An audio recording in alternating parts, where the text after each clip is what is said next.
There we go. Had to be on this screen so the thing didn't close off whilst we were waiting. But hey guys, we're back with some more Amiibo training, since it is getting quite close till the day that I'm supposed to have these Amiibos fight each other. Hello there, Sophie. Good to see ya. Oh, that's interesting. I can see down below that it says Jamekin, but then on the chat it says something totally different. Interesting. Yeah, it is weird. If there's one thing I've found out today, I've been fiddling around with a bot for the new Discord, and I wanted to see if I could connect it to the Twitch, and it looks like it's connected actually quite nicely. It actually sent a message at the right time too. So I'm excited that the bot is working correctly. And once I get the rule sets done, the Discord should be good to go. Yes, I know it's not ready. Unfortunately, I've been incredibly busy this week. I honestly don't think, like, I'm gonna be I wasn't gonna stream, like, that much this week because of the whole coworker incident. So, it's unfortunately gonna be the same next week. I will be busy Wednesdays, so there'll be no Wednesday stream. It'll only be Monday and, I think maybe Saturday? We'll see. I think Monday, Saturday. There's nothing I can really do about it. It's just because my, another friend's Discord to join. Yeah, when it's ready. It's not ready yet. And also, there's got to be the part where I have to actually press the button and allow people in. It's very nerve-wracking for me. I'm really, like, self-conscious, like, oh god, is it gonna work? I hope it works. Is it everything, like, under control and stuff like that? Are people gonna be interested? Let me in there? There's nothing in there, dude. I'd like to let you guys in, but it's not ready yet. I know you guys want to get into it, but, like, yeah, there's nothing there at the moment because I barely was able to really do any of it over this week. I've just been exhausted. I ended up, because I bought new shoes recently for my work because my work boots tore out and had a big hole in it, and considering where I'm working, you can't, like, do, you can't really work with those boots. So my new boots are, like, leather. So I've got a blister on the back of both my ankles, and I've got a blister from walking so much, so I was just like, oof. Can you pre-order the Discord? Not yet. Don't worry, when the Discord opens, I'll put one photo of my dog in there, so as a payment. Currently sleeping very calmly behind me.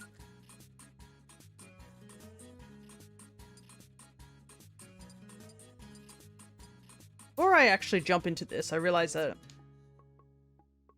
I probably should do some other stuff with that dog. Are you gonna play Pokemon on Easter? Because it says it's on your schedule. Hey, Shrek. I haven't touched my schedule recently, but this coming Monday I will be playing some Pokemon.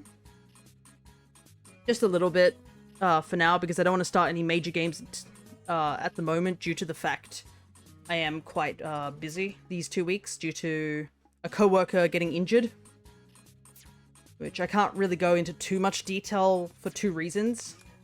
First reason would be it's confidential and, you know, not safe for work. Some of the situation, like, it's a bit, you know, he got injured, and I'm not going to go over the details in that.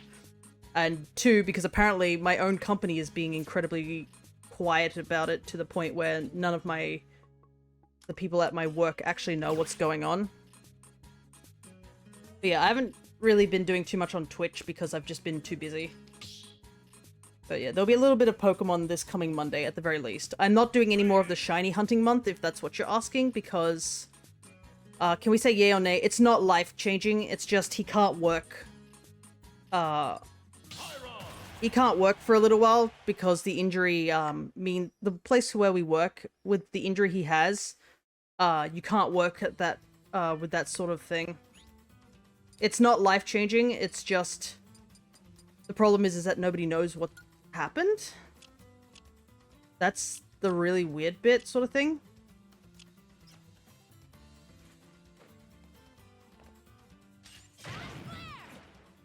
Okay, so I'm just gonna tell you that I do not know how to play Pyra and Mithra, so I'm just gonna do a little bit of just to see what things are.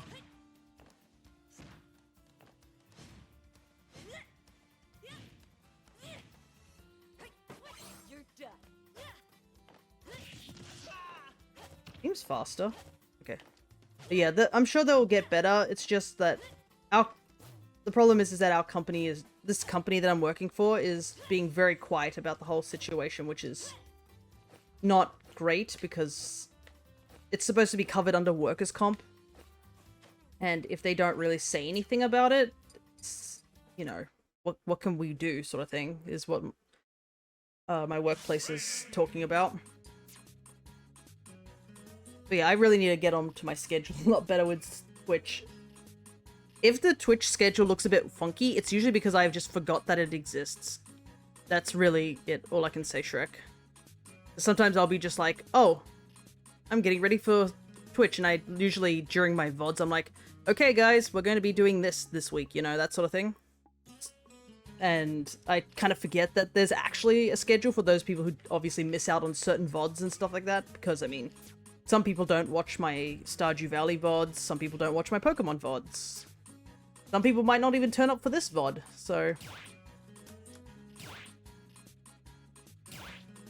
But yeah, these couple of weeks that are probably coming up, the schedule's going to be probably very, sort of tipsy-turvy due to the fact that, the co-worker incident, we'll call it.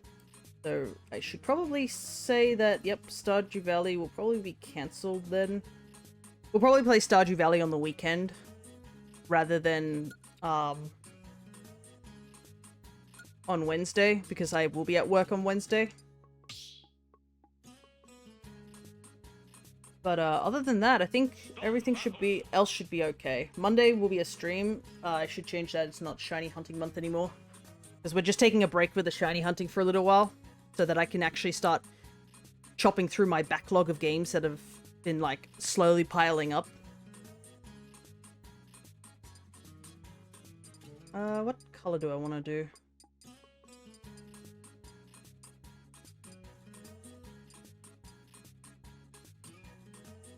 Coworker got it with a big carton hammer and had a really big bump on his head. Well, no, thankfully it was no head injury, it was a leg injury.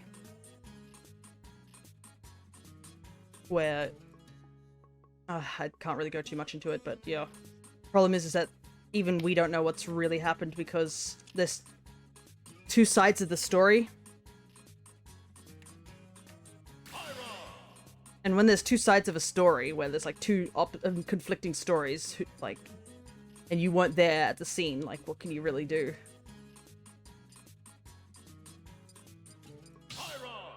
Alrighty. And another thing is that this coworker works on a completely different site than I do, so I've never actually met him before. So I have no idea, like, what he looks like or anything like that. It's just that because he's unable to work, I have to go and work at the two sites that he normally works at. So, it's a lot of traveling for me. So, Tuesday will be me going to one site, Wednesday will be me going to another site, and Thursday will be me going to the site that I'm supposed to be at. So, that's why I don't want to take things too seriously. You can do it. Yeah, I can. It's just, oh, so exhausting. I just want to play video games at times, but like I'm too exhausted to do that too. Alright, let's do our best here.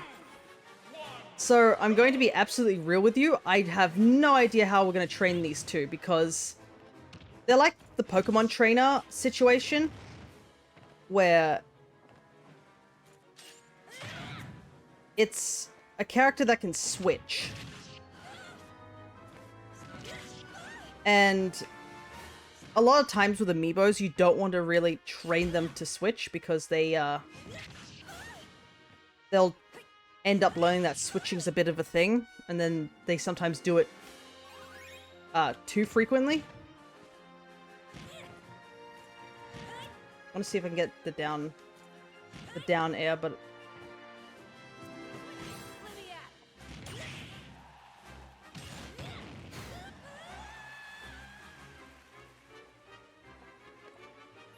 and the problem is also, like, Pyra and Mithra, from my vague knowledge of how to play these characters, because I don't really know how to play these characters too well, Mithra is supposed to be there for racking up damage in fast combos because she's obviously the faster of the two. Or Pyra is more like the thing that takes out the enemy because of her strong, like, knockback. So oftentimes in tournaments, you'll see people playing as Mithra more, and then pull out Pyra right last second sort of thing. But the problem is I don't really want to teach the Amiibo to swap too much, considering we have 2 Amiibos of the opposite types already. So this first Amiibo is the Pyra one, while I'll be training the Mithra one eventually. Oh, that's cool. Yeah, the gameplay is going to be kind of slow at the moment due to the fact the Amiibo doesn't know what it's supposed to do. Oh wow, Pyro goes really low if you do that. Hey Rex. Okay, so I have to be careful with spiking off stage because Pyra kind of just doesn't come back.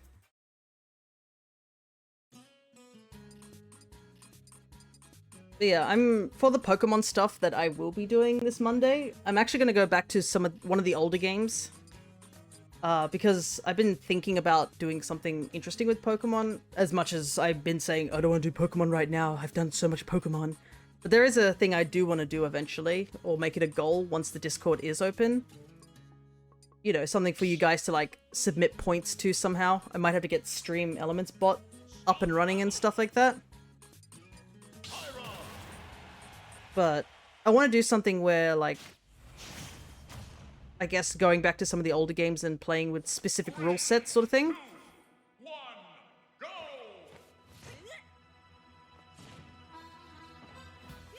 Goodness, that was an exchange of all exchanges.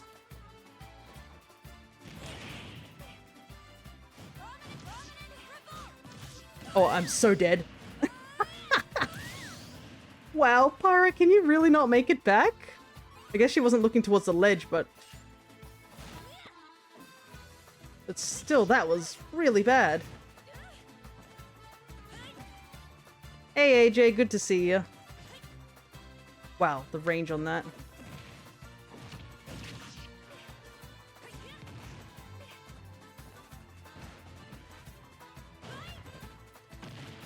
No, too early. Probably should be using their specials more. Instead of just relying on the A button because, you know.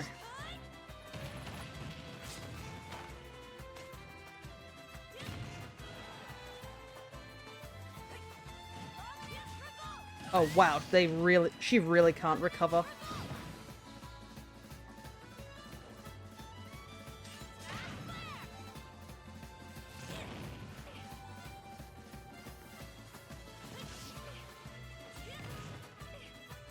She definitely does have knockback.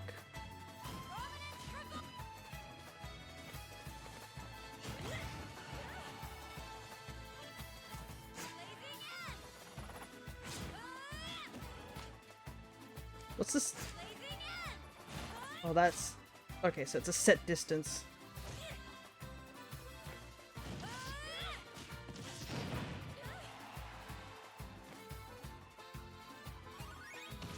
Yeah, these matches definitely do feel slow right now, but...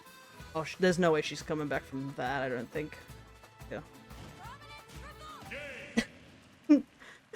Wow, I knew Pyra's, like, recovery was... I knew Pyra's recovery was really, really bad, but I didn't realize it was that bad. Problem is she hasn't knocked me off stage, so I can't really be like, oh, just switch to Mithra to recover, but I don't know if the Amiibo's even smart enough to do that.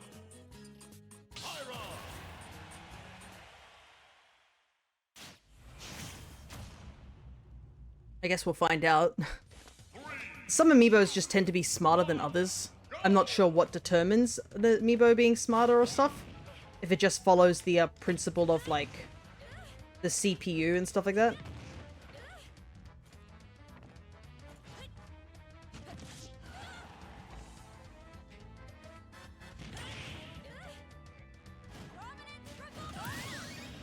Okay. I actually got a successful spike this time.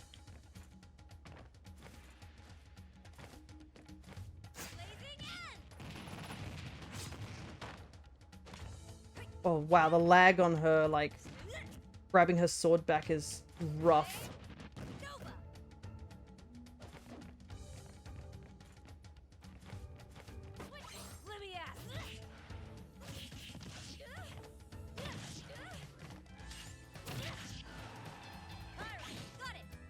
Alright.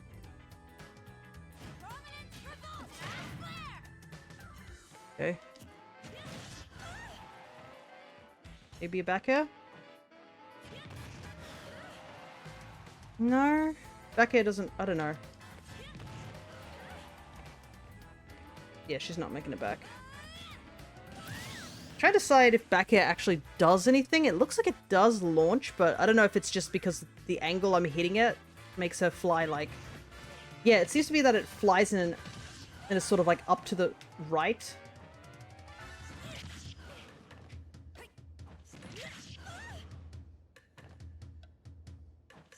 Ah, dang it.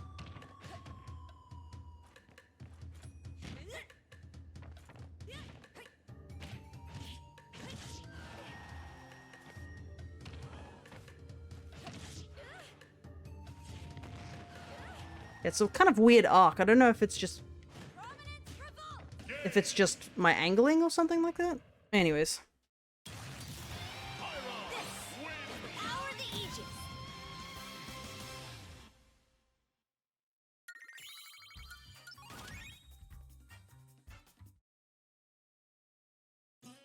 Another thing is I thought I would have a lot more time to train these guys up, but yeah. Didn't seem to be the thing. Also, another thing about this, me doing this training stuff, after the last episode when I did this, even Twitch flagged me for copyright music. And I was like, what copyright music? Apparently some of the tracks in this game sound like other tracks from real life or some nonsense like that. And I was just like, what? This happened on YouTube as well. I don't know what it is about this game, that like some tracks apparently sound like other tracks, and the problem is that yeah, it is BS, but like the other problem is like I'd have to go and like scourge around to see what it is that like makes it like flag.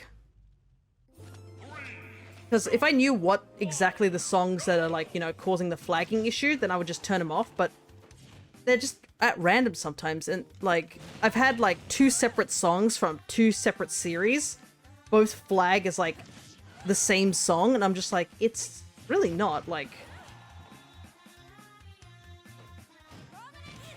Oh, nope. Bit risky.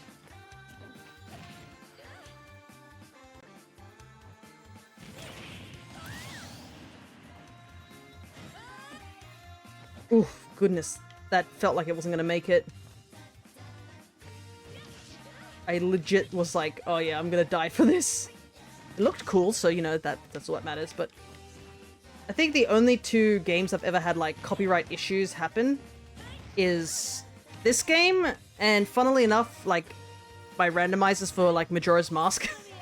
Because I have custom music in that game, and I think it had like one time the final hours was a Toho song, and the game was like, YouTube was like, nope, that's copyrighted, and I'm like, yeah, I know, but like, I'm not making any money on YouTube at the moment.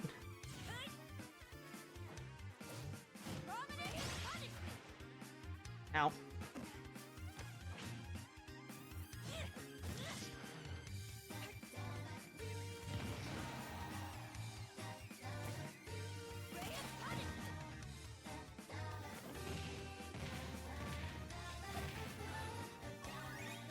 Well, she's changed to Mithra, but like...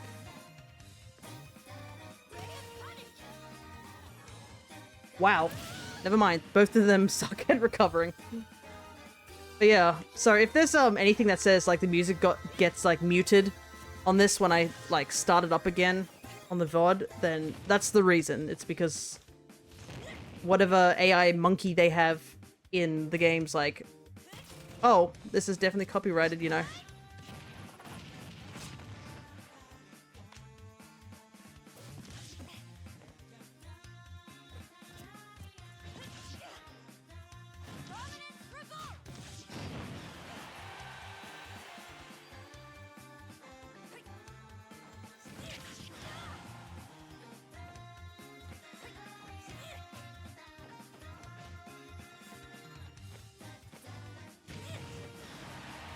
There's a sweet spot there. Why on earth are they doing that anyways? Guess we'll punish.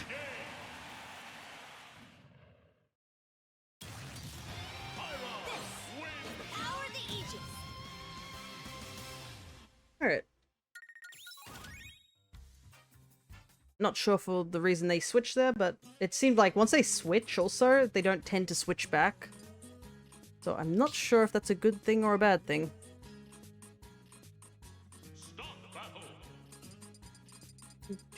Another thing I guess I've been thinking about doing is also related to like emotes and stream avatar stuff for the Discord.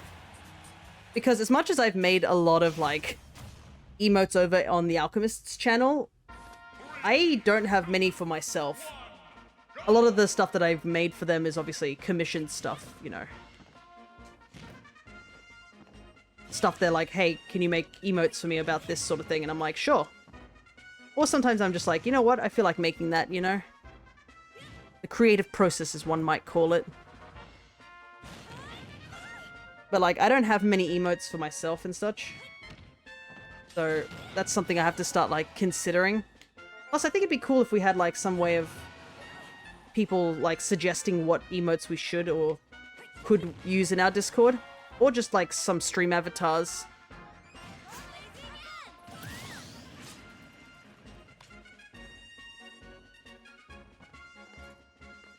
Because I know that the stream avatars are like really need an update at this point.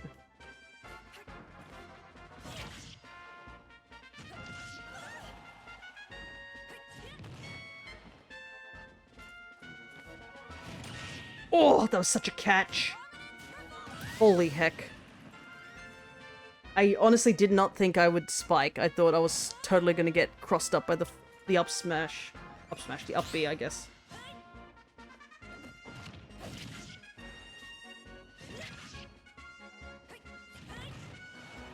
Yeah, it looks like it always launches up.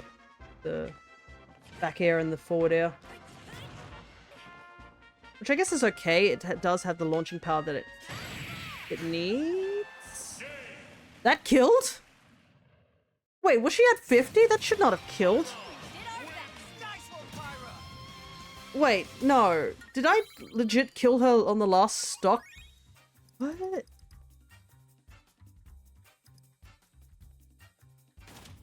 She doesn't have that much knockback, does she?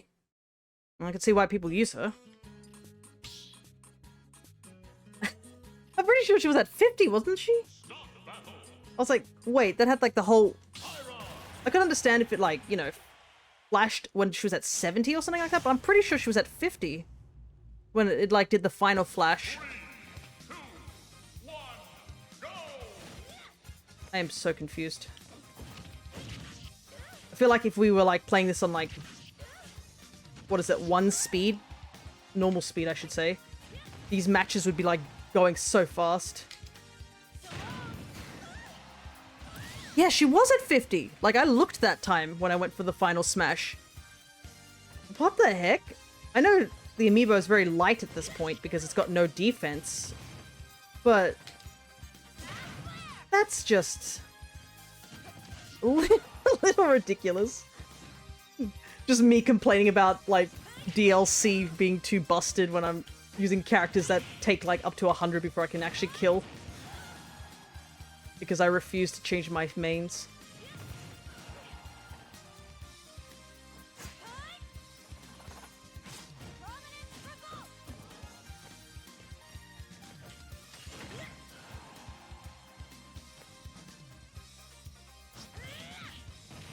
Does this kill or does it just do damage? Yeah, it's just seems to rack up damage.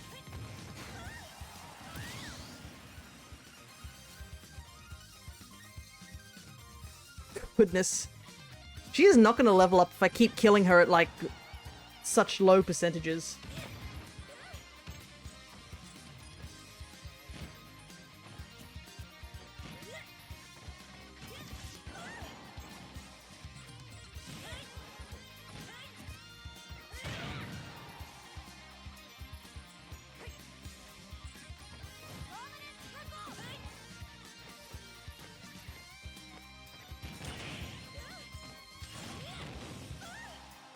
Yeah, that down up smash does so much damage.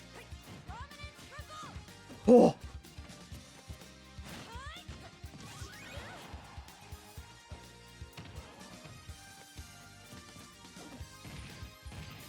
How's it back air?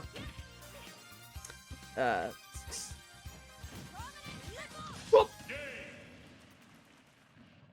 It's like the, was it the Fire Emblem throw?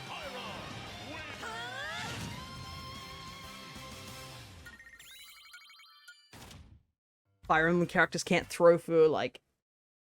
Not even, like, Ike, I don't think, can throw very far. Mate, I don't know. I'm thinking about, like, if Robin has a pretty good throw compared to all, like, the Fire Emblem characters, but I think, yeah, all of them just don't know how to throw people. And then you got people like, was it Dr. Mario, who's, like, literally a doctor, and he, like, can yeet you. I'm pretty sure he has, like, the third strongest back throw in the game, and that, to me, is, like, the funniest thing. Then again, I mean, like, the people who have the best back throws are, like, 2 children who have psychic powers, so, you know. The power scaling there is a bit,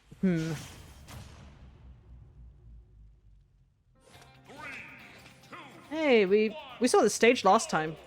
I know I complained about not seeing the Castlevania stage that often, but yeah. We don't really see it too often. And I do like its aesthetic. Oh, and the music's pretty good too. This is me being a person who has never played a lick of Castlevania in their life.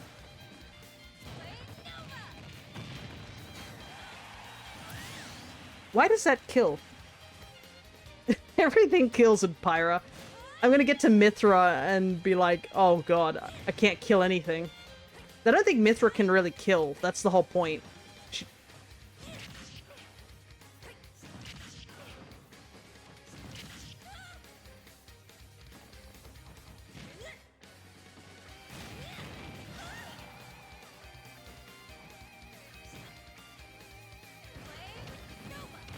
Oh, I can use Flame Nova in the air. I wasn't sure if it could.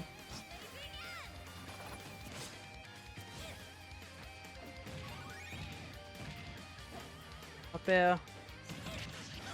Doesn't do anything. I feel like down air is kind of like the best option for Pyra and Mithra. Just to rack up some extra damage. Because all the other throws kind of suck.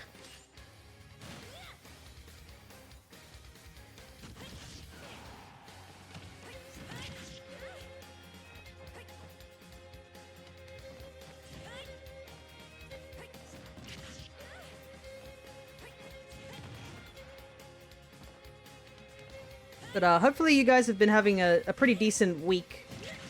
I believe it's long weekend, isn't it? Because it's Good Friday, right? Well, it would be Good Friday for some people.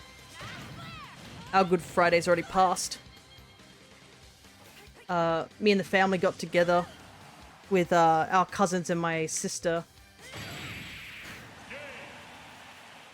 We had, what was it? We call it Wallamsum. But I guess the best way to describe it is, you know those Vietnamese rice rolls? The ones that have, like, the rice noodle paper? And a bunch of, like, noodles, meats, veg, all wrapped into, like, almost like a spring roll? That's kind of what we had, but when we do it, it's like we make it, you know, whilst we're at the table.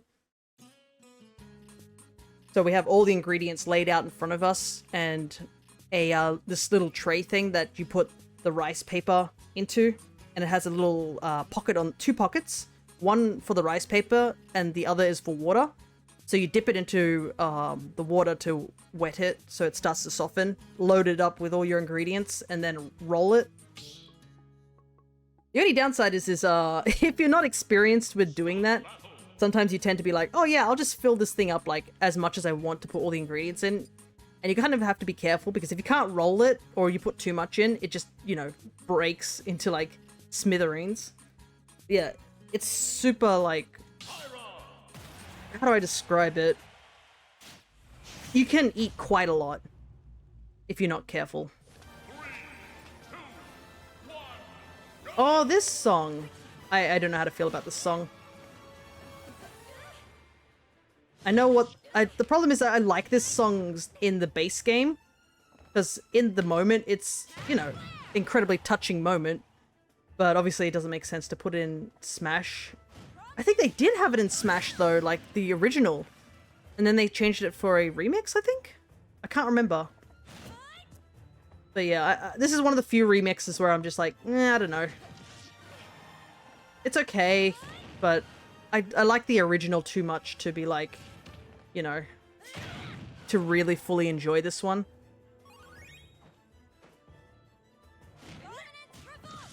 Oh. I kind of wish she'd like land on stage because like Prominence Revolt actually does a ton of damage, but the Amiibo kind of is like kind of conditioned to try and go for ledge.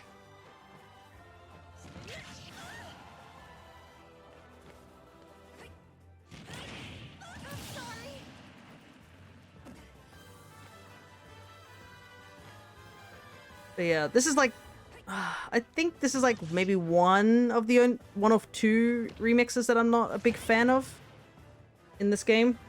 And I mean, it's kind of a testament considering like how there's so many songs in this game. And there's only like maybe 1 or 2 that like comes to the top of my mind being like, yeah, I don't like that one sort of thing. These matches are taking less than 2 minutes. God, I feel sorry for the Amiibos Rex having to watch his Pyro just get completely obliterated constantly. Sorry, dude, but we're still in like... We haven't even hit level 20, have we? And it's been like 40 minutes. Yeah, we're only at level 14. Holy heck. Might have to put like a handicap on me or something. Let me see if there is a way to put handicaps on. I'm pretty sure there is.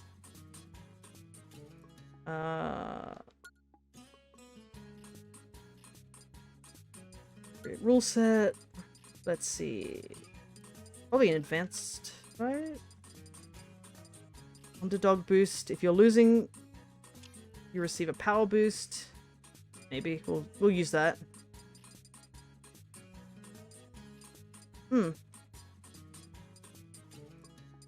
Oh, here we go. Damage handicap auto.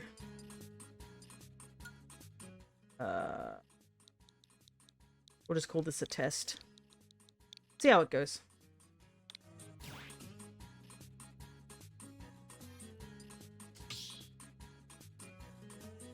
I think the only other remix of the songs I don't like in this game is probably the DK rap. Because they cut out half of it. And for me, that, like, totally kills the mood. Because I grew up playing Donkey Kong 64.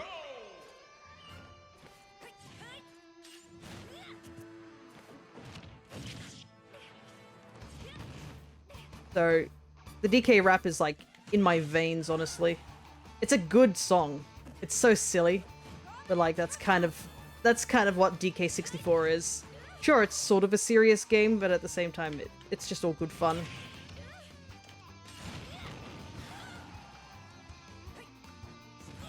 Uh-oh, I see items.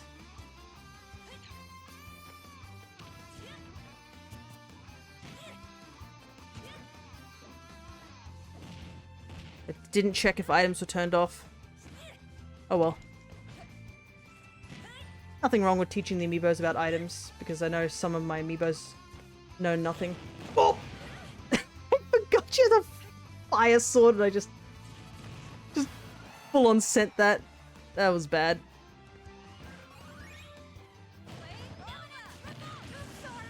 What on earth? Oh, okay, I see what's happening. I forgot to change it to stocks. Wow, this is such a mess.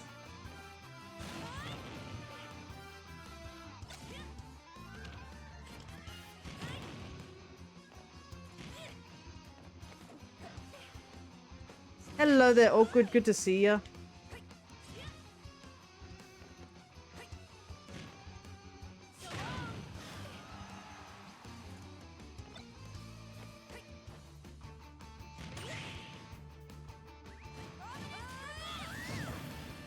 I'm lurking while making some bread. Ooh, what type of bread? Just regular type of bread?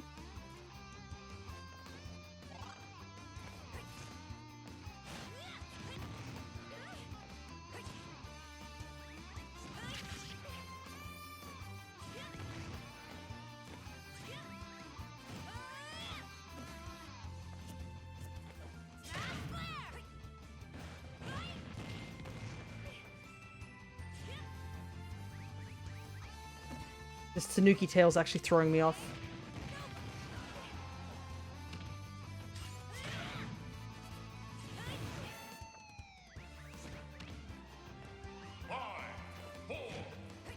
Yeah, I'm... Totally forgot that I made a time match, goodness. I read like half those rules and then didn't pay attention to the other half of the rules. Then again, I mean, maybe I should make it time matches. Maybe the amiibo won't die in like 6 seconds. Alright, let's see. Make it timed. Set to none.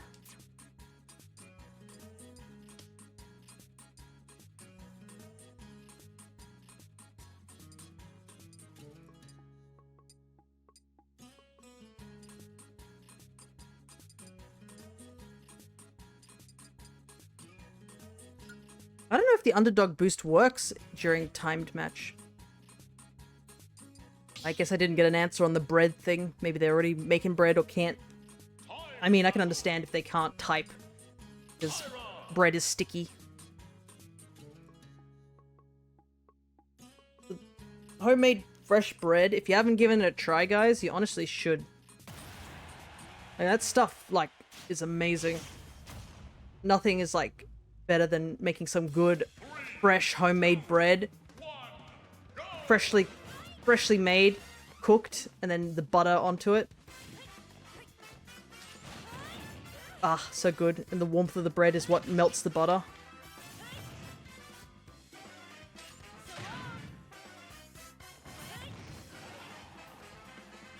Another thing that we did during TAFE when making bread is you'd get like, you can get sea salt, you know, the big chunks of salt or just regular salt.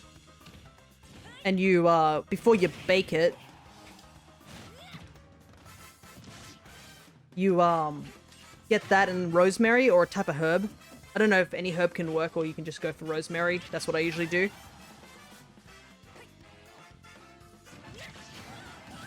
And just sprinkle it on top before you cook it.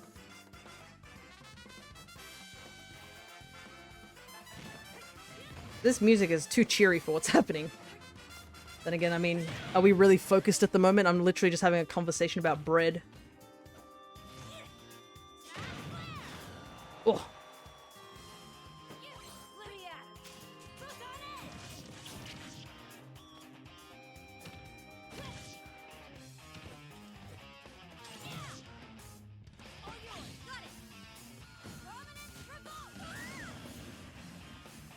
Oh, this part of the song. This was in Piranha Plant's trailer, wasn't it?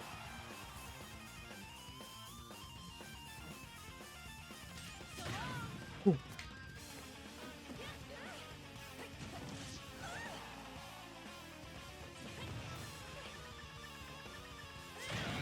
Oh, the catch before she hit the ledge. Dies at less than 50, holy heck. Yeah, this might be a better, like, thing to do. Just do time battles instead. Because we're KOing the amiibos far too often. We don't even get to listen to any of the music, too.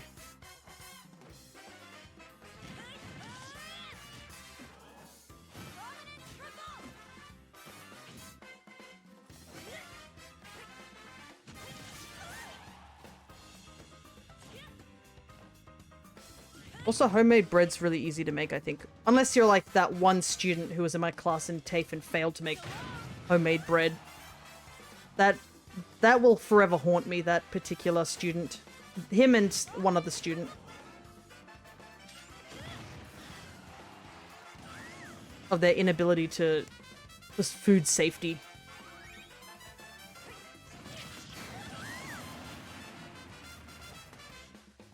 That's good. The amiibo finally actually took me out. I know they do have a bit of a power boost due to the underdog. I'm not sure if underdog's the best thing to do right now. I am a little bit worried that it might cause the amiibo to think that certain moves will kill.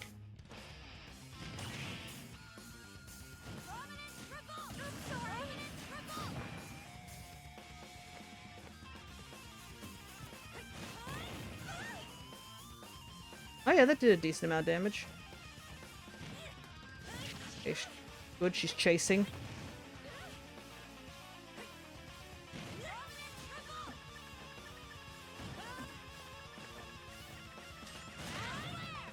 Wow, that was impeccable. That both of us just the one SpongeBob meme of like SpongeBob and Patrick swinging wildly and missing. That's pretty much that interaction.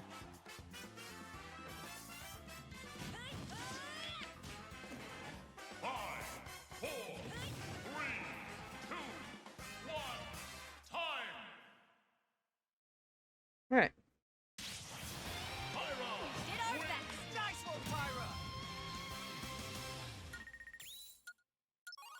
That's only one level still. Goodness. 5 minutes and only one level. Doesn't seem like too worth it.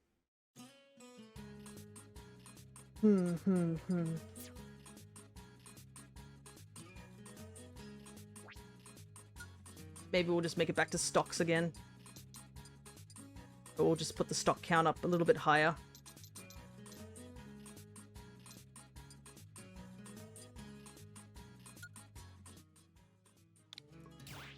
Can't believe I'm doing all this trial and error like right near the end before I have to get these amiibos all sorted.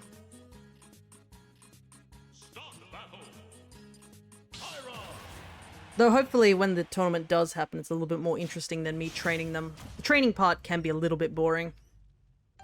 Especially in the beginning. In the beginning it's pretty rough.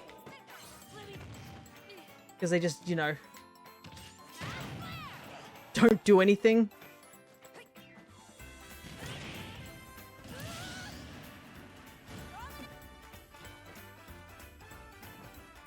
That was a 20-second kill.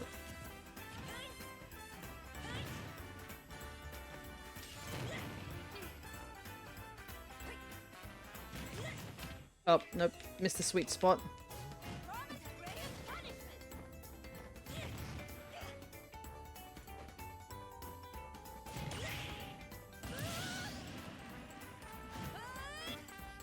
Oh, it is. If it wasn't for slowdown, I think I honestly wouldn't be able to, like, reach the ledge, honestly.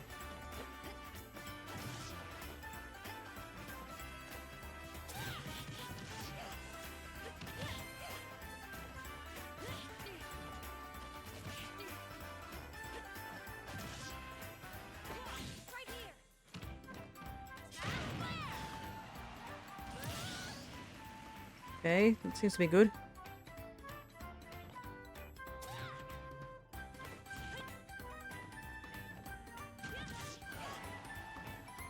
I am a little worried that the amiibo is... I don't know. Should I be worried about the amiibo not changing? I don't want them to change too often, but like...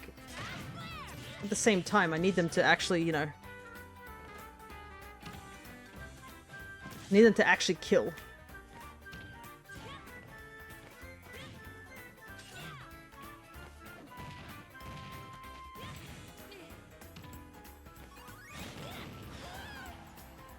And I don't think Mithra can kill until, like, a decent percentage. But then again, I guess amiibos do... their attack power does get a lot better once they're in level 50.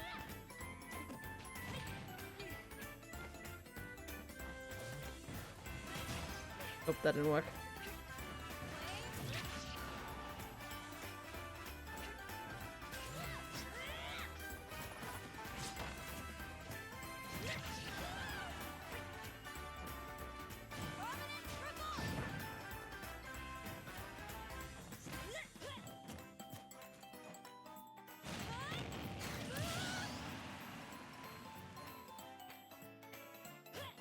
Wait, didn't...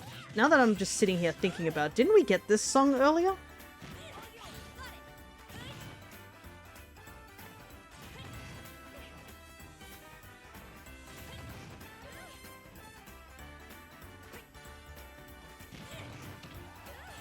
No tech? Alright. Oh, good.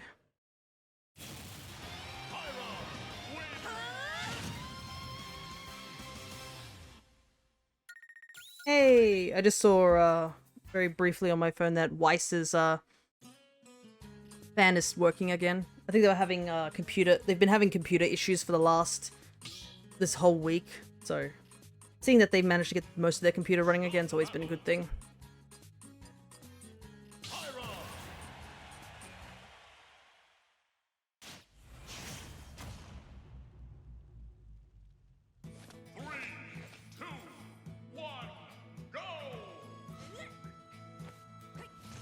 What is this song?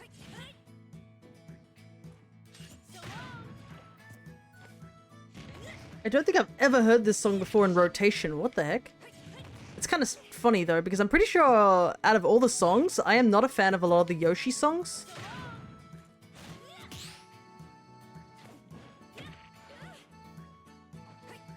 So I only have like, I think a few Yoshi songs actually, you know, turned up like decently high. And all the other songs are like 0. And this is one of them for sure. Like it's very low on the list. Oops, that's the wrong way. Like, apparently this song's supposed to be called Bandit Song? And that does not evoke any feeling whatsoever.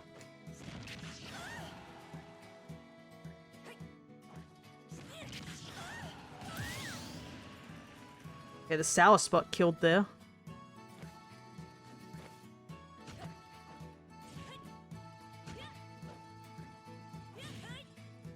There's one thing I'm really envious about this game right now, is just been watching, because I have time, because I'm not focusing too hard, is I guess the scarf-like thing? I don't know what to call it on their outfit. It's not really a cape. It's like two scarves. But the way they just move whilst Pyra and Mithra are just like flying around, and it like never really seems to get tangled or anything like that. Man, I wish I knew how to do that.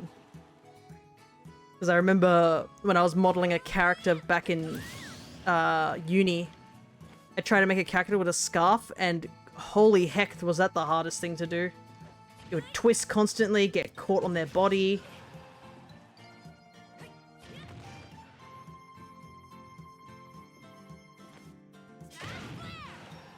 All that sort of nonsense. No, it's not. It's so hard to decide when to spike. Because if I mess up the spike, Pyra just dies.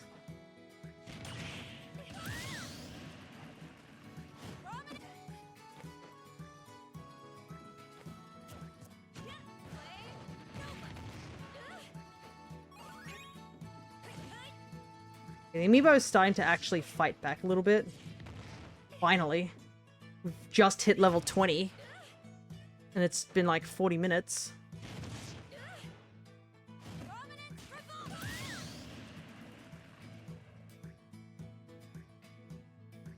I just want out of this stage. This music is too calm for what's happening. Putting me to sleep.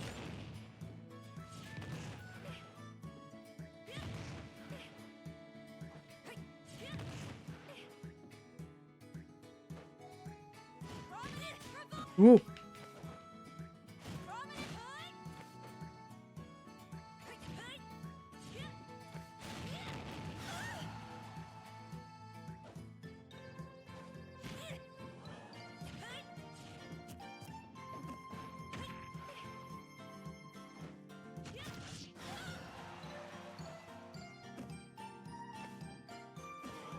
That back throw kind of sucks. Down smash is not useful either.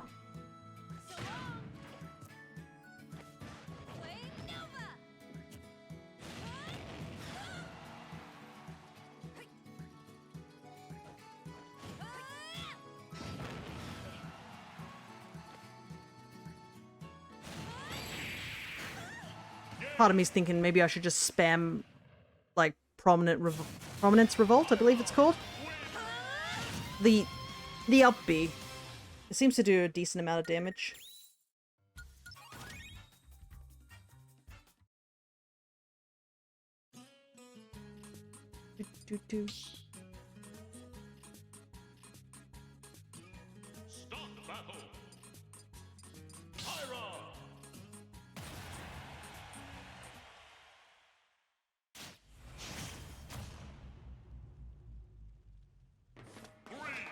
Actually, that's a question I just thought of now. Because I know some of you are lurking, so just out of curiosity, I guess. If I were to play multiplayer games, which games would you guys be interested in? Because I guess if we get a Discord, like, you know, up and running, we can actually start planning for multiplayer games for people.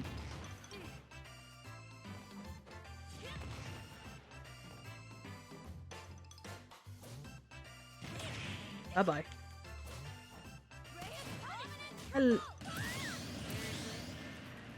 Yeah, same Mithra. Pyro, you didn't grab ledge? How?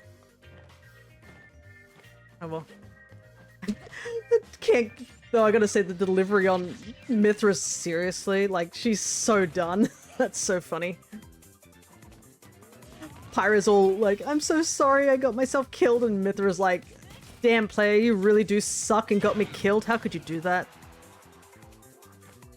Possible creatures. Is that a multiplayer game? Just out of curiosity. I know Smash would be a pretty good one, but the problem with Smash is that Nintendo's online is questionable when it comes to, like, the fact that I'm in Australia and a good chunk of people are, you know, in other parts of the world. It is a RTS game, but it has working online multiplayer. It's pretty cheap on Steam.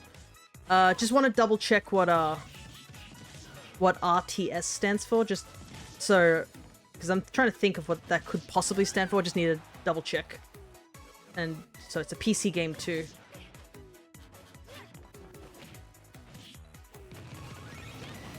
Oh, real-time strategy, gotcha. Interesting. Well, I've never played it before, so I can take a look at it and see what it's all about. Maybe when we're just letting our amiibos train, I'll take a quick look at it.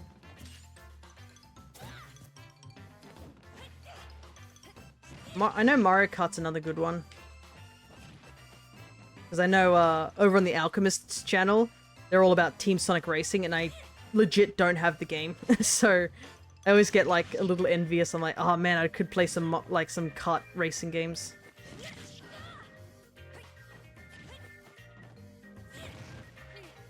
Plus the DLC's in Mario Kart 2. I haven't really tried out the DLC. Whoa.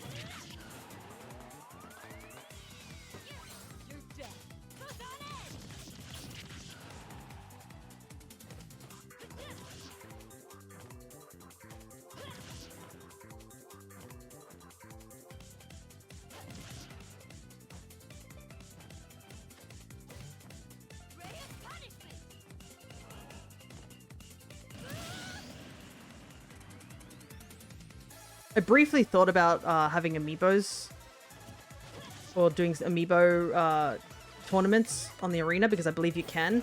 Problem is that, as you can see just by my training, is that I always use amiibos like just as vanilla amiibos. I never really train them up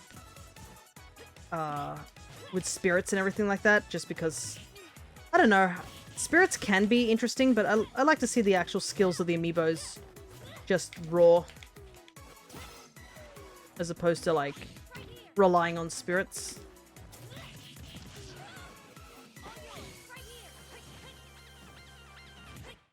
There's nothing wrong with people using spirited amiibos. It's just because I've trained all my amiibos to be, like,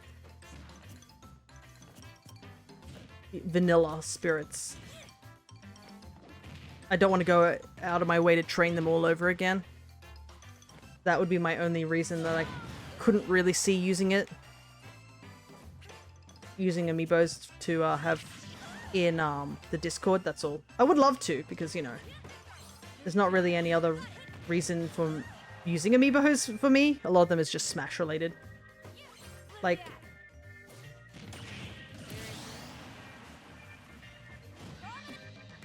the new Endless Ocean Illuminous game that comes out on 2nd May has... Oops, give me one sec. I have over 30 amiibo trained up. Nice. Do you use spirits or do you do what I'm doing where it's just vanilla? Because I know with tournaments and stuff like that, they have, I guess, in actual proper, I guess, subreddits for that sort of stuff, they do have spirits and non-spirit forms. I have most of them on spirits. Yeah. Because I know there are people who like to make raid bosses and stuff like that, and usually raid bosses are just chock full of spirits. But I've never really found it fun. Spirit play.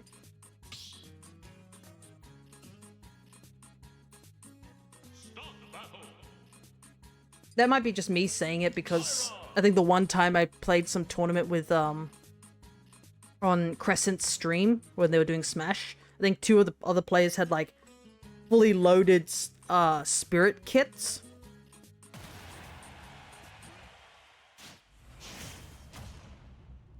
And when I went in with no spirits, I was getting killed in 2 hits. And one of them was playing Jigglypuff, so they would just float endlessly at the top of the screen, and I was like, this isn't fun. Like, at all. I can't hit, I can't do anything, so I just gave up after that.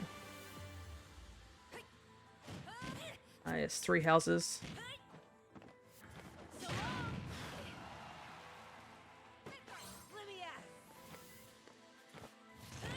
You can see the crest of Ceros, I think, here on the platform. It's pretty cool.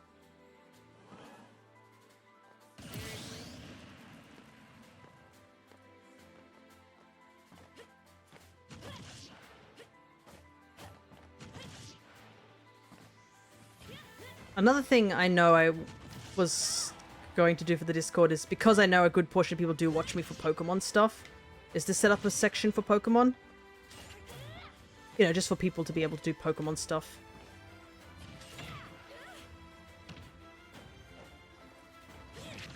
But I haven't decided what I should do about a voice channel. Because, obviously, a lot of you guys, I have not heard what you sound like, because, like, you're all texting via a chat, as opposed to, like, actually speaking. So, I have been thinking about that a little bit, like, oh, do I want to enable voice chat? Because, like, I'm going to trust that most of the people here are normal human beings and know how to communicate with others. But, you know, the last thing I need is, like, someone to go into, like, Call of Duty 13-year-old squeaker voice saying horrific things to people because the voice chat is available, that sort of stuff.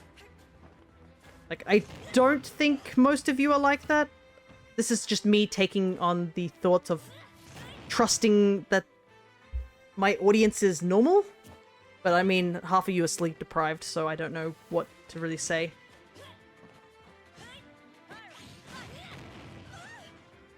But yeah.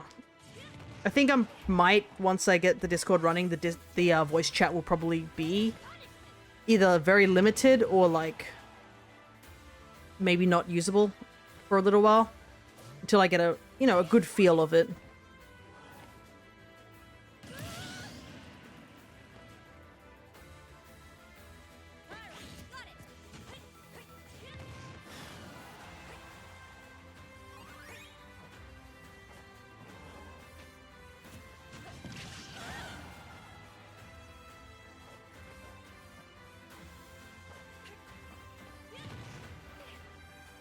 Yeah, I think Pokemon stuff would be cool to have, just like things for like trading and battling and stuff like that. I mean, most of that you can do via chat without needing to talk, thankfully.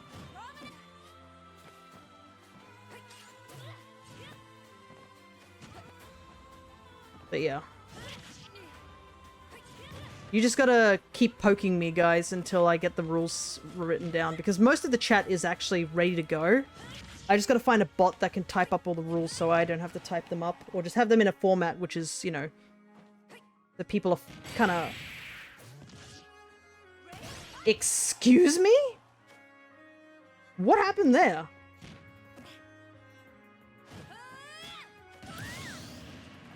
There was a final flash there, wasn't it?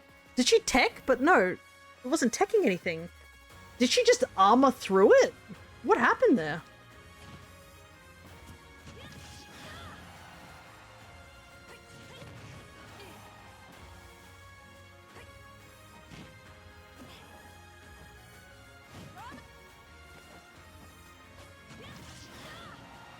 I have no idea. I'm kind of confused.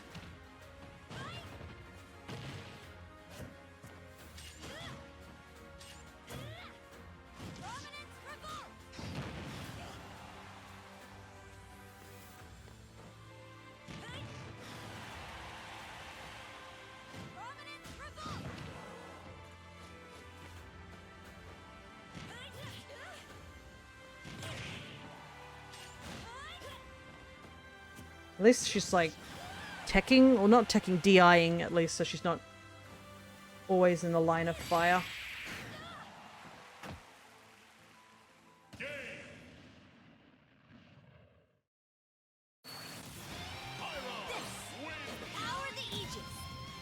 Still can't trust her at the moment. She hasn't really gotten many kills, unfortunately. To have her train against CPUs at the moment. I want her to actually, you know, get actual proper kills off. But I don't know if it's like a case of the underdog effect happening, that she's sort of getting kills. She's not really actually doing anything to net herself any KOs right now.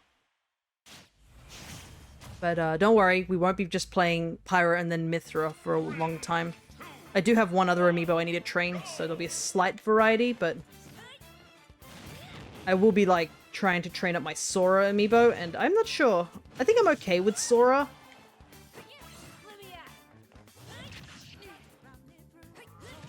At least we get to listen to this banger of a track.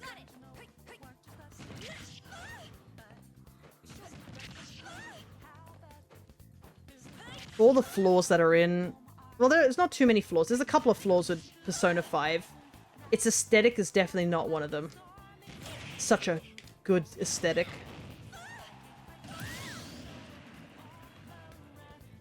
I don't know how they managed to nail it so well. And they know they nailed it because, like, as soon as they made the remake for, was it Persona 3? They were immediately like, oh yeah, remember that aesthetic and menuing we had for Persona 5? Yeah, just do it again, except blue. And I mean, it's not one for one, so I can't, you know, make a joke that it's one for one, but like, there are some big similarities when you look at the menuing for, was it Persona 3 Reloaded? And, I mean, it works, it looks good, because it is a good aesthetic.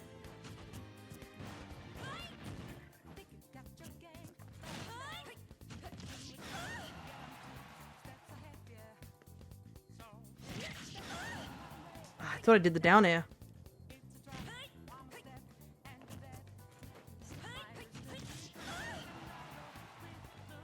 So she's actually doing damage to me, but I needed to actually kill.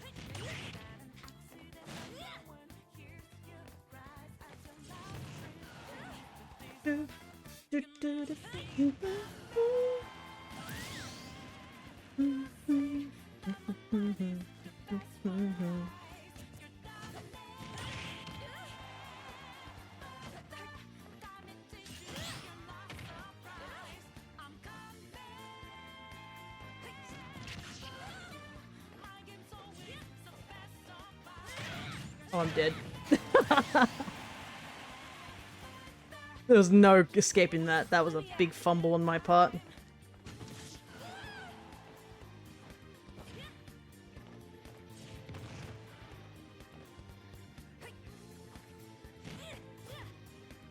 Whoa, I fast felled.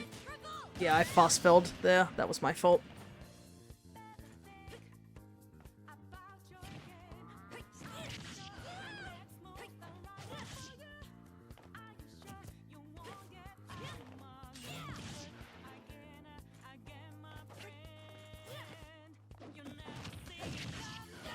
Man, the timing on that throw.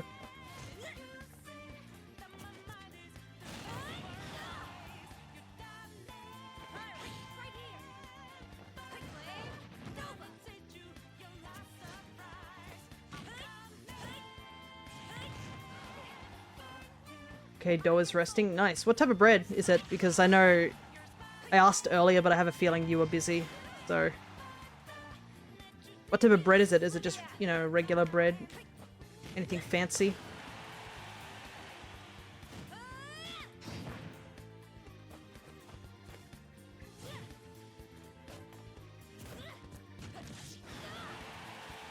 Was it just bread? Yeah, sorry. No need to apologize. When I asked, I figured that it was like, oh, probably when you were doing that. Regular bread. First time trying it from scratch. Wanted a simple recipe. That's fine. You know, simple, good bread is really good. Once you've eaten homemade bread, it changes you. I'm pretty sure that's why there was that whole phase. Remember when people were like making sourdough during the Big C? Though sourdough is a bit more tricky than regular bread. Because you gotta, like, proof the sourdough part of it. I don't know how to explain it. But I'm pretty sure they get, like, this single bit of, like, sourdough thing and like, proof it for, like, a long time.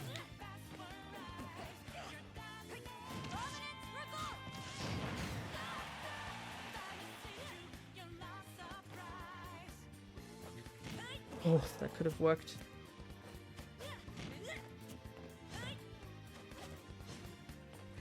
Yeah. Hoping for the best that your bread comes out quite nice. Because homemade bread is delicious.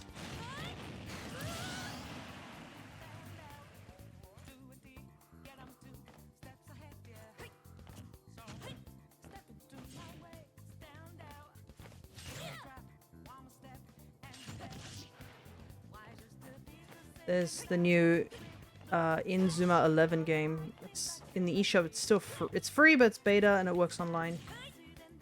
Heard this one before. Is this the anime soccer?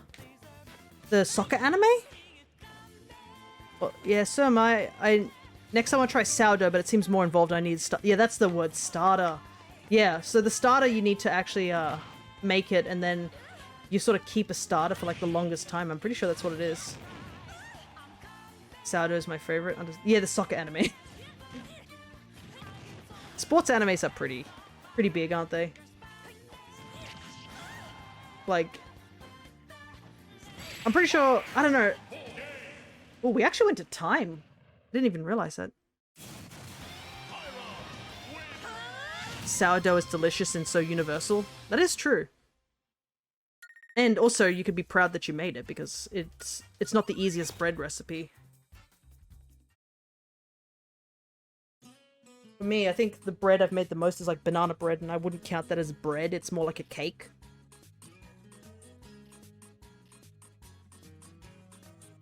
Still delicious, though. Even if I like naan a little bit more. Oh yeah, naan's good too. One of my favorite things to do with naan bread is I get butter chicken with rice and I put it inside the naan and eat it like a giant burrito roll. Ah, it's so good. Get a little bit of garlic naan or like cheesy naan. Mmm. So delicious. Thinking about it. Hello there, Lime. Good to see ya. We're doing some Amiibo training.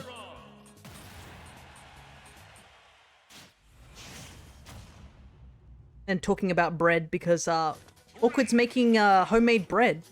And we were just discussing about bread. Because bread's delicious. Bread is so universal if you think about it. Like, when it was first made, they nailed it, and then they started making variants, and these variants are also just as good, you know? So many good breads out there. And since it's like Easter, they got a bunch of like, was it?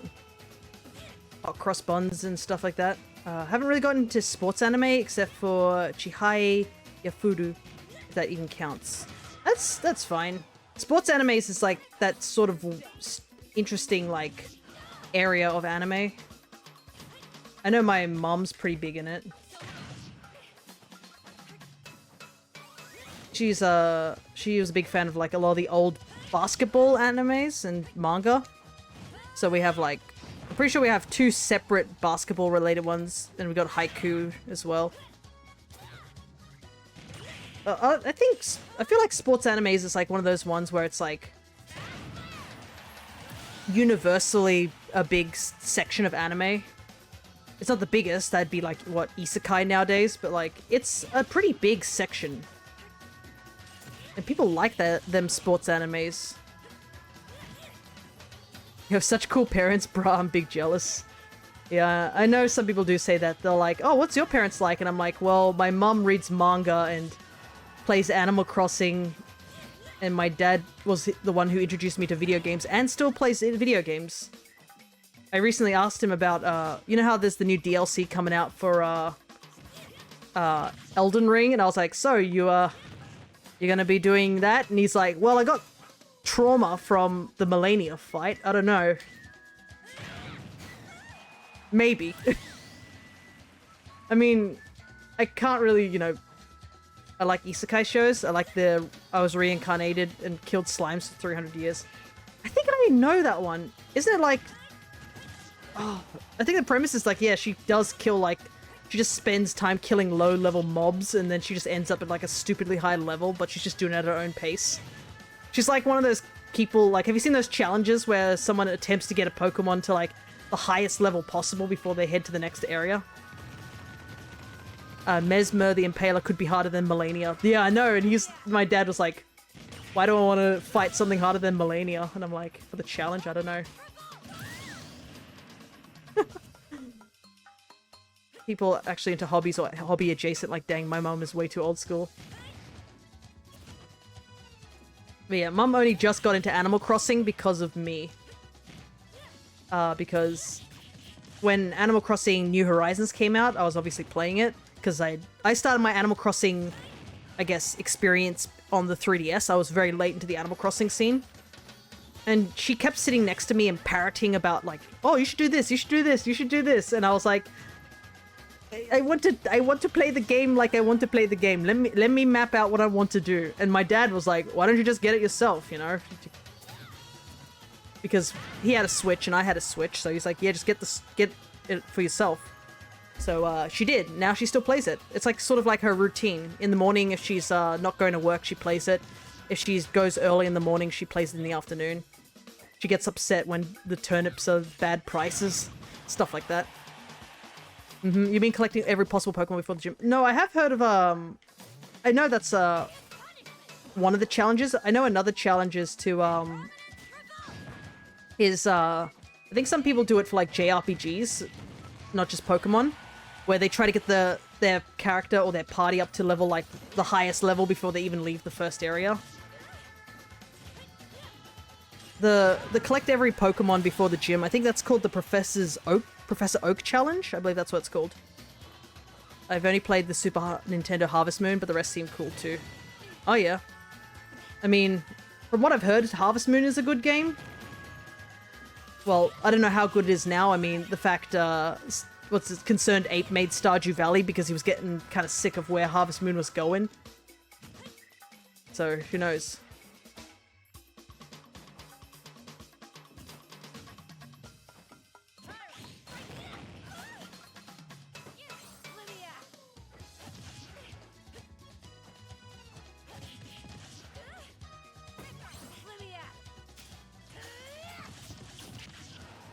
Animal Crossing seems to be in a similar vein. Yeah.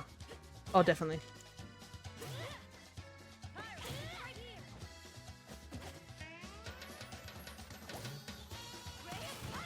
Wait, did I footstool her? I guess I did.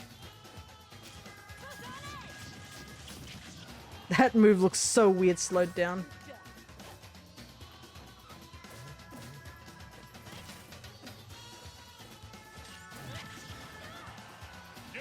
Hey, I gotta kill this Mithra. Nice.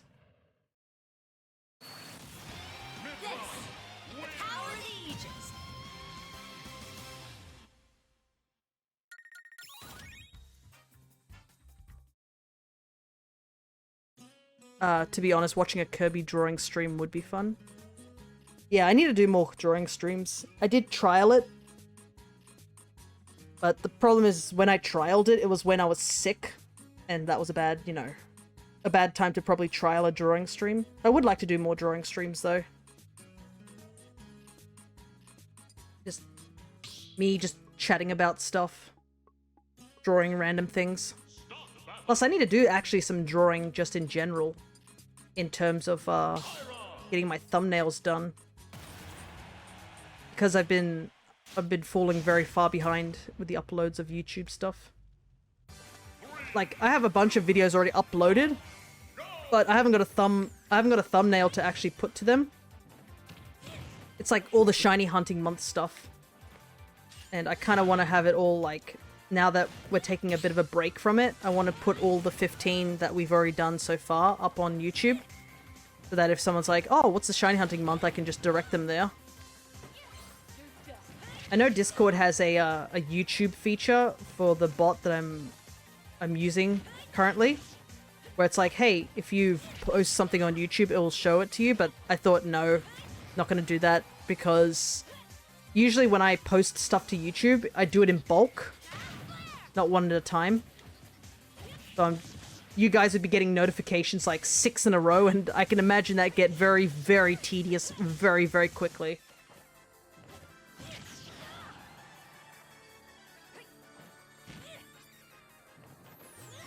But yeah, I know a drawing stream would be really interesting to do, would be like, if you guys have suggestions of what I should draw. So I'm not just drawing the same thing over and over again. I think that could be an interesting exercise. And also, I do want to draw some more emotes for the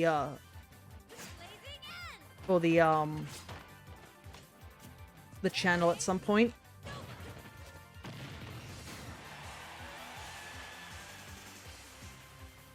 Unless what lime actually means is just drawing Kirby's over and over again. But I'm pretty good at doing that. Just draw a bunch of Kirby's everywhere. Non-stop Kirby's.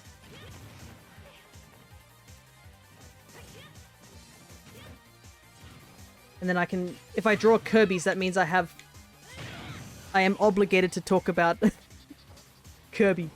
No, I know. I know what you mean, don't worry. Unless you actually wanted to see a Kirby draw. With these little nubs. Which I honestly think is some of the best things in the Kirby series, is the fact that Kirby has drawn in the series. He's not a good drawer, but like, you know, there are some drawings that he has. Oh my god, I nearly died when you were talking about Kirby lore. I know, and the worst part is I didn't even get that far into it. We didn't even like actually get into like the big things about like Kirby lore. Like, we were already like touching the surface level of stuff, and that was like one game. Like, we didn't even explain like all the other stuff. Like, I don't know, it could be like stream avatar Kirby's. Yeah, instead of me in the corner, it's just a random Kirby. Just like, alright, we're gonna draw. I enjoyed the parallel universe part. Oh yeah. And this is also like not factoring in the dimensional travel that happens. Especially like the fact, that one character did one thing that was so horrific. Like, a lot of people ask, oh, what's a pretty dark part in Kirby lore? And sure, Kirby does fight a lot of Eldritch abominations, but like, what is it?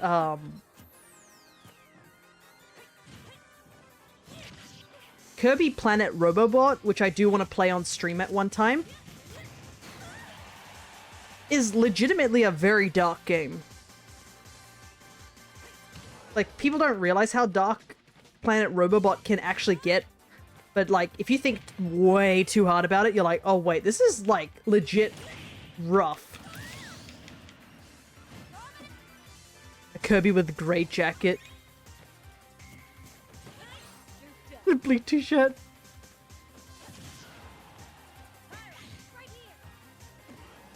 Yeah, with my hair wings.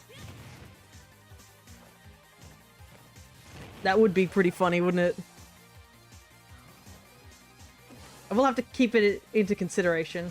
I don't know if Kirby's big enough to wear my jacket, but like, I think that would be funnier.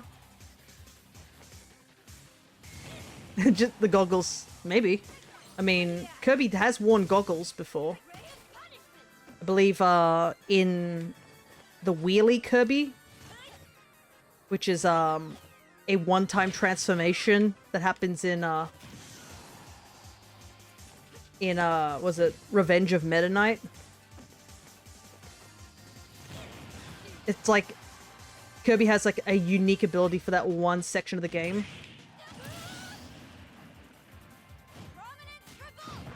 Where you're trying to escape the ship as it explodes. And you find a wheelie enemy. And you end up riding it out of the area. It's a cool little scene. Which is why a lot of people like Superstar, Superstar. Kirby Superstar Ultra, which is the DS remake. A lot of people do say that is a very solid Kirby game.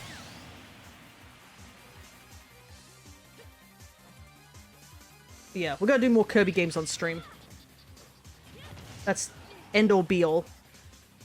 Because if we do more Kirby games on stream, that means I can tell you more about Kirby lore without it seeming too weird. And I'm all for it.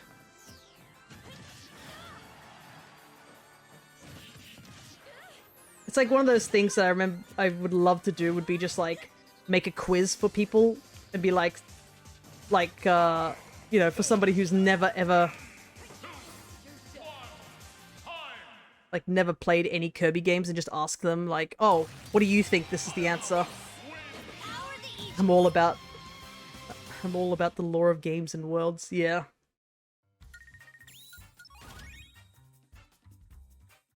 Oh, Fear, those dice you got me came on today. Oh, they did?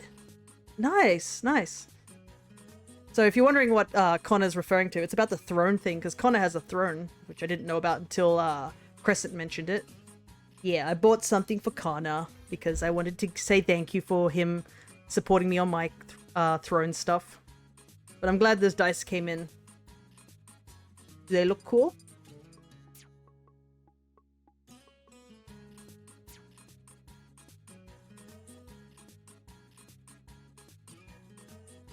Because I think, was it a mystery pack dice thing, I believe?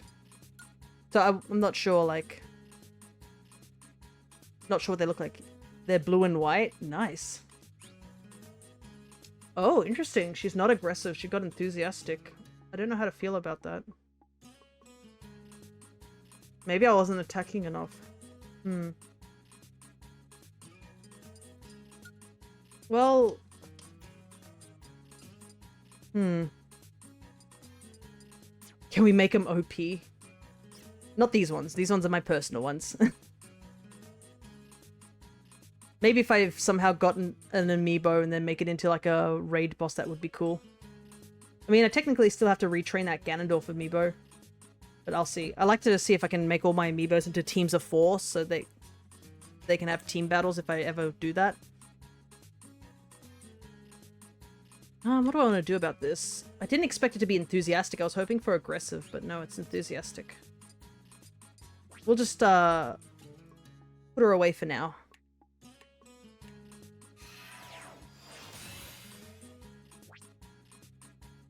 Alright, let's, pull out the next amiibo.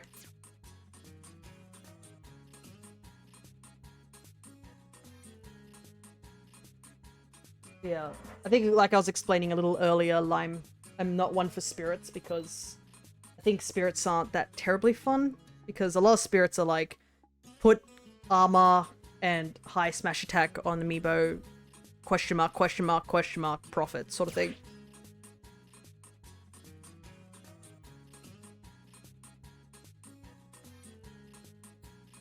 Setting up my fan real quick.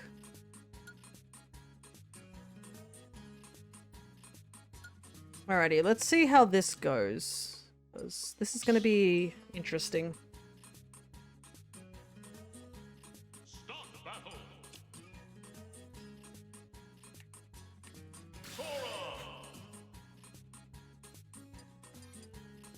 Sora. I think I'm not too bad with Sora, but like he's at least a lot more air-based compared to Pyra. But I don't know how I'm gonna actually train an amiibo like this. I guess it could be a little bit more riskier on off stage because Sora's very aerial. Like there's not much risk to going off stage. Like Pyra's like, oh oopsies, I went off stage by 2 millimeters more than I was supposed to. I'm dead, sort of thing. But Sora's like, Oh, oopsies, I went to the blast zone. Let me just quickly, get back on stage. Sent you a picture of the dice? Ooh, I'll take a look at it after this match. Okay. How? Okay. I was like, how do I kill? I don't remember.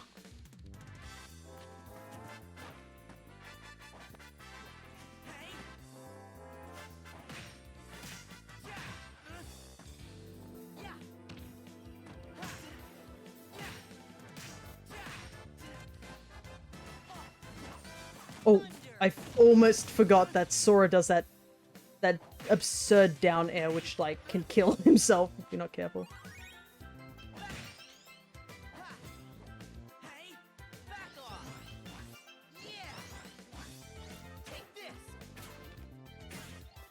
Look at that recovery, it's so absurd.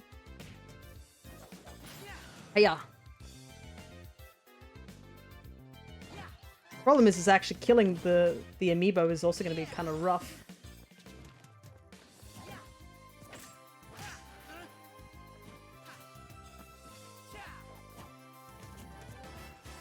How do I kill you?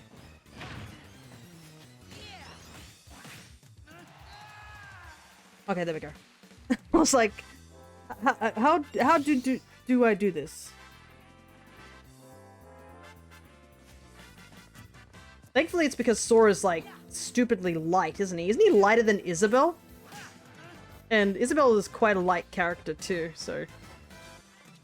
Like, boy is made out of helium.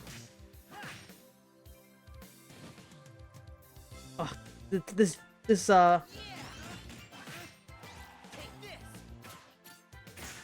wonky, mid-jump I have to get used to. Because it's,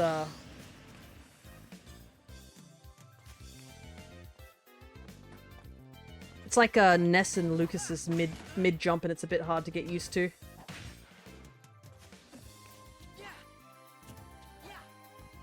Ooh. I did go a bit quiet there because my mother just walked in. She wished to give me, something to eat for lunch.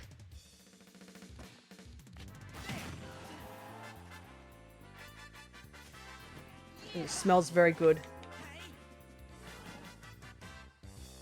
Did I go too far? I couldn't recover. Must have. And it also looks like the Amiibo doesn't know how to string side B into up air.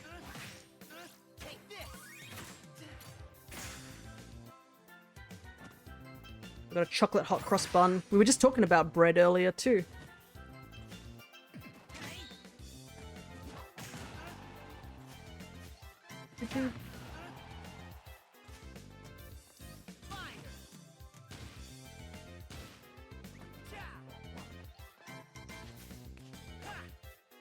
Oh god! The wonky back air.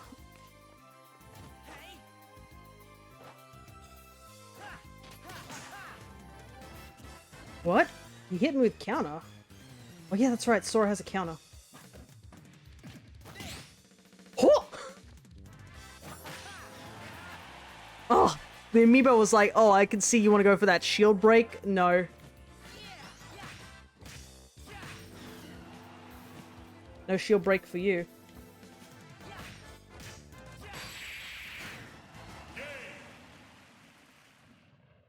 Alrighty, let's take a look at this dice that...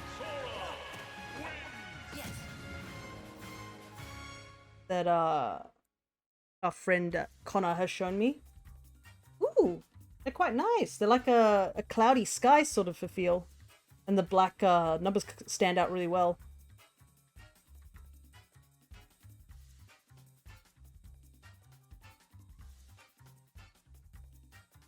Because I know I have some dice where the numbers don't stand out that nicely.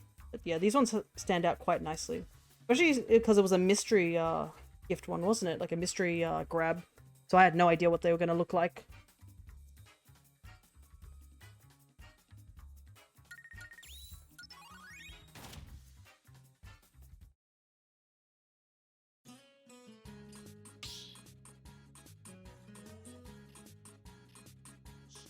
battle.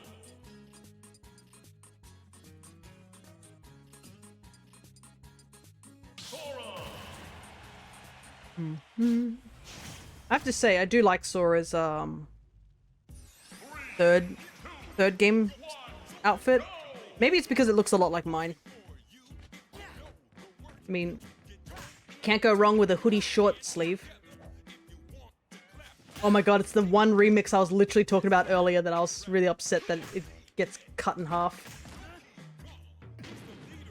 I hate this remix so much. If you guys have listened to the original DK rap, you would know that this is such a disappointment of a song.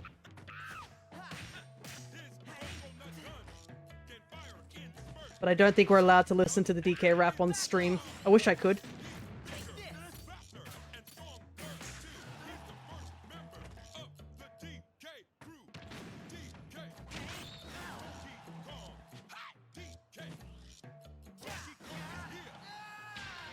That up air should not kill. It doesn't look like it can kill, but it kills.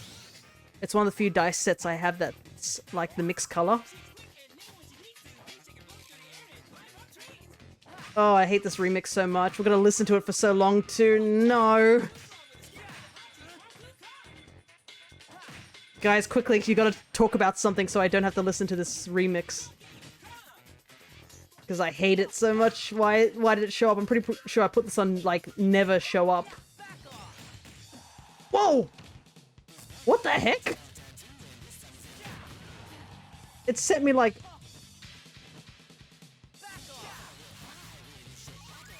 But I am surprised that you don't have many mixed color dice sets. Lol, yeah, it is inferior to the original. Oh, absolutely. Original is so much better. They don't even talk about Chunky in this one. You know, Cat. You excited for the campaign? Absolutely. I can't wait to be completely socially awkward in it as I was last time. Eat key.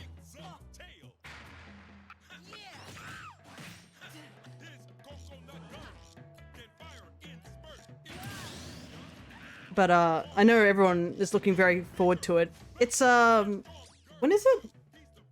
I paused the game as if I want to listen to this song anymore.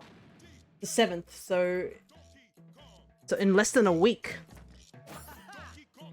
So actually, if I'm streaming on Saturday, that means you guys will get to see me streaming then, and then immediately go over to the campaign the next day. I wish there was a way for me to, like, you know, make it easier for you guys to see it. I think I mixed the second stream on it. I need to catch up. We've only had like one stream of it. This is going to be the second episode, so don't worry. Awkward.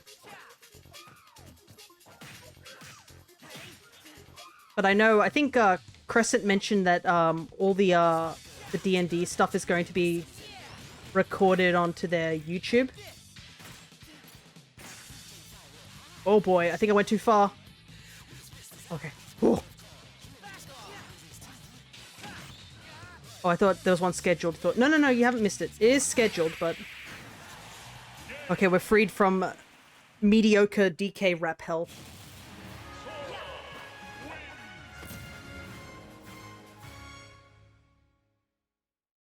Okay, but no.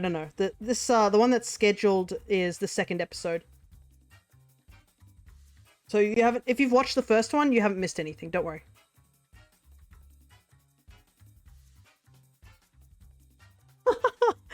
So, because I mentioned earlier that my mum brought me some food to eat, this included some chicken, and my dog has awakened from his slumber, and he's like, I smell something very delicious.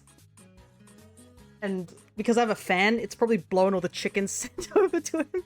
Oh, I'm so sorry, Max. I can't give it to you. Because this is barbecue chicken, so who knows what's in it. If it was just boiled chicken, I could, but no, this is barbecue chicken. Oh, he looked at me directly as I ate it. I feel bad for him.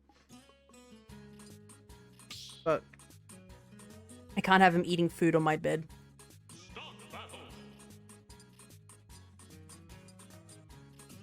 Barusa's gonna get funky. Yeah, it depends on what we find, because I assume what's gonna happen is, like, from my knowledge of what I remember, we did plan to do camp, so, I mean, we could get an encounter. That's always the scary thing about Night Watch. Is anything or nothing can happen. I mean, it could be a good bonding experience of just, like, us talking. Because I don't think our characters have really, you know, sat down together to talk, really. We've only, like, sat down to introduce ourselves, not to, like, you know, chat about stuff happening in the world.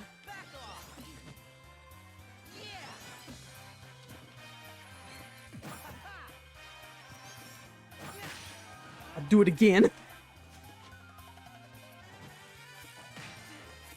There's something so funny about Sora's little goofy ass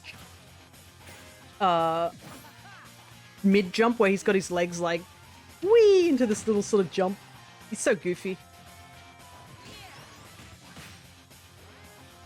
This is my vague knowledge of like Kingdom Hearts. I have no concept of Kingdom Hearts except for the fact of I'm just like he looks like a good character sort of thing. I do like goofy little guys.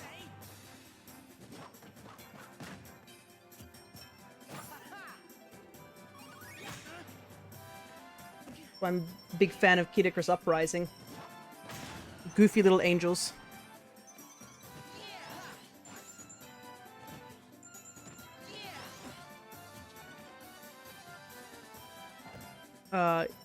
Thea Vass didn't talk to Zane a single time yet. Is that true? Have we not communicated at all? I feel like we have, didn't we? No, we did. We did actually communicate once. It was very, very brief, so that might be why you don't remember. The one time we communicated was when you were attempting to play your loot in the town to get some stuff. To do some busking. And you rolled a nat 1, remember? And you broke the strings on your loot. And Zane was along the lines of like, wow, I didn't know you could do that. That was pretty cool. And then... But I think I missed it, so when Ed fixed it, I was like, oh, is he going to do it again? Like, is he going to break the loot again? That'd be cool. I want to see the loot break again. I thought that's what your loot was supposed to do. I think that's all I remember. That's like our limited interactions between the two of us.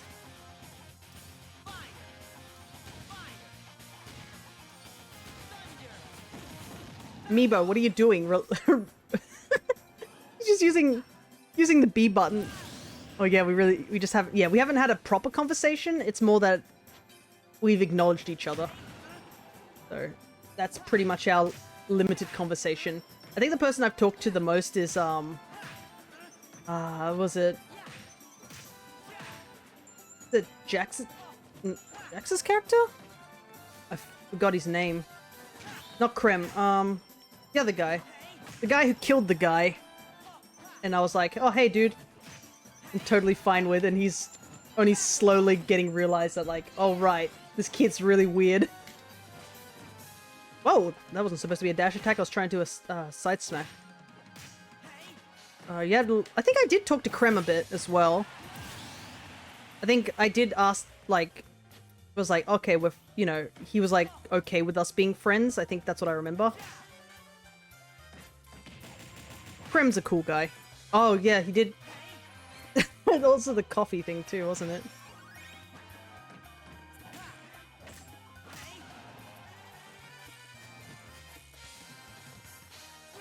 Because apparently, well, it's not apparent. Zane is not a morning person. Whoa! Bass and Crema chill. Yeah, pretty much. It's the other guy and, I'm forgetting their names. I'm gonna have to look this up because I'm just, like, legit trying to remember names and stuff like that.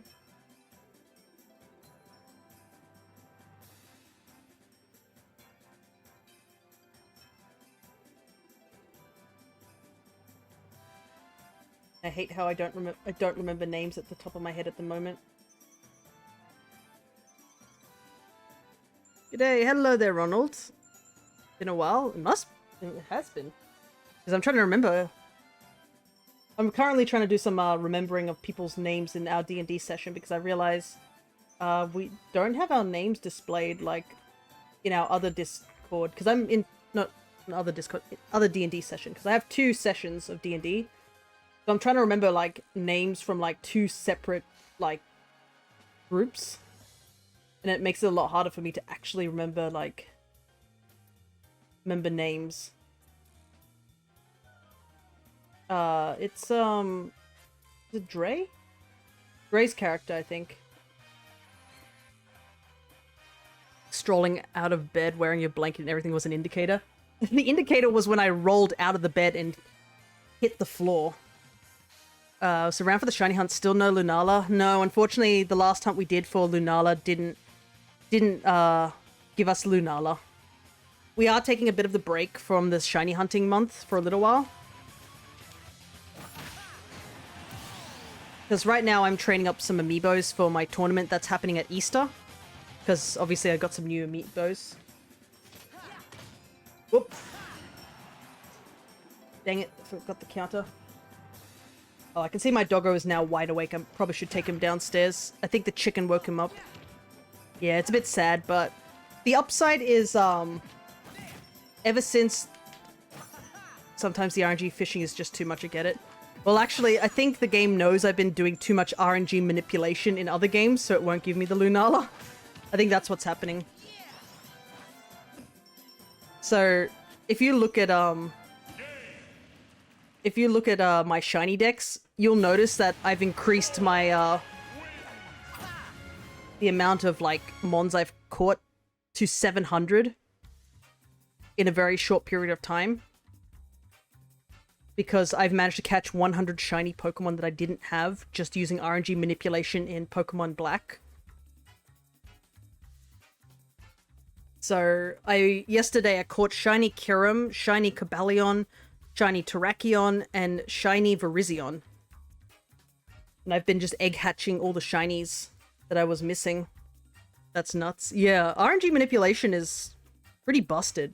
Like, it took me 4 minutes to catch shiny Virizion compared to soft resetting in Ultra Sun and Ultra Moon, which took me, I haven't recorded because it's on one of my other shiny dexes.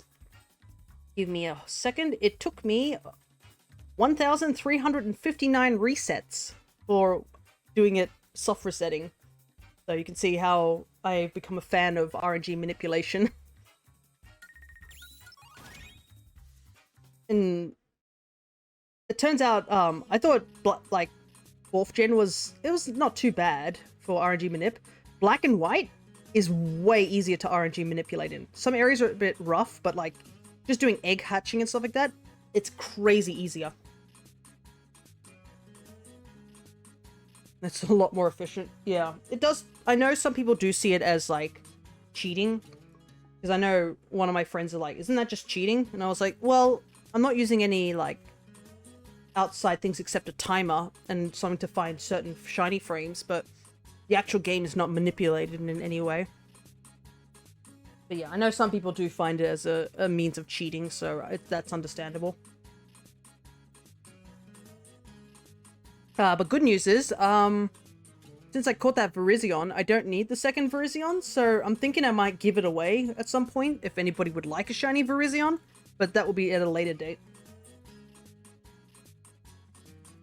Not really, it's not like Fire Emblem manipulation where you just cheese the game.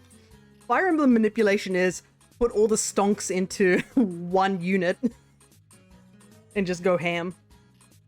But yeah, it's all depends on how a person sees RNG manipulation. You can't RNG manip in a lot of the newer games. I think Sword and Shield was like the last game you could possibly RNG manipulate in, and it was very limited. So I don't know about X and Y and Oras. I think you can sort of manipulate in those games. I think Sun and Moon and Ultra Sun and Moon are a little bit easier than X and Y and Oras. So yeah, I have been just slowly chipping away, getting closer to finishing the decks. I have purposely left out Pokemon that I can catch in Scarlet and Violet because I want to obviously leave some mons for us to catch during the shiny months. But first things first, I'm just going to step away for a quick minute because my doggo is like giving me death daggers behind me because he's like, why you no feed me? Let's say speedruns are not fun to watch in Fire Emblem on the GBA because the RNG is determined from the start. Oh god, that does sound rough. I do want to try some Fire Emblem on the channel, but I don't know if I'd play any of the older games, maybe the newer games. Anyways, I'm gonna step away for a minute. Yeah, I know you ate. I haven't eaten all the chicken. There's still some here. He's just like looking at me. No. Like he is alert. I've never seen him so alert in my life.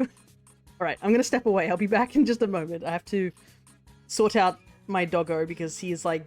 I don't want him like taking another step off my bed and falling because he wants a piece of chicken. Alright, I'll be back.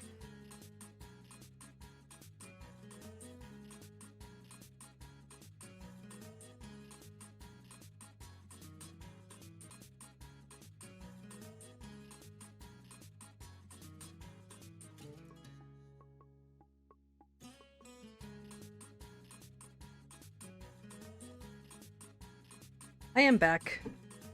I gave him a tiny little piece of chicken, but I had to take him, ultimately I had to take him downstairs so that he doesn't accidentally fall over because he's trying to acquire a piece of chicken.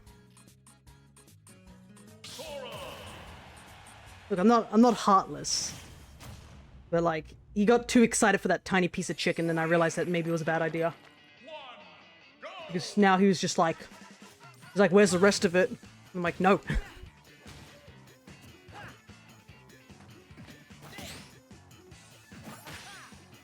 You monster. Hey, you wanted me... You guys are like, justice for doggo. And I was like, alright, I'll give him a piece of chicken. And now he's too excited for chicken. It was actually more torturous of me not giving him any.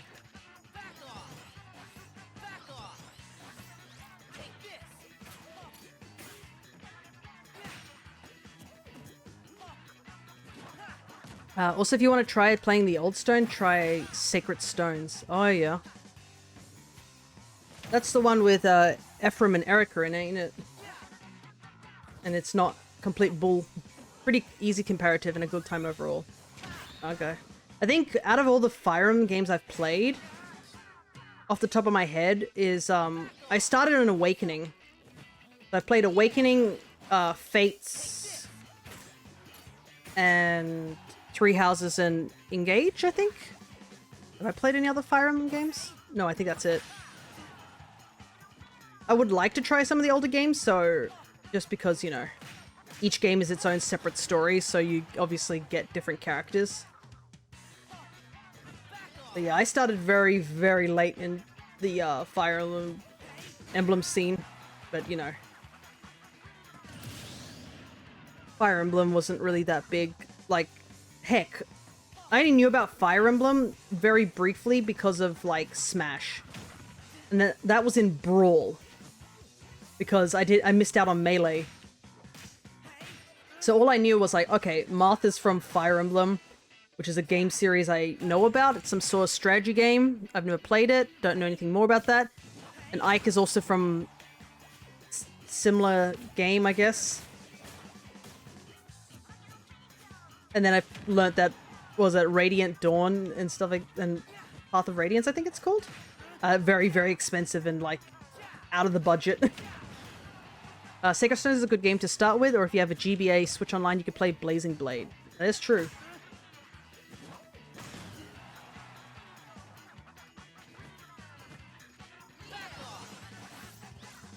Why did you go so high, Amiibo? Trying to go for the attack. Ooh, that was pinpoint accurate. But yeah. Part of me does... Oh, I forgot Sora's got a crawl. It's like this the goofiest looking thing. I was like, what is he doing?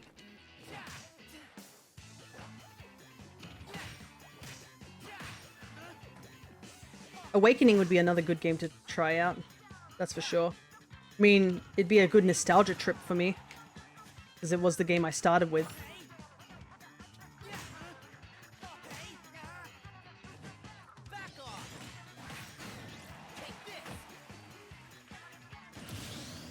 Both come highly recommended if you want to get into the older styles. You gotta watch out for the permadeath. Oh yeah, permadeath.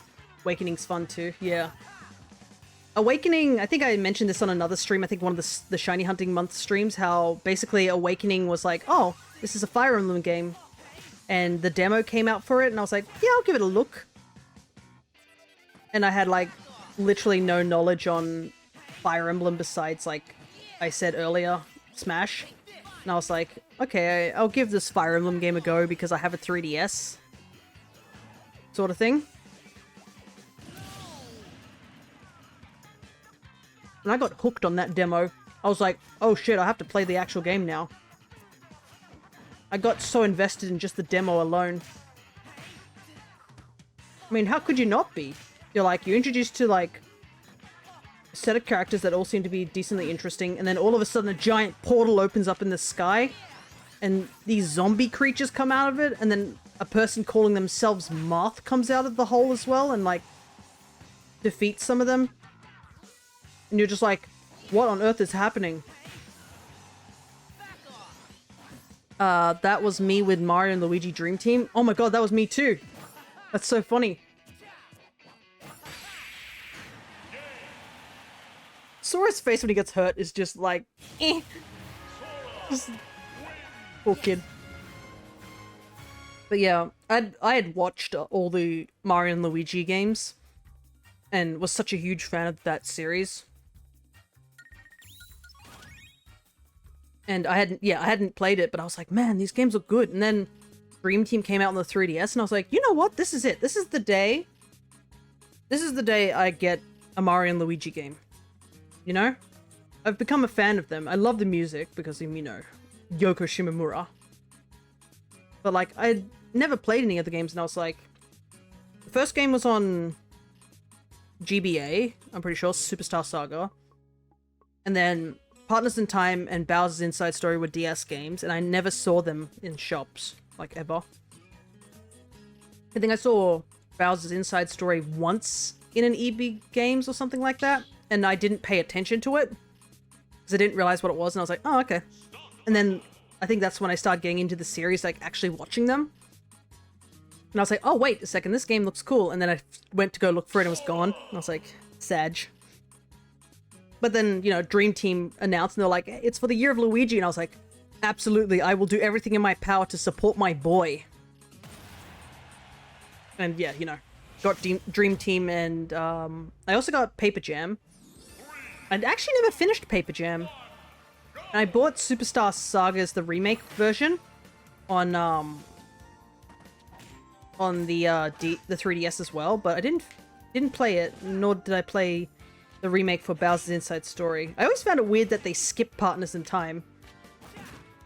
I'm like, why skip Partners in Time? That was always a weird thought, but I guess we'll never get the answers for that because unfortunately Alpha Dream is unfortunately no longer a thing, which is a bit sad.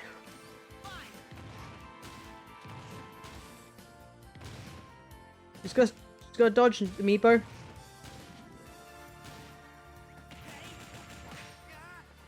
But yeah, that's another series I'd love to play on stream. But first things first, my back catalog first before I start making plans for other games first. Or I'll just never finish like any of the games. Yeah, I feel that I missed out on some great games too, though I did randomly come across a Mega Man Battle Network while I was living under a rock and had no other clue than, oh, it's Mega Man. Yeah, Battle Network's an interesting one, isn't it? Because it's like... they're like computer-related sort of thing? Or like... yeah, it's a card sort of game as well, isn't it?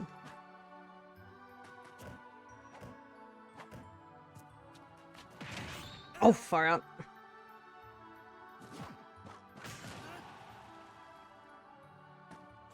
Sometimes it'd be like that. You're just like, oh, this game looks kind of cool. It's so good that PvP gives me will to live. I really hope there's other things that give you will to live besides the PvP of a single game, but you know.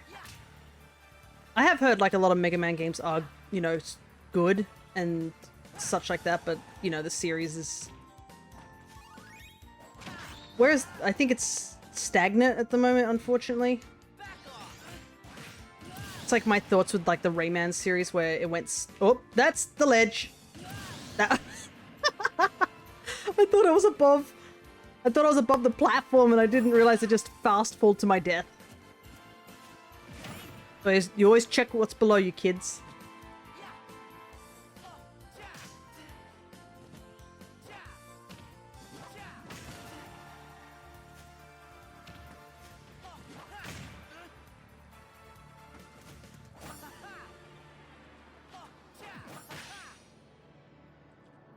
But yeah, like, it's kind of funny I say that because I do adore, like, the Rayman series, but I've never really played any of the Rayman games at all.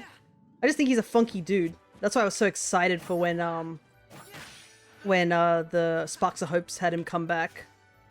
Even if it was, like, for a DLC adventure. I thoroughly enjoyed that. Yeah, it made me miss the games a lot more. And, I mean, I understand, sort of thing, because Rabbids became more popular, but man, do I miss those times. Mega Man kind of got milked more than even modern Pokemon until the corpse died in 2011. With all the new games being cancelled. I do remember that. And then 2018 came around, we got Mega Man 11, which was pretty good. And then we got that other game that we don't talk about. I do remember that. Well, I actually don't remember it. It was some weird game, you know? I think it had a Kickstarter. I don't remember. I think a lot of people erased it from their memory. Probably for good reason.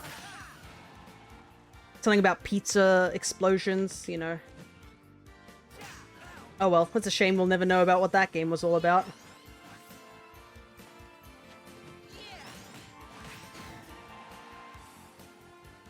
Yeah, I do remember Mega Man 11 coming out and stuff like that, and people were very excited for that.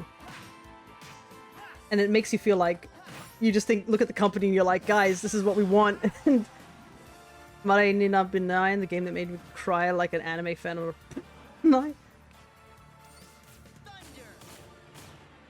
Oh, how did I miss?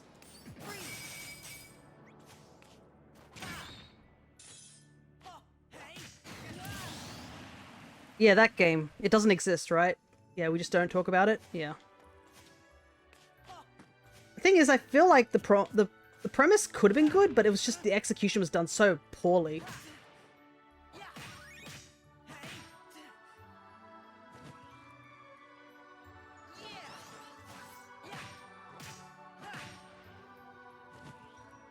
Just bully the Amiibo.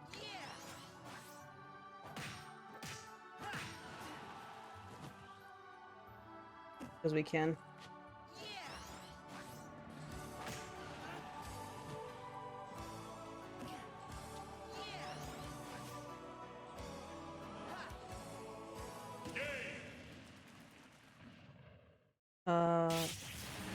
Although Mega Man got a really good re-release with the collections, gives everyone a chance to go back and try them all.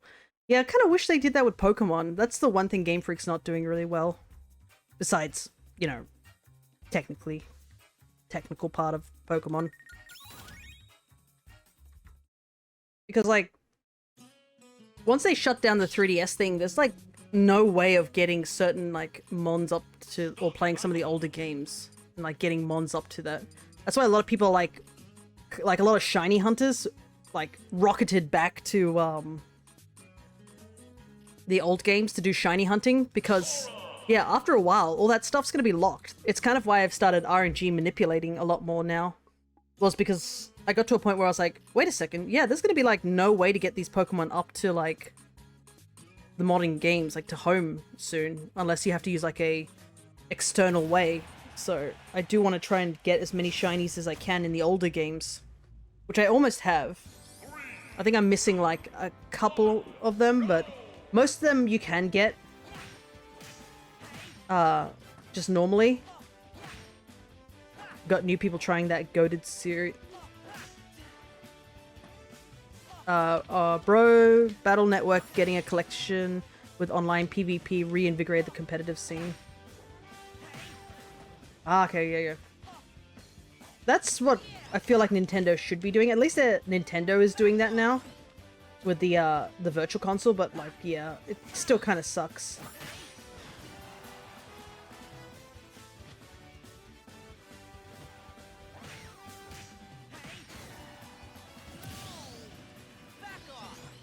But yeah, everybody keeps asking, like, where are the virtual console for all the Pokemon games? Like, heck, the only one we've gotten is for, like, I think the trading card games. The video game versions of those, which I've heard from people that they're very good, so... We got Stadium, and I'm still upset about what they did to Stadium. Like, did you see what they did to Stadium and Stadium 2 when they re-released them? They were just like, oh yeah, you just gotta use the rental teams. And everyone's like, the rental teams was what sucked about Pokemon Stadium. Yeah, I will say I'm happy we got Pokemon TCG on the Game Boy Color. Doesn't excuse the lack of others. Yeah, I know. It's really, really bizarre. And they know that sales would go up. Heck, if people, like... I already have, like, the physical copies of, like, Ruby, Sapphire, and Emerald, and I plan to actually restart one of those games to try some RNG manipulation. Because I want to RNG a starter. And do a ribbon challenge with it. Before it's too late. But, like... Yeah. If Game Freak was, like... Just one day during a Nintendo Direct, they're like... Oh, for the Virtual Console, we're adding Ruby, Sapphire, and Emerald to, like, the virtual GBA. I'd, like, throw my money at the screen. I would. And I'd stream it. I would stream those games on the Switch, and I would put money on the screen.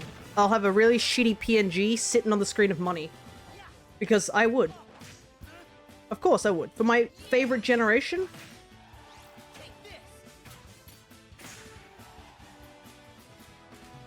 Ugh.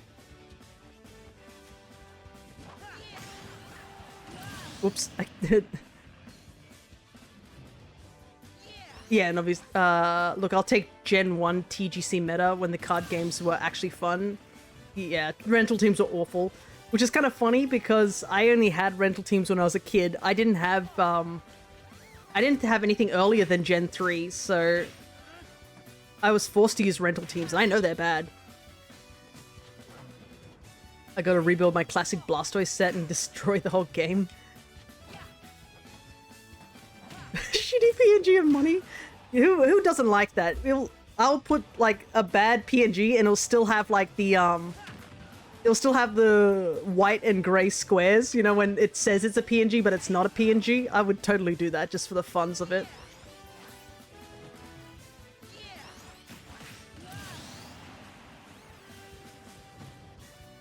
Because sometimes you just want them. Yeah, fake transparency. Everybody loves a good fake transparency. Except for when you're actually doing art, then I don't like it.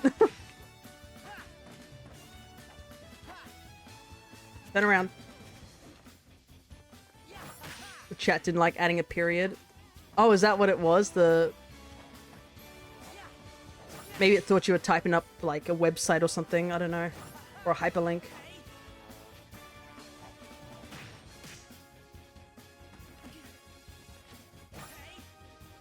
Ah, right. Oh, the perfect parry. Hyperlink blocked, yeah. Take my hyperlink blocked. Yeah. It's like, I put a PNG and it's just a broken image, you know, like with the... just a broken image border.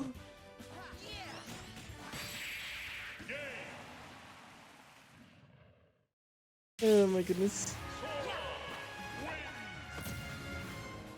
We're falling into the chaos route is what we're doing.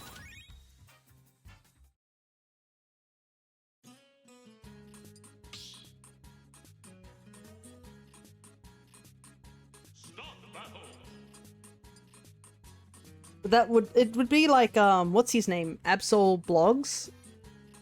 If you've seen some of his streams where he's doing like a long stream doing shiny hunting or something like that, and his viewers can like submit like images and he just posts them around his page of all these like, from like the cursed to the blessed to the who knows what I'm looking at.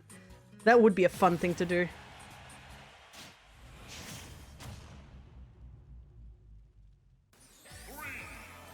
Ooh, we get good music. Go. This medley is really good. I don't listen to much F-Zero music, but like this medley is amazing.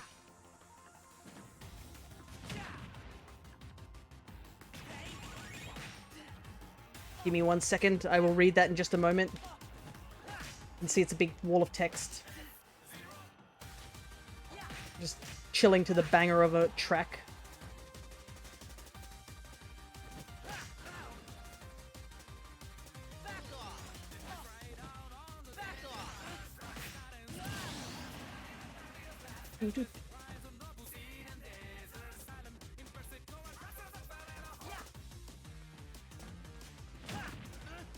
Bro, F-Zero's death is the saddest thing. Oh. Oh, well, what did you think about, was it F-Zero 99? That's still going, right?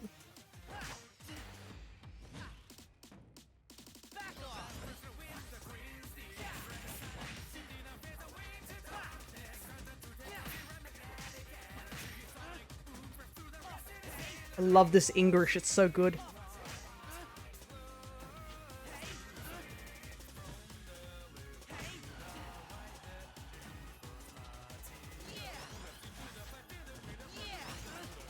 Oh, far out. Sora, why didn't you carry? Come on. Oh boy. There we go.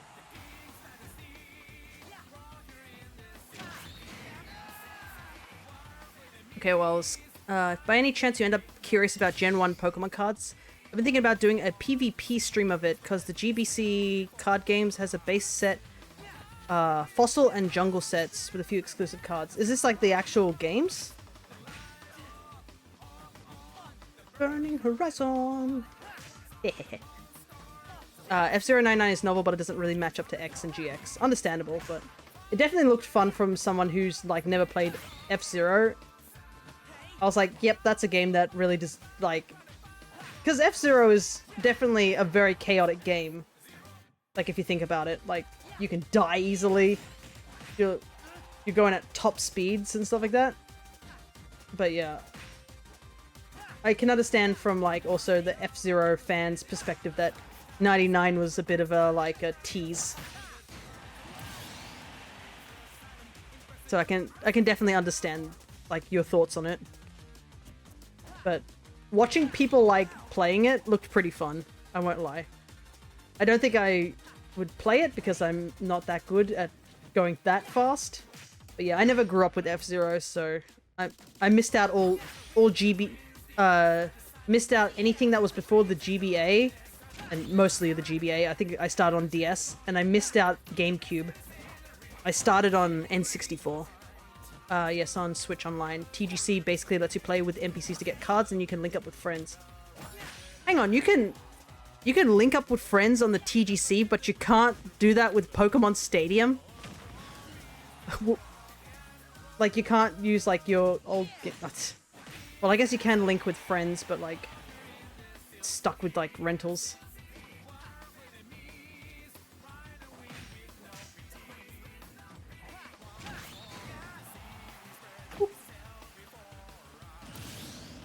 F-Zero X is really the best one. Interesting. How many F-Zero games are out there, actually? Because there's, Yes, finally a shield break!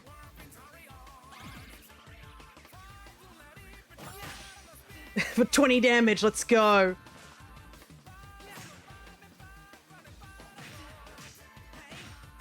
Either way, you can hit me up if you want to do old Pokemon game. Thing is I never really got into the card games. Like, I don't know how to play the card games at all. My knowledge on Pokemon TGC is pictures pretty, I like them.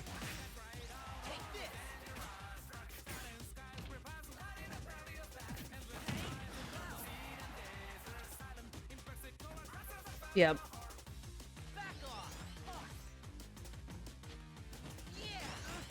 I would even say just in competitive reasons for Pokemon, like the only competitive stuff I've ever done was like a bit of Sword and Shield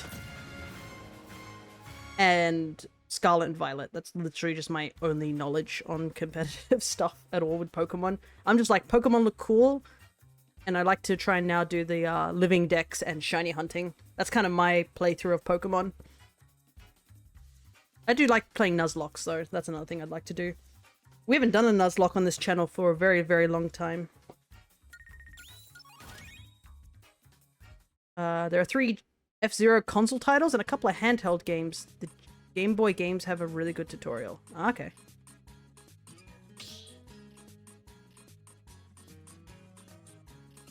Start battle. I realize now my doggo's not here. I don't need to put my fan on rotate. I feel kind of bad for him though. Oh, for TGC. Yeah.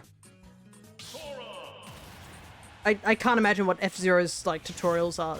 Go fast, don't die. Hey, a Mega Man song. And not one of the ones I know very well. I do like some of the Mega Man songs in this game, but not this one. Basically Lamau. Look, I play Monster Hunter. I am fully aware of the non-tutorial. Monster Hunter. Alright, get out there and go fight monsters. Is this the tutorial level? What's a tutorial? Gets mauled by the first monster. That was literally like me and my dad's experience of playing Monster Hunter when we first played in Gen 3.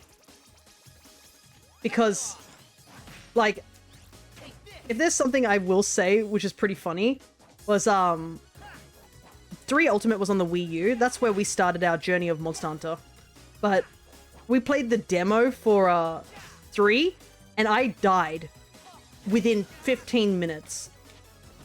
And I was like, is it really this hard? And I couldn't understand how I died so quickly, like... Gotta get back to work. It's been fun chatting there. Might be back later, unsure. No worries. Thanks for dropping by and just talking about random stuff. Monster Hunter moment. Yeah, but like, I was like, why is this so difficult? And then I found out, no, actually all the demos are just inherently difficult to, like, more difficult than the games. I was like, oh, okay. Because when I fought the monster in the main game, I was like, wait a second, he's not as hard as he was in the demo. Turns out the demo is specifically made to kick your butt. And it's even made a point where people will do the demo just to, like, prove that they can beat the monster at a harder difficulty. Of course, lol. But yeah, that's another game I do definitely want to start streaming. I want to stream either World or, Rise and Sunbreak on stream. The downside with World is it's stuck on the PS5. And I have been hearing rumors that the PS5 is getting up. Nani? Excuse me, game, how did I die in that interaction? I know I was at high percent, but like... See you around? No worries, Ronald. Good to talk to ya.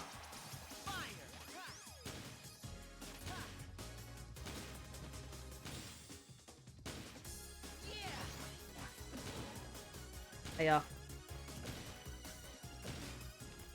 okay. Ah, I baited you. And I missed the grab because I didn't turn around.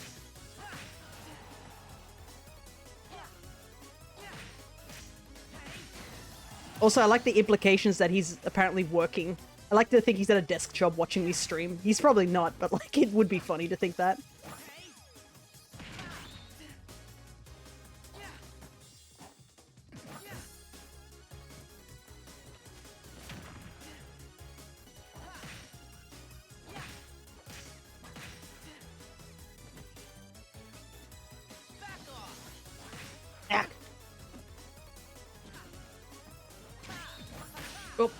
Oh, just got stabbed in the abdomen.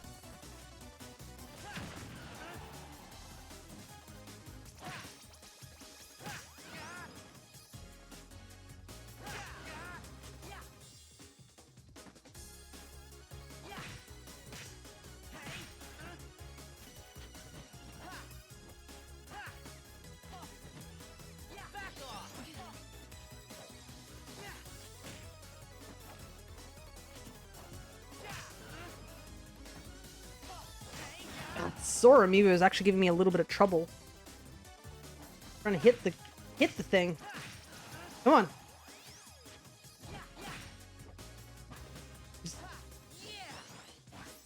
Unlike Pyra and Mithra, where they can't really do any aerial stuff. It's like trying to hit a fly sometimes. Or he's just going everywhere.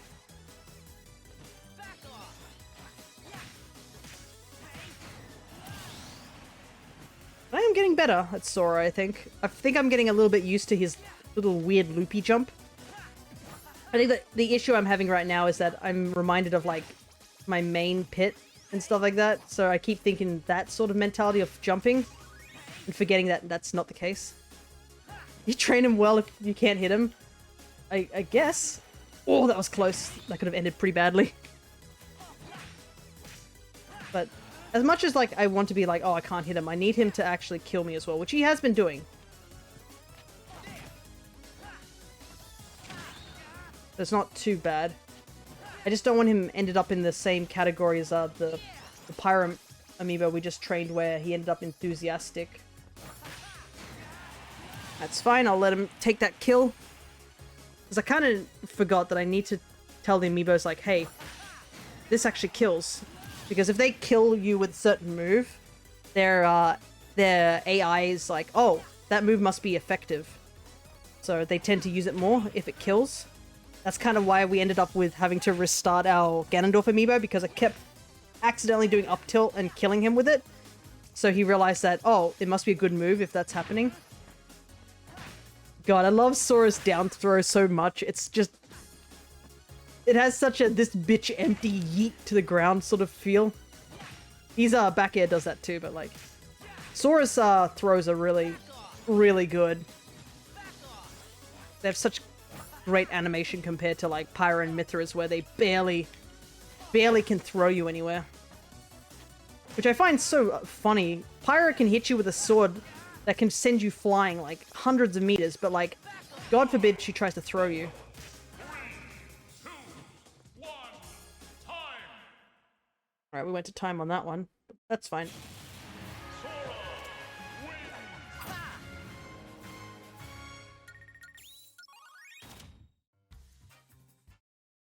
wins. Let's check his progress real quick.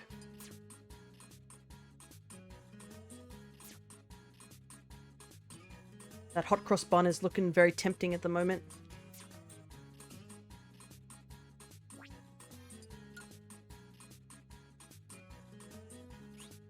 Okay, good. He's in the aggressive stage, which I don't understand why Pyra didn't end up in aggressive. Maybe I was spending too much time just chilling at the edge. Because I was too afraid to go off edge. I think that's kind of the issue. While Sora is like, oh, I can go anywhere because... You know, he has like multiple jumps, massive air. I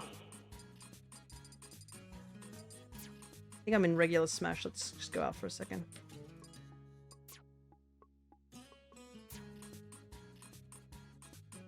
Yeah, I was in regular smash. Let's quickly save some of this info real quick. We'll keep training him for a little while longer. I just want to go back to slow smash, because as much as it's really slow, it gives me an opportunity to like really get the combos or the moves I want to hit. I think that's a big issue with some of the characters, is that they kind of are more effective if you can actually land moves. So if I can't land them, then, you know, it doesn't really help. Wait, give me 1 second, because I'm going to take a bite out of this bread. Oh. Nom nom.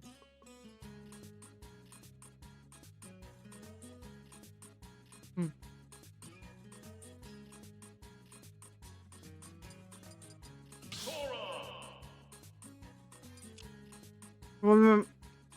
Give me a sec.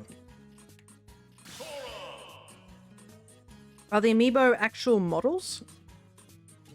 Yeah, they're figurines. So, what it is, it's a figurine of the character in their default, like, costume and pose.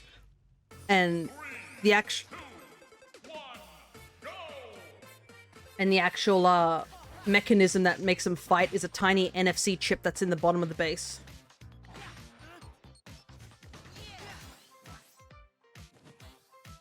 That was the word you're looking for.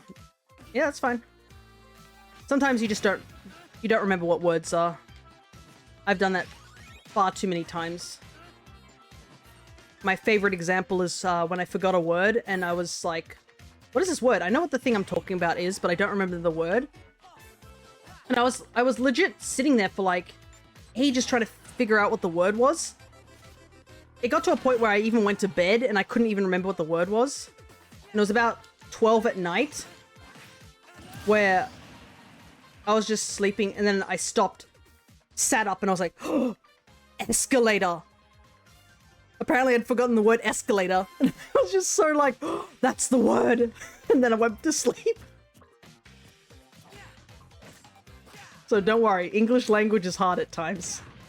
I was born and spoke English my entire life, and still sometimes I forget things. So I am it's totally fine if you forget words too. Yeah, that was pretty much me. It was just like escalator and then went back to bed. I was like, I did it. I figured out the word. I was like, all day I was like, what is the name of those moving stairs? I can't remember. I was like, it's escalator. And I was so excited. And I went next morning, I was like, Mom, I remember the word. It was escalator. And she's like, okay. And I was like, why aren't you happy for me? But like, you know, it's kind of hard to be happy about somebody remembering the word escalator. But yeah, the amiibos are actually figurines. I have a bunch of figurines.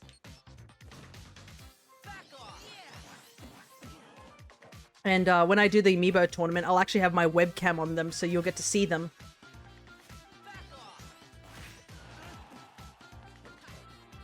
Because I do like the figurines. I know you can buy like the little chips and stuff like that people have got NFC things in them, and they're a lot cheaper, but I've always liked the figurines, so I have a big selection of them. Oh, that's cool. Yeah, I've even got some custom painted ones. And the custom painting job's by me. Because I painted them. I have a custom painted Yoshi and Pit. And if you ask Crescent about her amiibos, she's actually got 2 amiibos that are custom painted by me. One of them I gave it to as a gift. I custom painted a Yoshi. A purple Yoshi. And the second one was I went to their place, I think, when was it? Last year for a party, and I saw one of their amiibos had been custom painted, and I will admit it wasn't the best painting job, and it was very like dusted, and the paint was like chipping in places, and I was like, Crescent, I know this is a lot to ask, but is it possible I could fix the painting job on that particular amiibo? You know. And they were like, yeah, sure. I think I even did it for free. I can't remember if I actually got paid for that or anything. I don't even care. I was like, I care for these amiibos, and I wanted the amiibos to look their very best. So I took it home, washed it, paint thinner on it, get rid of some of the really bad areas of paint, and then completely repainted it from scratch. And I want to repaint some of my well, not really repaint, just custom paint some of my amiibos, because some of my amiibos were from my cousin, because they stopped playing with the amiibos. So I really wanted to, I think I asked them if I could have them because they weren't using them. Oh, come on! How did I miss? So I have a lot of duplicates, and I want to custom paint those ones so I can, you know, tell from a glance which amiibo's which.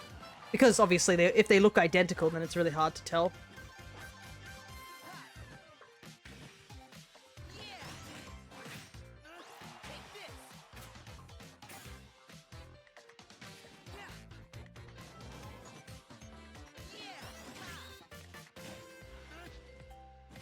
I used to paint a bunch of Warhammer figurines. Nice. I think a coworker hobby painted those things, but I haven't seen him in a while because I think he's on maternity leave because his wife had a baby. So I haven't seen him in quite some time, which is a shame. I do like talking to some of the co-workers there.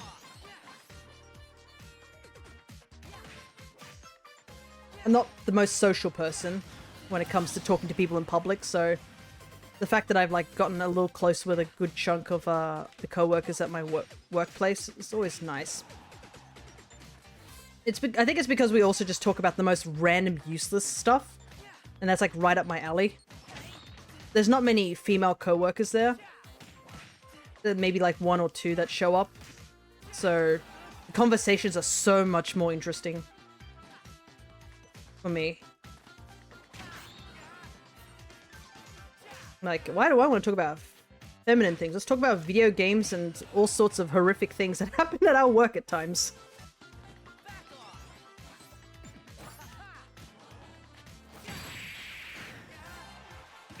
Our place also had a worker leave to have a baby, and then the maternity leave too. Yeah. And I don't blame him, because I mean, I think it's good for people to be like with their kid in their early ages.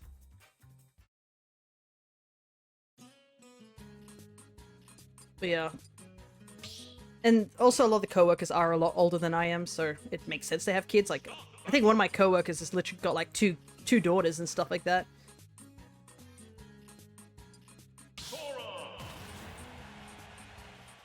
The only time it's strange is when you hear about like, oh, recently my sister actually told me this.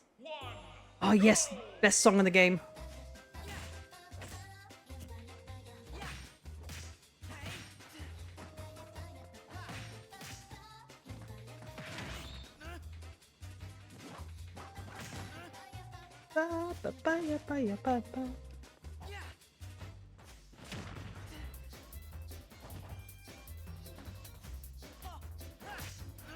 If you don't realize what this is the Nintendogs bathing theme that you probably heard when I was playing a bit of Nintendogs back in the day. I want to play more Nintendogs. I just got to make sure the microphone's working again. Go to the next part of the bread. Yeah, you go do that. That's more important right now. We'll see you in about 10 minutes, I think. Because you probably either oh yeah, that's why it sounds familiar.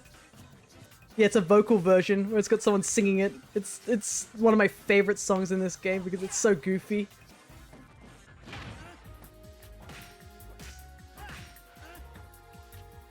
They're like, what should make this theme better? I know, vocals.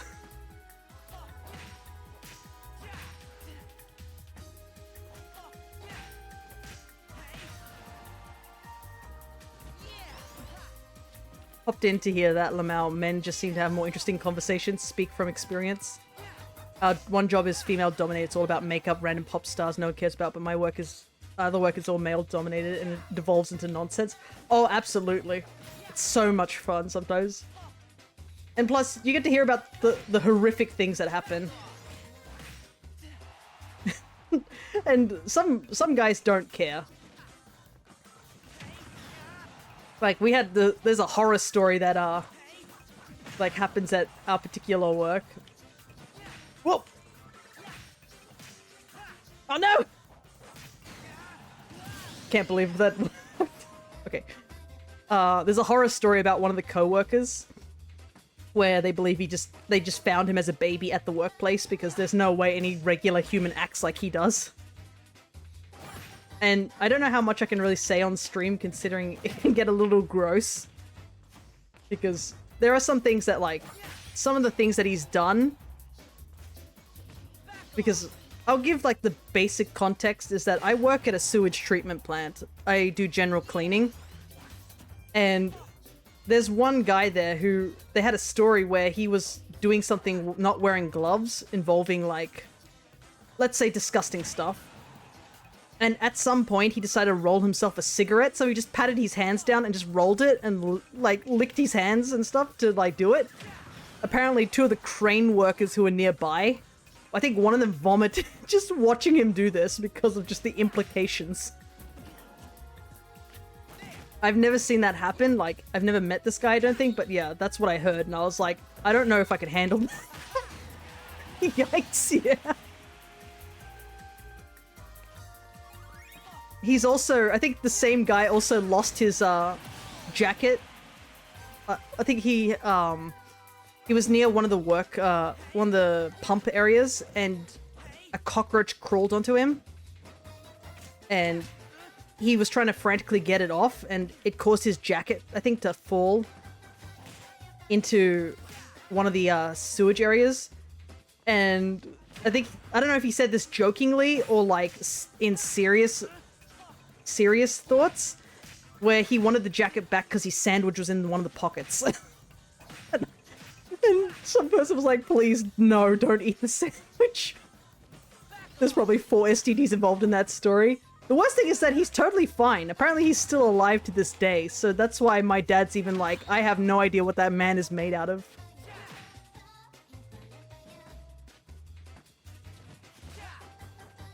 It feels more real. Men going to YouTube style rants about the tiniest things. Yeah. Oh, it's so good. And sometimes you just they come up with really interesting stories. Yummy, yeah. One of my co-workers, he's in... Okay, I'm gonna say this as nice. How? I don't know. He is still alive. He's probably got some sort of titanium stomach. I don't know. Because I'm pretty sure he's still alive to this day. I don't know if I've personally met him, but like my dad has talked about him and, you know, mentioned him. So clearly he's still alive. I don't know how he's still alive, but he is. That's why Dad believes he was probably born on the site somewhere down in the passageways. And he's not really human. They just trained him to like work at the place and he's worked there ever since. I think they even said that if he's never gonna retire, he's just gonna die. And on site instead. Which is a really dark way to say it. Ah, no. Out of that miss! Okay, so the other story I'm gonna mention about, because I can, is one of my other co-workers. He's more of a nature sort of based guy. He's a really sweet guy. Like, I enjoy talking to him. He's very down to earth and stuff like that, but like he's a huge fan of like birds and stuff like that. So he has a book like dedicated to every Australian bird. So, you know, he knows his stuff. And he's also into mushrooms. Now, before yes, we call that an OSHA violation in the US of A. Yeah. So, when I say mushrooms, I am not referring to the drug. I'm actually referring to, you know, wild mushrooms that, yes, you can eat some wild mushrooms. Highly suggest you don't, if you do not know what you're doing. I know there are people who know what they're doing, and there are specific mushrooms you can eat. But, like, if you do not know what you're doing, don't go out there and eat random mushrooms, because a lot of them are poisonous. But, yeah, he's, like, a huge, like, fan of, like, those type of things and scavenging in nature about stuff. And he'll be like, oh, this is this type of mushroom, and he explain it. He's even eaten and, like, dried mushrooms that, you know, are edible. So he knows what he's doing, and he had a situation where he went to, I think to the marketplace where some guy was selling mushrooms of various kinds. And I think that also included the drug variants, the magic mushrooms. And I think he got to a point where apparently he was like talking a bit too much about mushrooms, or knowing too much, that apparently the other guy was starting to sweat because he thought he was a cop. And he was just like really passionate about mushrooms, and he was just talking all about mushrooms, and this other guy was apparently just freaking out, thinking that this was a cop interrogating him about like where he got them and stuff like that. When he just was asking like, oh, where'd you get these from? Like, you know, out of genuine interest rather than like suspicion.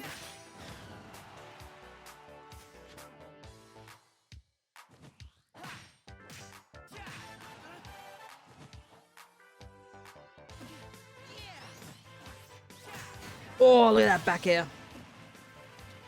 But yeah, the mushroom selling guy disappeared from the marketplace very, very quickly. Yeah, so you don't have an IQ lower than that room temperature, don't eat random crap. Yeah.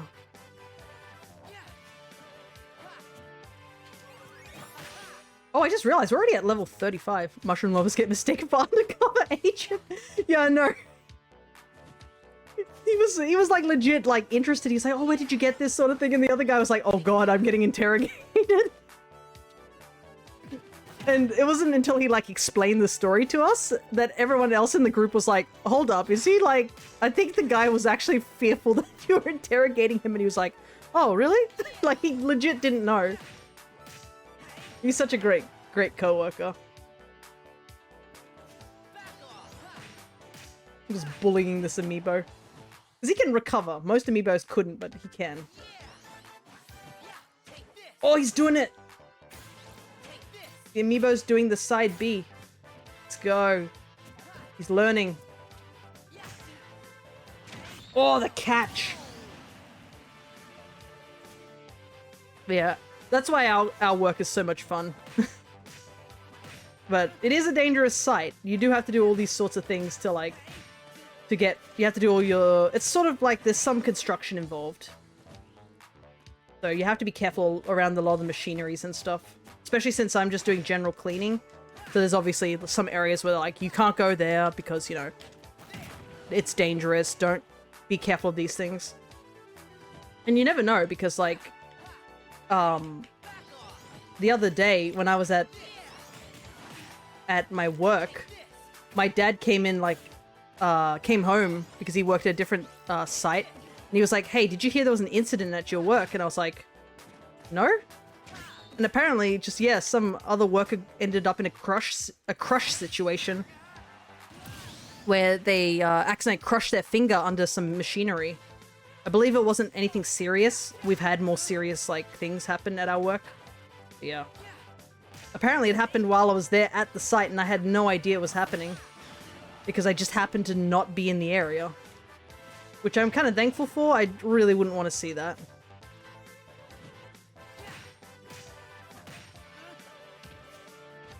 Other than that, our site's mostly safe. Except for, like, obviously the incident that happened to my coworker. Which my own, like, employees won't tell me anything about. Except the fact that he's unwell. Unwell is much of an understatement compared to what I've heard has happened to him. Ow!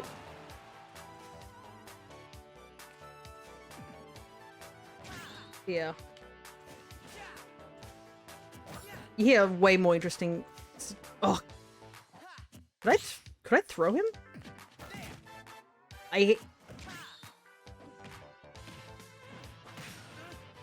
Wow, goodness, sorry, your forward throw kind of sucks. Yeah, it's almost like when people actually do work, it's easier to make fun conversations, yeah. Plus also, like, I think another funny thing is that because the people at our work have such different views on certain things that you come up with all sorts of weird stories. Because when you get into an easy job, you get people offended over everything. I think it's also just, our job is like one of those jobs that like, you kind of have to be a person who's like, has a particular personality and doesn't get bothered too easily, I feel like. Because I know I heard recently, I don't think I ever want to go back working at a casino, but man, it was hilarious. Oh, did you work at a casino? Interesting. Oh, far out.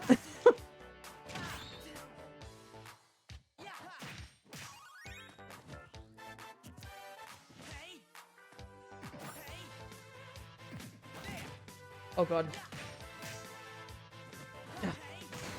Oh, I'm dead. It was a blast. I can imagine. But yeah, you do see some horrible things, I think, at casinos as well, because some people are just, like, there for ages.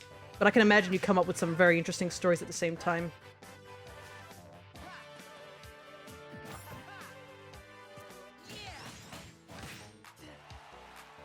Absolute hell, but it was genuinely hilarious.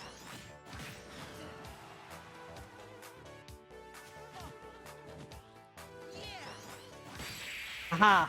Gotcha! Hmm?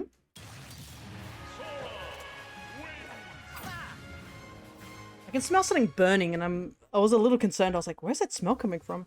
I think it's coming from downstairs. I'm gonna hope that's what's happening. Yeah, let's say there were some characters that were regulars. I can imagine. But there was an interesting story my dad told me about my workplace. Because obviously I work as a general cleaner there under a different company that works at the site. And my dad was telling me about how there was a young lady, I think she might have been around my age, who was getting a tour before she started work there. I don't know if she was doing part-time or anything like that, or full-time. But she went in there, and they were like, okay, this is this thing, sort of thing. They were like, you know, showing her the ropes, essentially. And I'd give more, but I'm kind of working, need to go off and on chatting. No, that's totally fine. Management was a massive joke. Oh, goodness. It's totally understandable. But, yeah, they were showing this lady around. She did pretty well on the first day. That's what my dad mentioned. And then he was like, Oh yeah, and then they took her to the screenings room, which the quick answer to that is basically where everything gets treated, but it's in its rawest stage. Like, as raw as you can get. Yeah, she quit the next day. She couldn't handle it.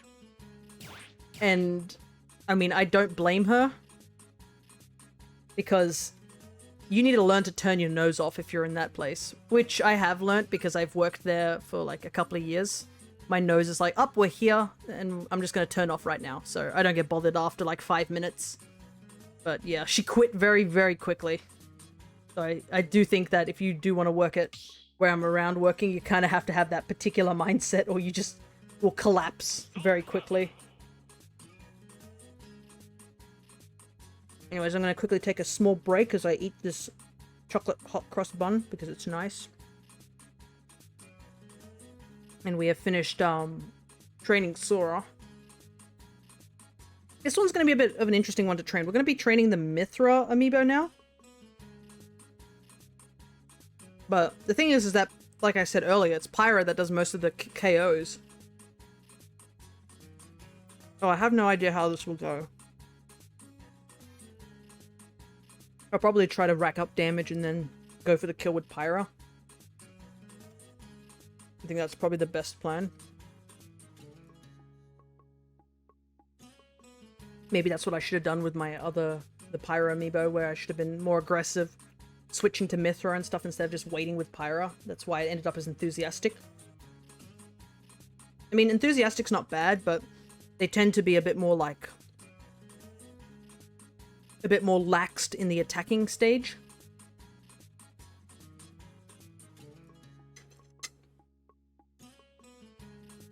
Sometimes they just do more dodging and don't actually get kills very easily.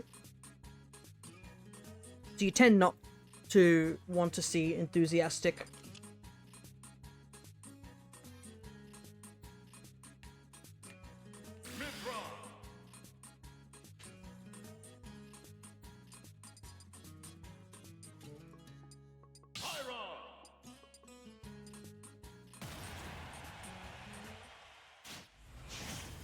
The 3-hour mark. Let's see if we can get this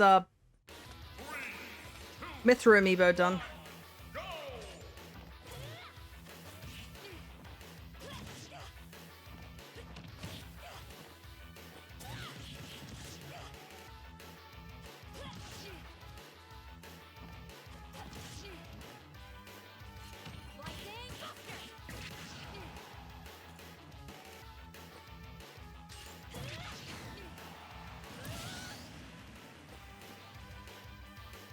I do like the silver and copper outfit. It's quite nice.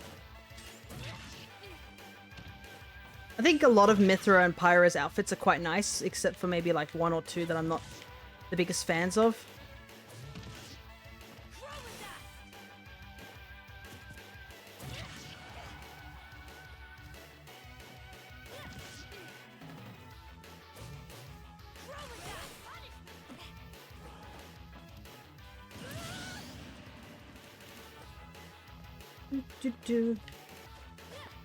I still find it funny how they were like, with Mithra, they were like, oh, we better put slight censorship on her. Because, yeah, her outfit in 2 is a bit revealing, to say the very least. It's not, like, super revealing. There's far worse character designs in 2. That's probably why 2 is probably the least favorite of the trilogy, in my opinion.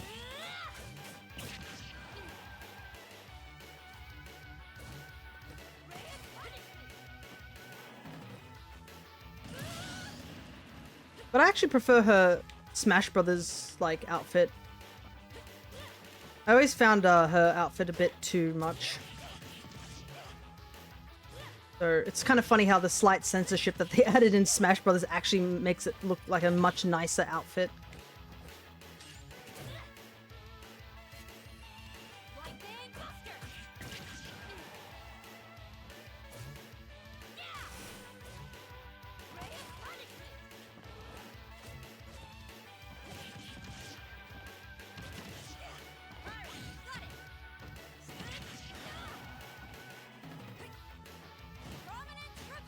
Oh, dang it. Didn't land on the platform.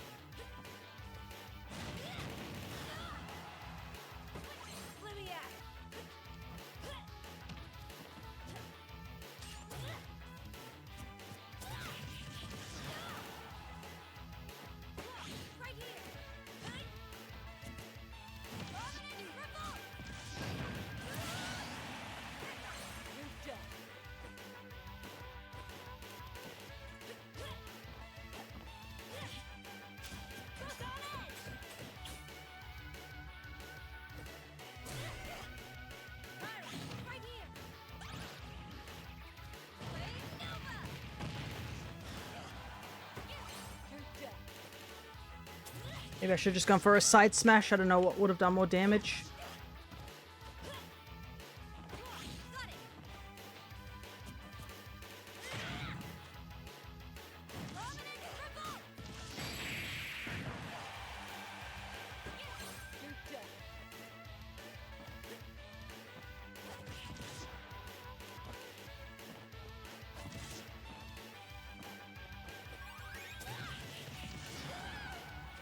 Yeah, look at that. You can barely kill at like 100 with Mithra.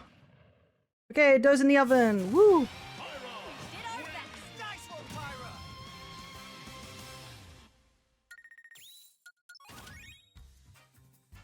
Now the hardest part of bread cooking, the wait. But like when it starts getting close to cooked, the smell is heavenly. Like up there on the top 20 best smells in the world. Freshly baked bread in an oven. It's almost cake in the oven's also good, but there's something about bread, baked bread in an oven. Start battle.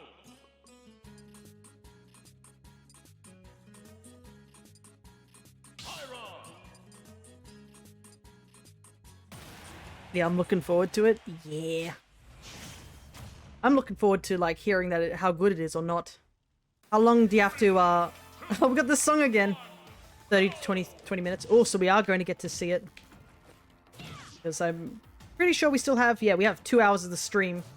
And I would be very concerned if your bread's in there for like more than 2 hours.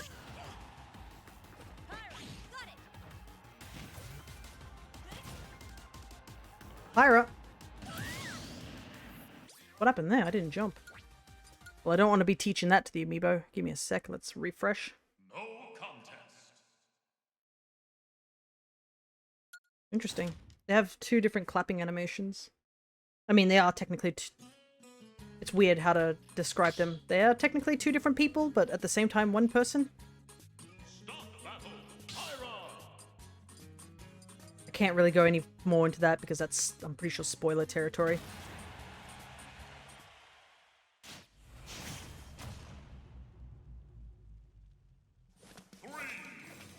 It's a shame we don't get to listen to that song because I did an oopsies. But we did hear it earlier, so I guess that's fine.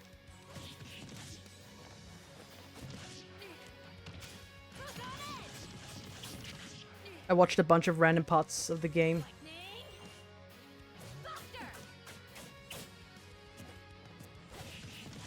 Was spoiled on a lot in the game. Yeah. Which I think is a bit of a shame because I think, you need to really watch the games and stuff like that. But I do understand why some people might not have time to do that. Xenoblade is massive. It's a big JRPG. So I totally understand if, like, people don't know a lot of things. Heck, I mean, Smash Brothers technically did spoil, like, a big chunk of the game. Didn't spoil everything, but it did spoil a little bit. Like, out of context, it's like, oh, I don't know what that's about. But in context, if you know, you're like, wow, that's massive spoilers.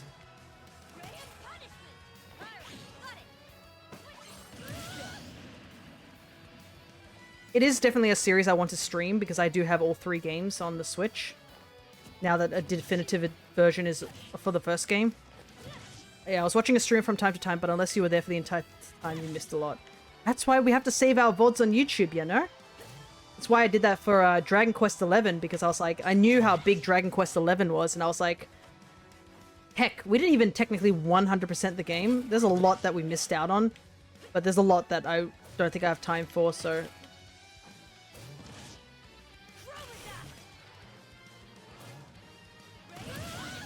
So dumb. I thought it was Sora for a second. I was like, need to catch up on that. Only got to the beginning of the game. Yeah, it's a big boy game. Like, heck, I think it took us like 8 parts just to get through like the first 2. It took us like 5 episodes to get to like arc 2, and then another like chunk to get to arc 3. But yeah, it's one of my longer runs in my streaming history, besides, I guess, Pokemon. Because it is a game I hold very dear to my heart. Even though I only just started playing it because of Smash's DLC, I ended up falling so in love with that game.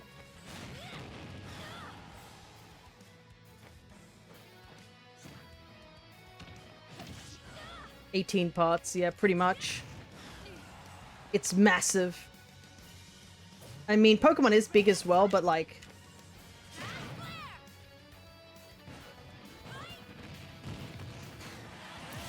But the fact that, like, with Pokemon, there's a lot of, like, replayability.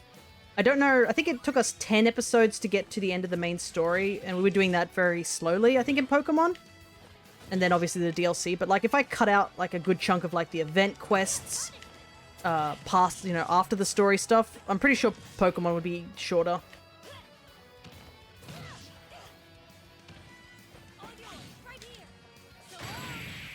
Oh, look at that. That transform into, like, side smash. Oh, mwah. That was pretty good.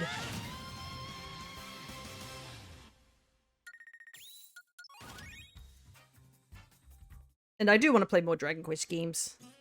That's why I wanted to put Pokemon's shiny hunting on hold. That was really the real reason. It was all a ploy for me to play more Dragon Quest. But nah. I think Stardew is actually going to become bigger soon. I'm pretty sure, let me take a look. With my handy-dandy off-stream stuff. Yeah, we're up to 16 parts in Stardew as well. The Stardew will soon become the biggest series. There's just a lot to do in Stardew. And now that they've added the 1.6, we technically could just do more. Like, there's nothing stopping me to, like... I never did look at what 1.6 added. I will say, very quickly, it added a lot. Like, new farm type, new story stuff, new ways to get to perfection.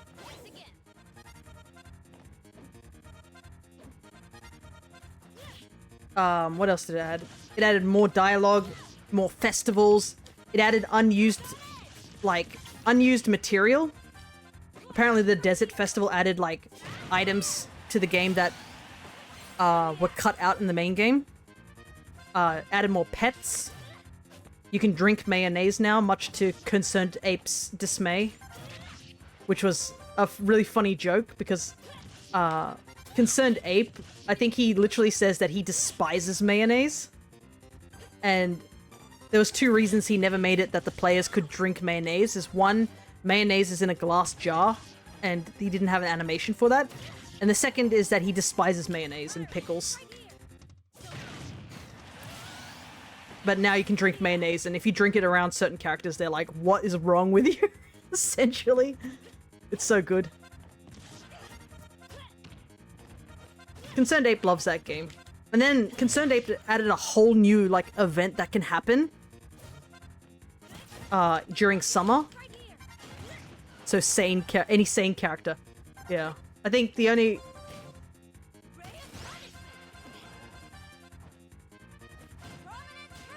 The only character I think that is pretty interesting, I think, is Krobus.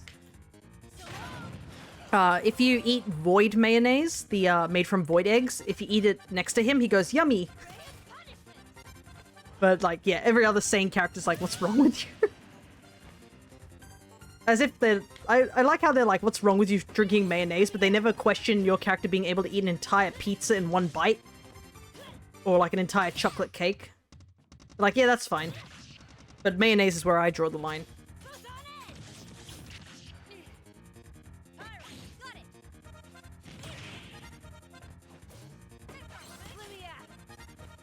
But yeah, they added a new event in summer, which I really hope we do get, because we're in spring right now.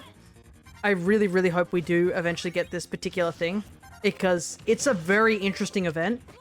Because when the first time it happens, it's like a creepypasta. Like, all the characters actually... anything that they were supposed to be doing that day gets immediately changed. And it is legit creepy if you think too deeply on it at first. But after the first time it happens, all the characters are totally fine when it happens.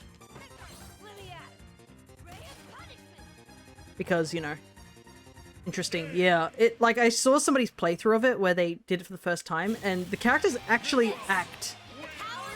I guess I could explain what it is. So, in summer, there's an event that can happen called Green Rain, where it starts raining green rain, essentially, but all TV connection becomes disconnected, so you can't watch any of the TV shows. All the TVs have green haze over them.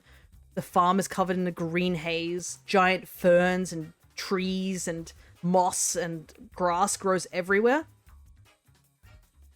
And yeah, the characters act as if the apocalypse is happening, because, I mean, wouldn't you freak out too if, like, you woke up one day and the air was this strange murky green? You look outside, it's raining green rain, and you try to contact anyone via phone or TV and it's all blurred. And it is legit interesting, but yeah, it's harmless. It's actually a great time to go collect moss and stuff like that. But a lot of the characters do act like it's the end of the world sort of situation, because, I mean, technically it is. But after the first time it happens and they find out it's totally harmless, everyone acts okay the second time. Yeah, everything is covered in moss too. Moss was another thing that was added recently too.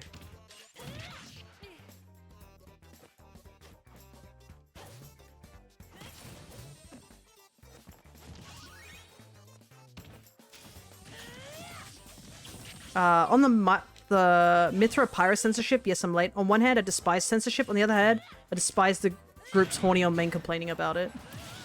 Actually, in my honest opinion, I think she looks nicer in stockings. So I think I prefer the censorship in this case. Yeah, I actually just prefer the outfit.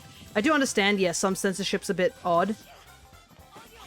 But then sometimes you're like, yep, that makes sense. If you've played... I know you were talking about Fire Emblem recently. Have you played Tokyo Mirage Session? You know, the Fire Emblem game on the that was on the Wii U and then remade on remastered on the Switch? They had censorship on that one on the wazoo, but, like, when you look at what they censored, you're like, thank God, because some of that stuff was, like, really inappropriate. And I was like, holy heck. Thank God for censorship on some of those. Like, that is just awful.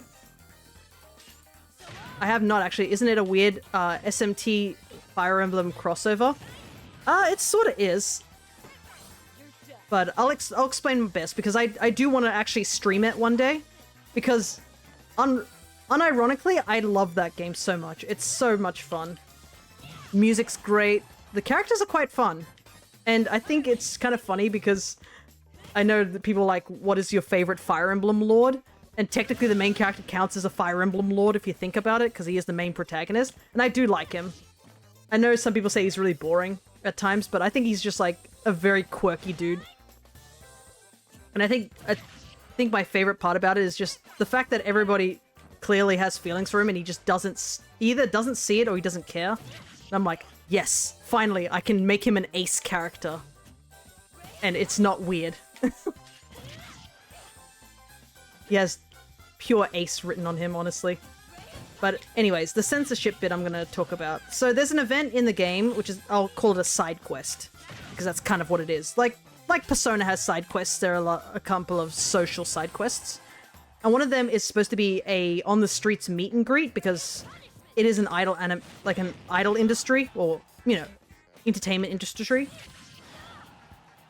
And the idea is that they're supposed to get out there and, you know, greet fans, promote their show, etc. I have no idea why this is in the Japanese version. In the Japanese version, it's summer when they're doing this promotion. In the Japanese version, they are wearing bikinis and walking around Shibuya in bikinis. Which makes sense for why it's supposed to help with their boldness, apparently. you know, to be more bold. And AKA, that's the most bullshit answer I've ever heard in my life. And I'm like, there's no way they do that in real life, I swear. In the English version, they censored it by basically making it that they're just wearing summer outfits, like tracksuits and, you know, stuff that idols don't usually wear, but completely tame. And that's like the one time I was like, yep, that's much better.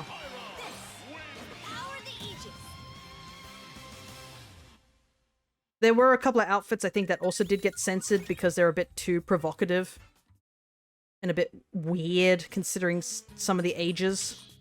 Thankfully, like, they're pretty tame. It's just like most of the outfits are a little just a bit too much, so I can understand why they might have censored it. But yeah, that one event, totally understandable why that got censored. And I'm kind of glad. We don't need that. We really didn't. I think the only time there was one thing I didn't like about they censored, which was, I think, a wedding dress-based outfit where they made it long-sleeved and, like, neck-tight. And I was like, eh. Because it was more, you know, revealing at the top part, but, like, I understand that you wanted to censor it, but come on, at least make the dress look a bit nice. It looks really tacky. And this is somebody who doesn't give, like, two flying Fs about, like, fashion. Even I was like, man, that looks awful. But yeah, I guess you guys will get to see that if I do stream it eventually. Which I do want to stream it. I'm not joking about that part. I do love that game. And I'd love to stream it on a, like, hard difficulty or something like that, because I've only played normal. But yeah. If you're gonna do censorship, at least make the censored outfit look a bit nicer. It's like the difference between Pyra and Mithra's, like, censorships. Because Pyra's censorship is that they gave her thin stockings between her shorts and her boots.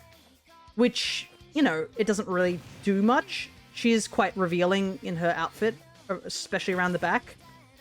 Mithra's one is where they made the chest area, like, they closed up the hole there because she had a basically a cleavage hole there, and obviously she had only just a skirt. She didn't have stockings on at all because she wears only boots compared to, like, Pyra's long sort of stocking boots. So obviously the censorship on Mithra is like, give her stockings, close up that gap, and it looks a lot nicer than Pyra's one. So, like, that's, I would say, good censorship compared to, like, sort of like a mid sort of censorship of Pyra's. But that's just me. Yeah, I know nothing about it, really. See? Even more reason for me to play the game, right? Spread awareness to people about my weird tastes.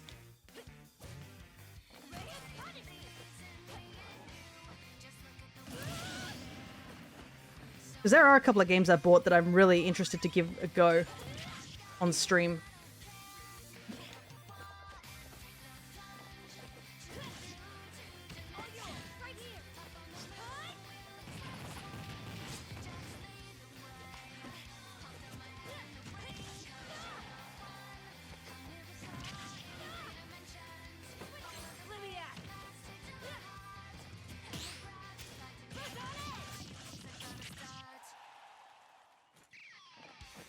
Oh, that was a weird loop.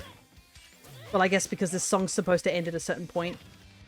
Because this is like the final song for Odyssey, isn't it?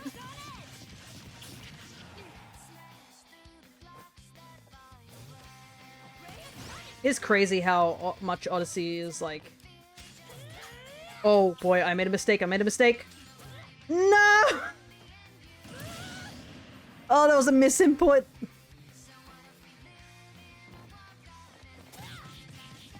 God, going from, like, Sora to Mithra and Pyra. It feels like I just put some lead weights on.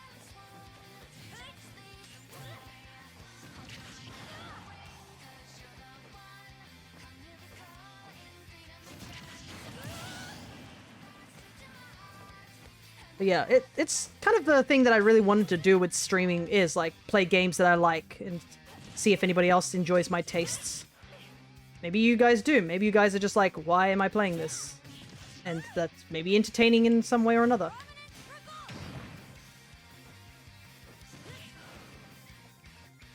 Heck, I would play a bunch of Kirby games if I could just blab about the lore.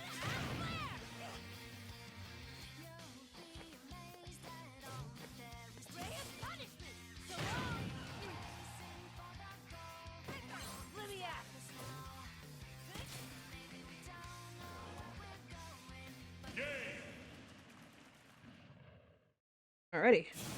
This feels a lot slower than the, This feels a lot slower than when we were doing it with Sora.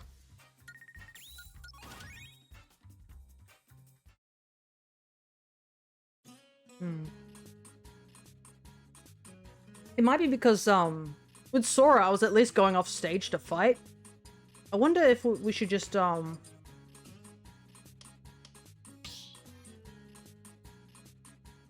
go to a stage without falling. Let's see how that goes.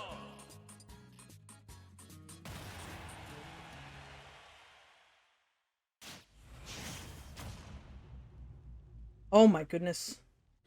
3, 2, 1, go!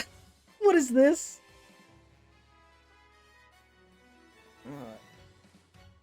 So, I know I'm pausing stream, and I can't really show you guys this, but my dad has sent me a message.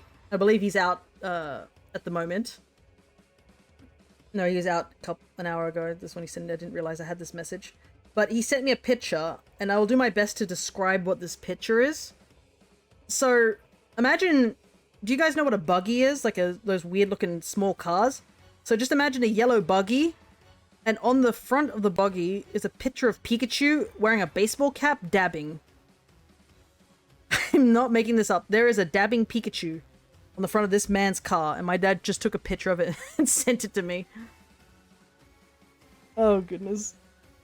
It's kind of funny because that's actually something that's happening around our area. That is amazing, yeah. So, for some reason, I guess there's a driving class or driving school that has this obsession with just, like,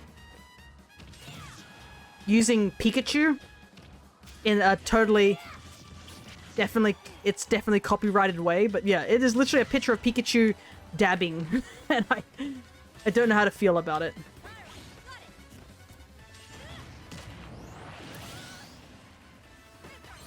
I have seen those cars driving around, and I'm just like, I don't know if I find that more trustworthy or less trustworthy. You know what I mean?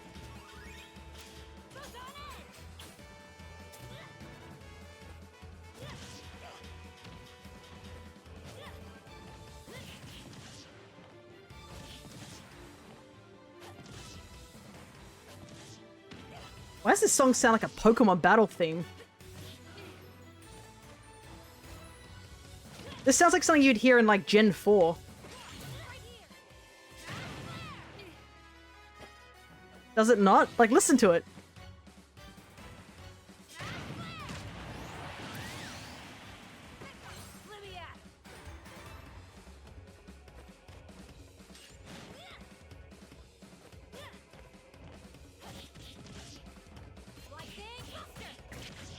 I'm just glad that sort of thing is becoming more normalized. What, the Pikachu thing or the dabbing thing?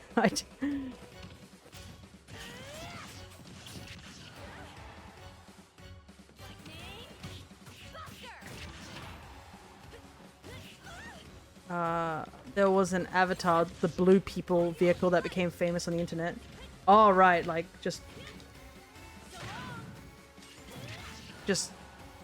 Though I think the guy ended up being a pretty bad guy. Oh, that sucks.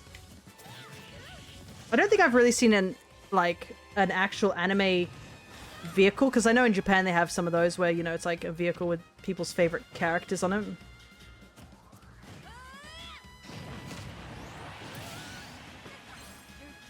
I did see something when I was traveling in Japan in Sapporo, because when we went to Sapporo, they were celebrating Snow Miku, because every year they celebrate Snow Miku and make a new Snow Miku design. And this year they obviously had a new design, and it's a very cute design. I actually like it. So if you looked up Snow Miku 2024, the design they went for is a hot pot design. So, you know, like a person who stays at home under a kotatsu cooking delicious hot pot. That's sort of the vibe they went for. And it's a very cute vibe, and it goes for a more warm pink color as opposed to the cold blues and whites of previous years. Though I think what was it? 2002 or 3?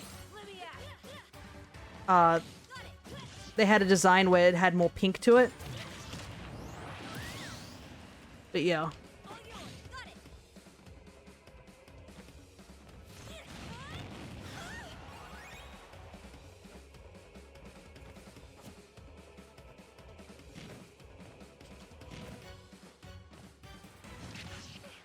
But yeah, they had a tram that was running through Sapporo when we were there. And it had Snow Miku on it. It was very cute. Nice. I'm not sure why Vocaloids are as big as they are. I can try my best to explain it. Because, there's like... Vocaloid are not really characters. They're voice software. So, a person recorded different, like, thing. Yeah, they're like AI voices, sort of, but they actually don't. They had somebody who was, like, voicing each of the voices. It's not like just them getting a voice of a person and just copying it. They use it to get every pronunciation of all the different things in Japanese. But I guess, yeah, on a base level, you could say it's like that. But it's more an actual program which you can make like voice lines and music with. So the idea of Vocaloid is you use the pronunciations of the Vocaloids and arrange it in a way that it makes a song, and then producers would make their own background music, and then that's what it is. It's usually for people who aren't confident in singing, but they want to, like, you know, do songwriting. That's kind of what Vocaloid was used for. And technically, Vocaloid didn't actually hit it off, really, for a long time. There were actually Vocaloids before Hatsune Miku. Hatsune Miku is kind of the one where it really escalated from that point. They had, like, they had 2 Vocaloids that were actually based off English singers. Like, you know, those type of jazz singing in a jazz bar, dressed in glitz and glamour, with a deep voice against a piano in a smoky room. That's kind of the vibe they went for with 2 of these singers that they had. And they had a couple more, but they didn't really go anywhere. And then at some point, Hatsune Miku's voice bank was created. And that sort of, like, took off. They also had special things with the Vocaloids, so it wasn't just, like, one version. You had things like light, dark, sweet. So they had, like, different sort of, like, styles. So the voice would be, for sweet, would be very soft and light. Dark would be more moody and deeper sounding, stuff like that. So it had a lot of variety. And obviously the character design was a big thing too. And people liked Miku's design. But technically 2 other Vocaloids came out before Hatsune Miku, which is Kaito and Meiko. They're both still popular. They're a bit older, so their vocals aren't as good as Miku's. They haven't been as refined.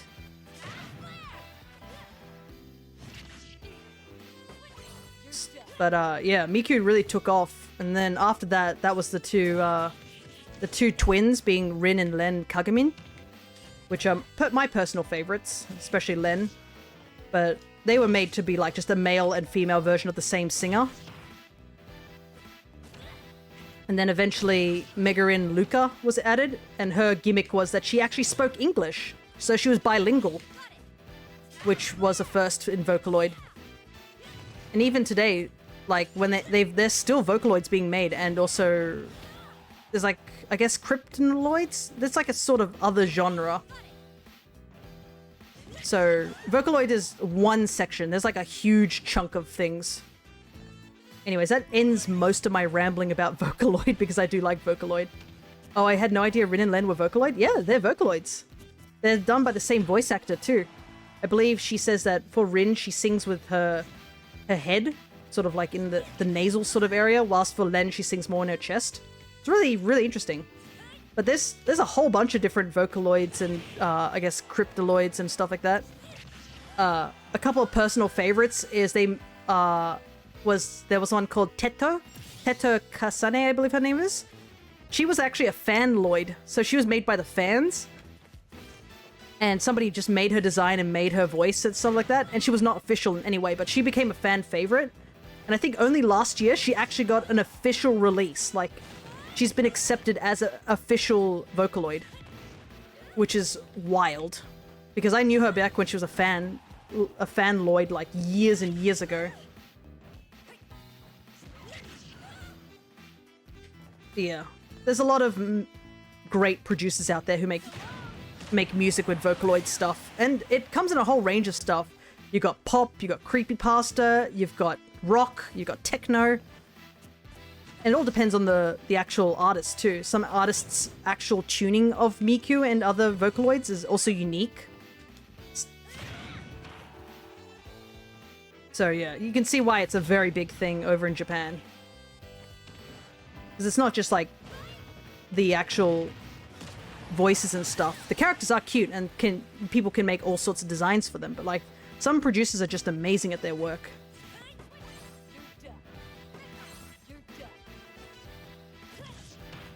What other ones can I really mention? Oh, did you know there's a Hello Kitty Vocaloid? She was made to be a branding for Hello Kitty. So she has like Hello Kitty based aesthetics.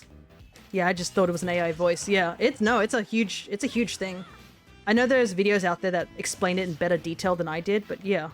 That's why whenever people are like, oh, it's just AI voices, I'm like, no, it's really not. It's actually like the love and effort of like producers working super hard to make their characters sing songs or express their feelings.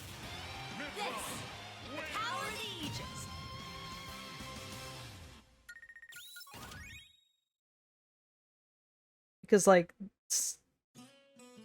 one character can sound so different depending on who's using the program. It's not just like you just type in words and the voice sounds genuinely the same all the time sort of thing.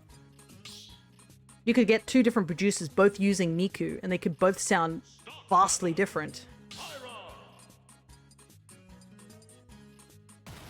But there is something funny about the person who actually voiced the Hello Kitty Vocaloid. I'm trying to remember her name. I think it's Iroha? Like Iroha Nekumatsu or something like that. She has a very cat-like theme. But her actual voice actor, she ended up becoming trans. So she transitioned to a male.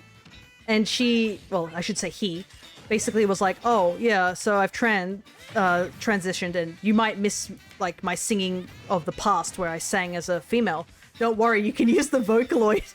And he promoted the Vocaloid. He's like, if you miss my old voice as a female, here you go. The Vocaloid is available for you to use. Which I thought was pretty funny and very based.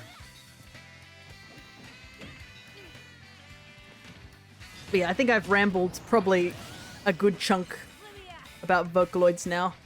So hopefully I have given everybody a little bit of information. All is not lost, use the Vocaloid. Pretty much.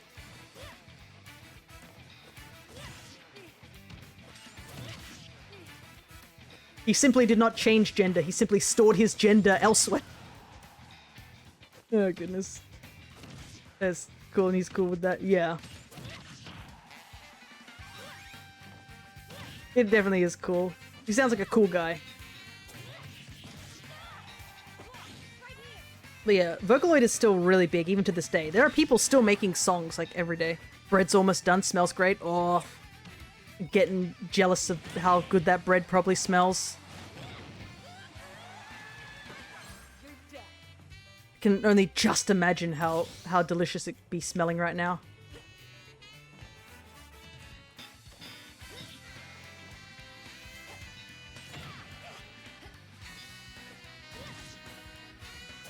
Weird how plain bread can smell good. It's not just plain bread, it's homemade bread. That's clearly the thing that makes it so much better, right, you know?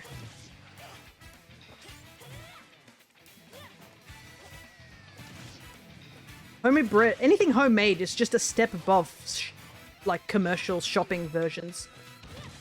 That's why cooking is such a good skill. I know some people obviously don't have time for cooking, especially if you do work a bigger job, but, like, you cannot deny how good food is when you home make it.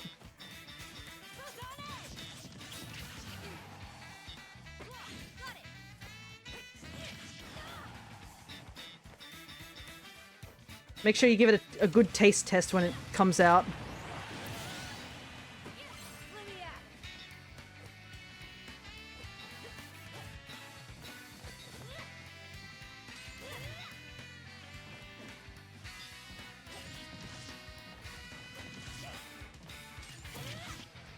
Yeah, the hard part is waiting the 10 minutes to cool.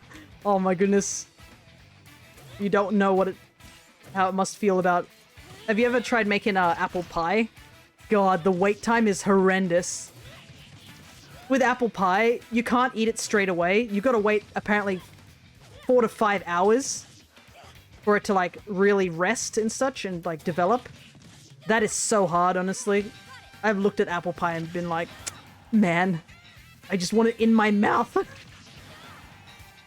I've only made the filling for apple pie and eat that. Oh, apple pie filling sounds great, though. Can you imagine? Because you could put that on ice cream, too. But yeah, an actual apple pie, you gotta let it sit for ages, and it's like, the wait is so long, you're like, ah, please, I just want it in my mouth. I want to eat the apple. I want to eat the apple pie. Basically candied apple flavor. Oh, yeah. And if it's like, apple pie also comes like with delicious cinnamon tastes, too.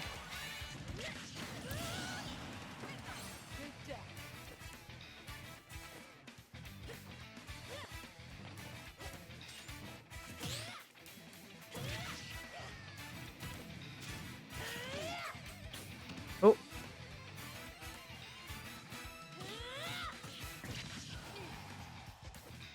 It's like those McDonald's apple pies. I know McDonald's isn't the healthiest thing, but their apple pies are delicious. Alright, good luck. Get that bread out.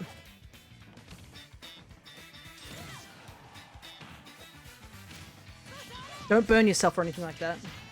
But I'm pretty sure you know well not to do that.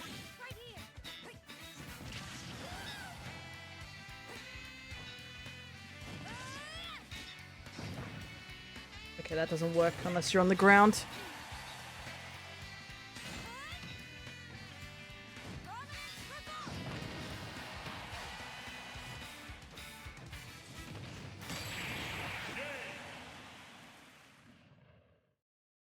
Ready.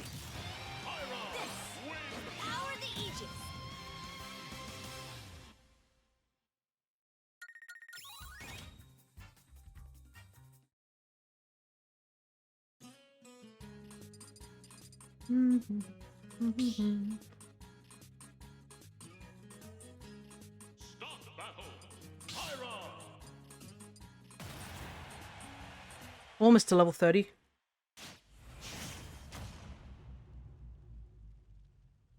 Three, two, one, go!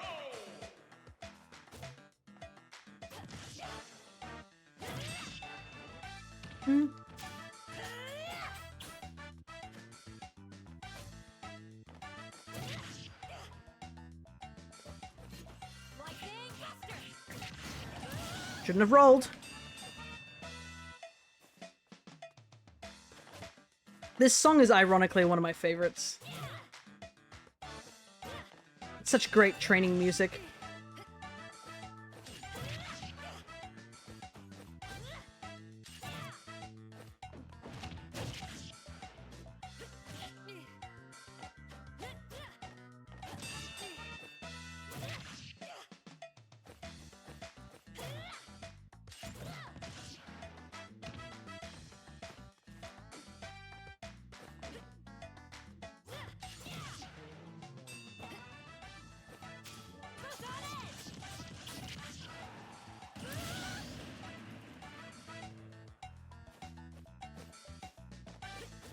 Make sure you stretch, chat. Very important. I still remember the first trailer we got for like the Wii Fit trainer, and it was this tree pose, and there was something ironically funny about the guy who was literally like has an incarnation raised as a tree, can't do the tree pose. Like Kirby can do a better tree pose than Link could. It was such a great little trailer. I also love the official art that came with it. Because in Smash 4, I think they also did this for Ultimate, but I think more Smash 4, a bunch of characters got like posters made in their art style for each of the characters, sort of thing. Here, I'll let that kill me. And Wii Fits was that they had all some of the characters in the base roster doing the tree pose, and it's just so fun. Another, I think, poster I really like, I think, is what Bayonetta's and Shulk's. I think they were really good ones because they, I think they were all done in the art style.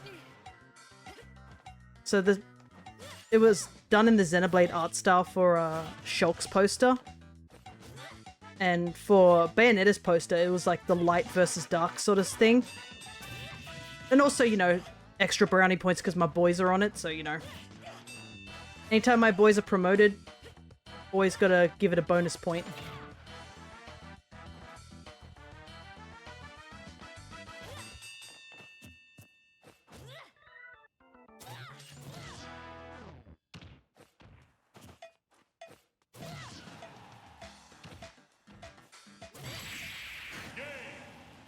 So many games I never played and only vaguely know anything about.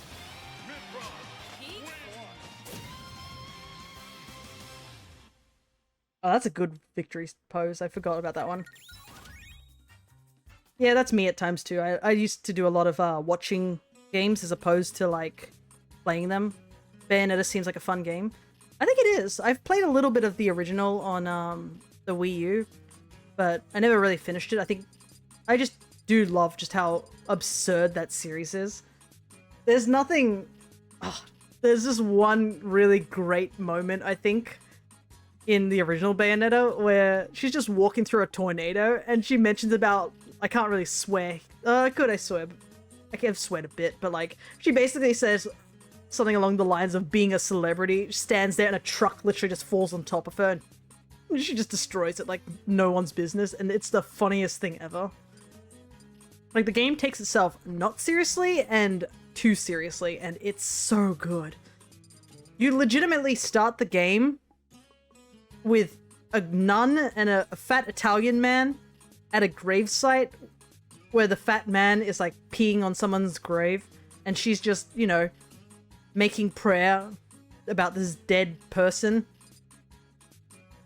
And you're just like, okay, this seems interesting.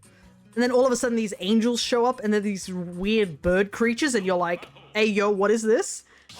And said nun starts to attack him, gets her clothes ripped, and she just bursts into her outfit, and then you just spend the entire like tutorial just beating angels in a graveyard.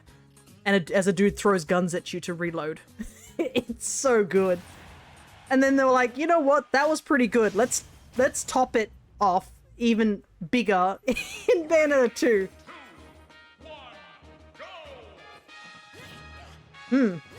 This sounds familiar.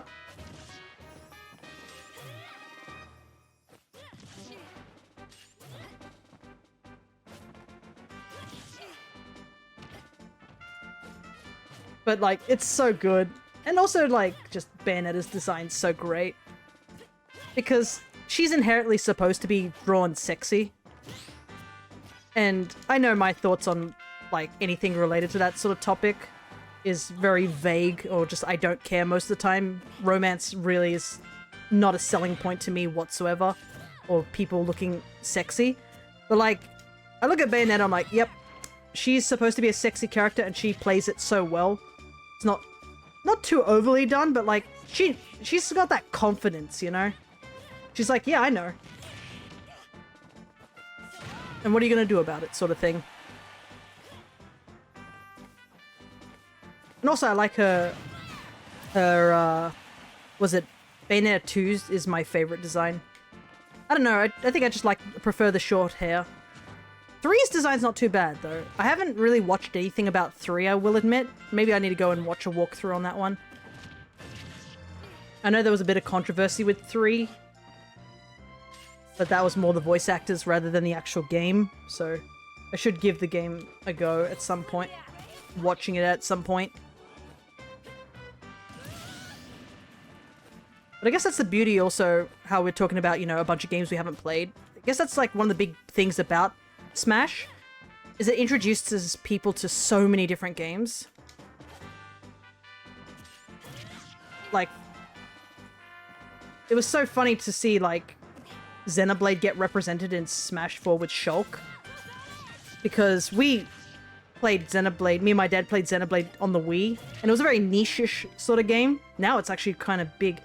Yeah, Bayo's VA drum was thoroughly stupid, yeah. And I don't even think she sort of recovered from that.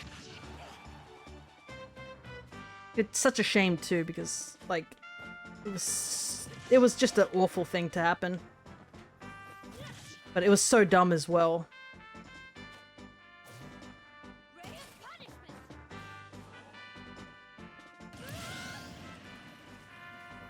Yeah, now Xenoblade's like a massive game because of... I don't know if it's entirely of Smash, I wouldn't say that, but I think, like, Smash has helped it, like, gain a bit of, attention.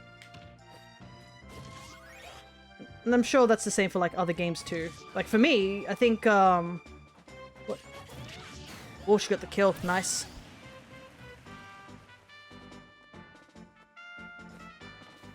I'm trying to think, like, Dragon Quest is definitely a big one that I was like, oh, you know, knew almost nothing about it, but I was like, you know, Smash, I was like, oh, okay. When you demand extra money from your job that's so astronomical it's a joke while also trying to light your old business partner fire on... Yeah, that was... I never understood, like, the whole thought process of her, for sure. And it really sucks, because I do like Bayonetta's voice, like... But that's just the unfortunate thing with some voice actors. Sometimes you find out they're not good people. Oh boy.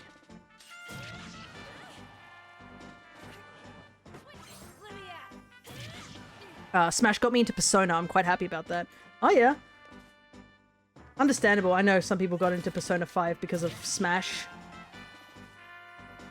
For me, I was sort of knowledgeable about Persona. I think it's Persona 4. But funnily enough, it was the animation that got me into Persona 4. I watched the anime for Persona 4, and that was the reason I got into Persona 4, just watching it and stuff. The Mother series as well. Nice. I think for me, in terms of Smash, I would say the series it got me into Dragon Quest XI specifically, and more Dragon Quest stuff, so I'd say that. And I could say Kid Icarus as well, technically. Because I did enjoy playing a bit of Pit back in the day, but not as much. And then I ended up, like playing Kid Icarus Uprising, and it's one of my favorite 3DS titles. And I still hope one day we get a port or a sequel, but, you know.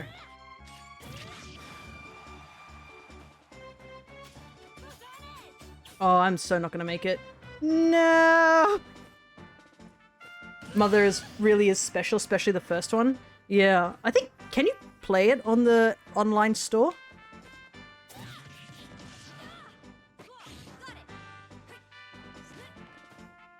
I think Mother 3 is the only one you can't play still because, funnily enough, it's due to copyright. That's the only reason they can't really port Mother 3. Despite everything the fans asking for. So I wonder if I wonder what happens if you stream Mother 3? Like the fan translation one? Would you get flagged for copyright? Dunno. Mother 3 had awful musical copyright. Yeah, that's kind of the reason it can't be translated. Which is... I don't think so. Yeah, it's just like... I'm not sure. I think I would like to give the Mother series a try one day. But yeah. Let me see. What are the games? Just looking at the roster here. I guess Fire Emblem was another game because I was sort of interested. I was like, oh, I've heard about Fire Emblem, but you know, never really played it. So I guess Fire Emblem is another one. And also, it's Earthbound Beginnings on okay, so the one before Earthbound. So I'm pretty sure Beginnings is prior, because Beginnings is the one with Ninten, I think, is the main character. And then Ness is in technically the second one, and then Lucas is in the third one.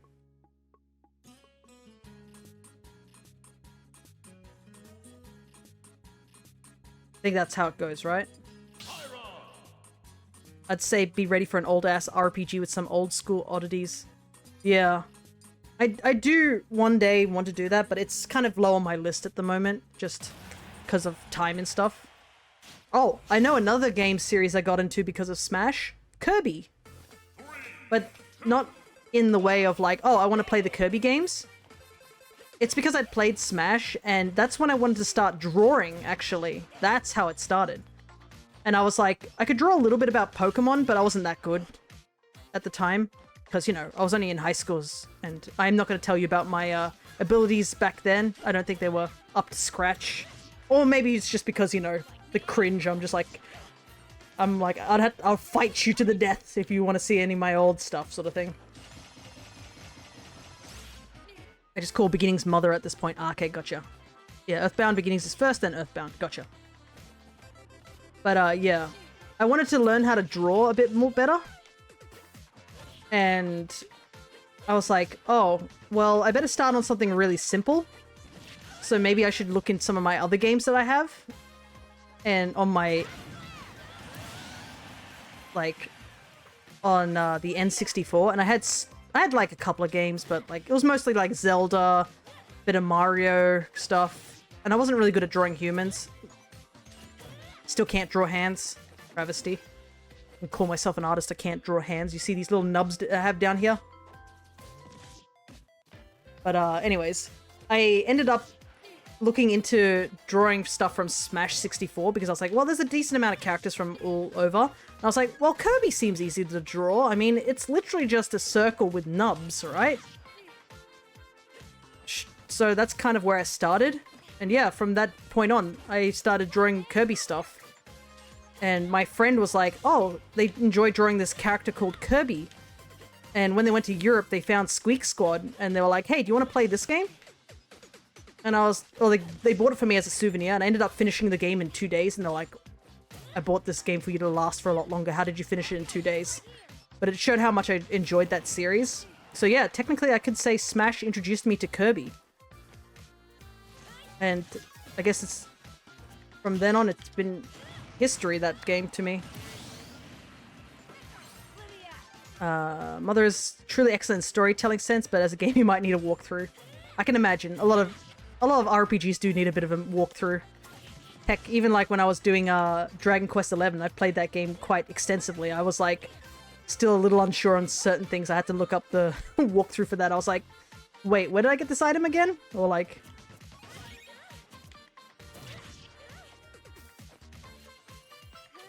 I think, like, maybe the only game that I really don't need much of a walkthrough for might be Xenoblade 1? That would be the only one I can think of. Because I've played that game to death. I played it multiple times in the original, and I've played the definitive version. And the definitive version actually made it easier for some of the quests. Because the definitive version allowed you to, like, see what the shiny things on the ground were. Because in Xenoblade, you could collect collectibles, and the collectibles are just these shiny dots on the ground, and it's sort of randomized what they will give you, but depending on, like, certain areas on a map, they would have a higher chance of giving you certain stuff. But in definitive version, if you were doing a side quest that required you to find certain items, it actually would highlight those particular spots, like the little collectible drops that actually have the item you're looking for. So yeah, that was a neat detail.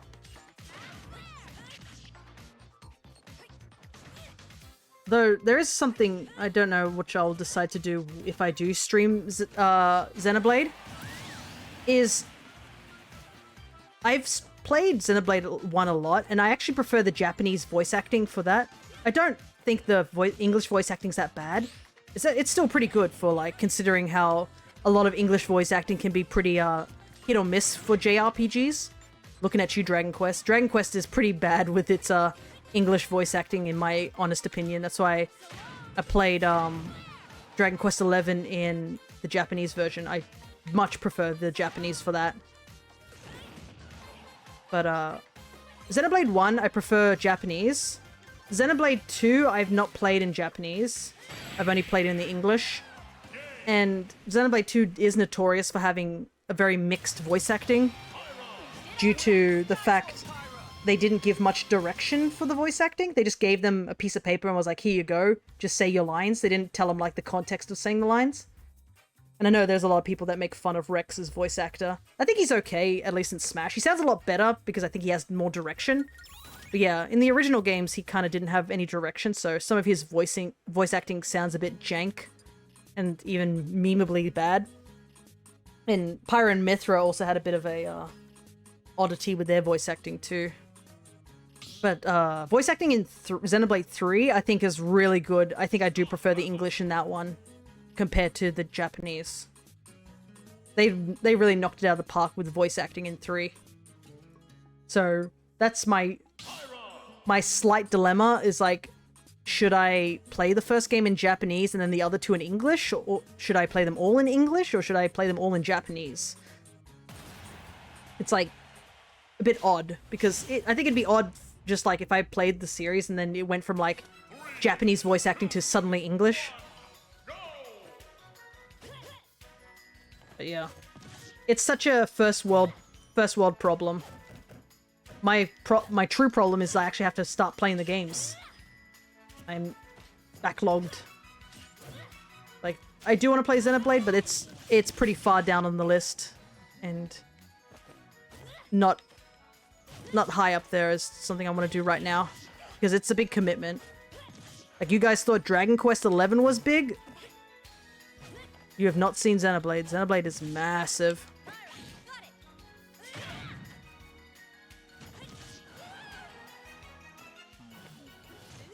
And plus it's 3 games. That's the difference too. Dragon Quest XI is one game. One continued story. Whilst the 3 Xenoblade games technically can be played separately, you kind of can't play 3 without playing the other 2. I didn't hear any of the Japanese VA for the series. Okay. I prefer the Japanese VA just for the first games. Oh, you got the bread! Nice. But yeah, the Japanese for, I think, the 2, I have heard a little bit of the Japanese. It's weird for me in 2, because some of the characters in Japanese I don't like. I'm just like, nope, English is way better sort of thing. And then some of them I'm like, oh wait, I prefer that character sounding like that. Like, I think I'd prefer Pyra and Mythra in the English, simply even without the voice direction that they had in 2, because they don't sound as generic. I feel like they were a bit too generic sounding in the Japanese.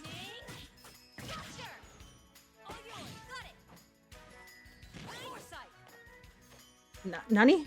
Oh yeah, that's right, she does have foresight, I forgot about that.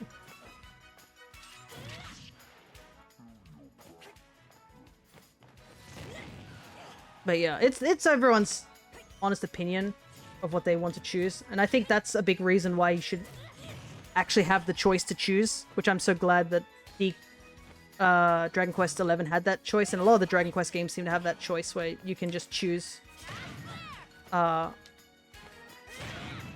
what language you want to listen to, even without changing the actual written language. I think that should be an option in a lot of games. Because like anime, sometimes the English voice actor really doesn't work for that situation. Or you've listened to it in Japanese too much that when you listen to the English, you're like, whoa, who the heck are you, sort of thing. Some characters can sound totally different depending on what language it is. And what direction they go for.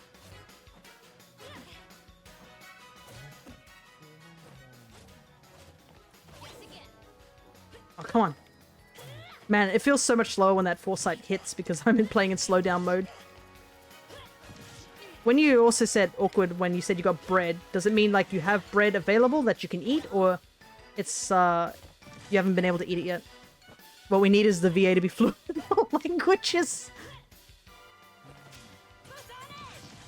That it's like the same level of like that has the same energy of a person asking for asking high schoolers for new jobs to have like 2 years experience in a college degree at the age of 15. It's like that sort of energy. The thing also is just like some jokes land a lot better in the English than they do in the oh, you're eating it right now. Let me know what your honest opinion on the bread is. But like some jokes obviously don't land as well in English as some do. Because Japan likes to use a lot of like wordplay for their jokes. And a lot of those wordplays can totally not work in the English because, you know, the words are totally different. Or they should just take the Splatoon route and just make up a language.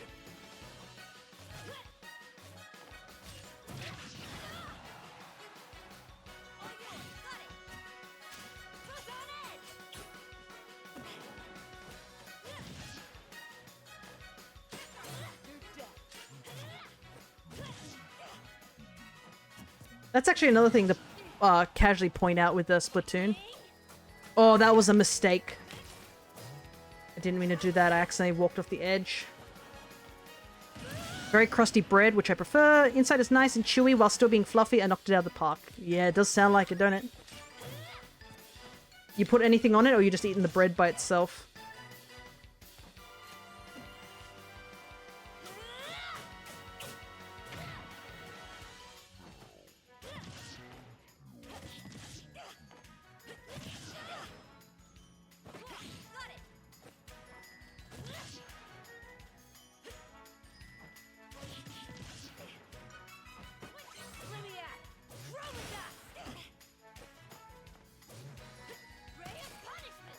First piece is just bread. Might put some butter on it.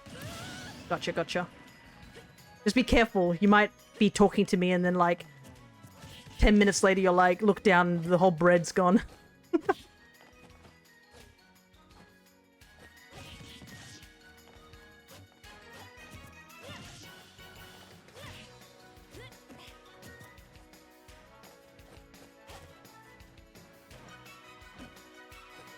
Two of my roommates have taken a piece each. It's already half gone. On VAs, yeah, sometimes there's one character you wish you could change and no one else. Yeah. Like, I think a decent, because they just sound so awful. Yeah, I think one of the ones I can think of, like just in Xenoblade 2, we'll use that as an example, is in the Japanese version, I do prefer a good chunk of the cast, but obviously some of the English, I'm like, yeah, I prefer that better. Like, one of the characters, I think Gramps or Azurda, he sounds awful in the Japanese version. He sounds like way too Japanese stereotypical old man that I was like, wow, that's so bad. I was like, I definitely prefer English Azurda over that. But yeah, I know what you mean. There's sometimes you just like, oh, I wish this one character just would not talk because I can't handle their voice.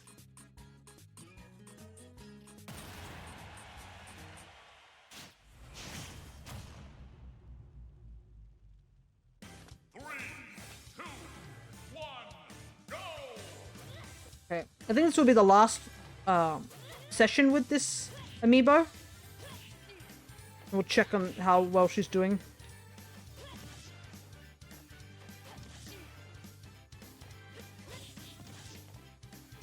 Often I will still use English so I don't have to focus on reading. Yeah, understandable as well.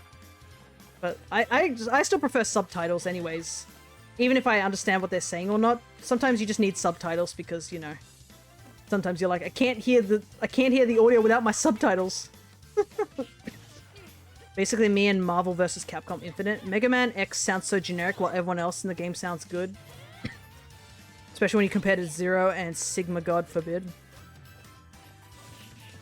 Subs in English words, yeah. I can't hear without my subtitles. Like that one Velma picture.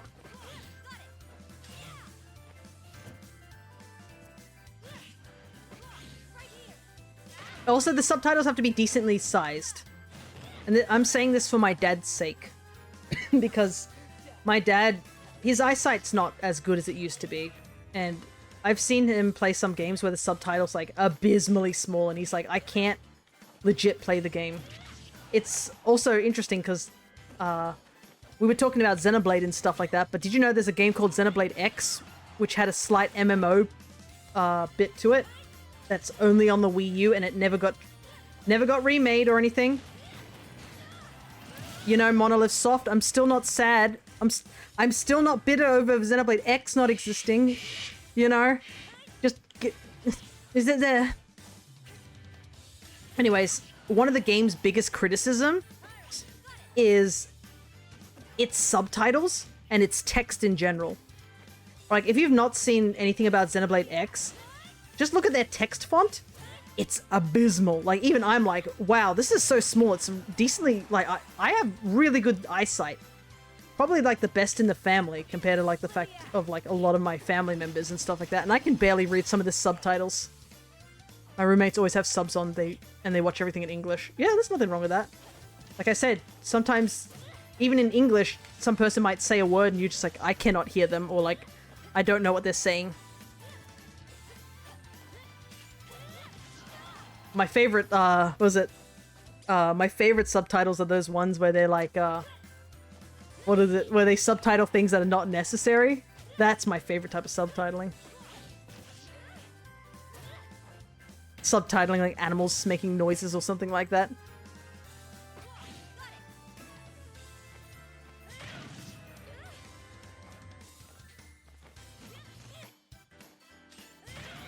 And plus, sometimes subtitles help when you can't hear the audio in the begin with, so you can find out what people are watching.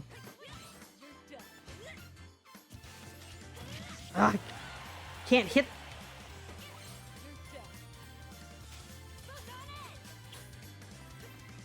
Some of that might be descriptive audio, yeah. I've had times where, like, a character will say something on screen, and because of their accent or something like that, you're like, I cannot understand a word this person is saying.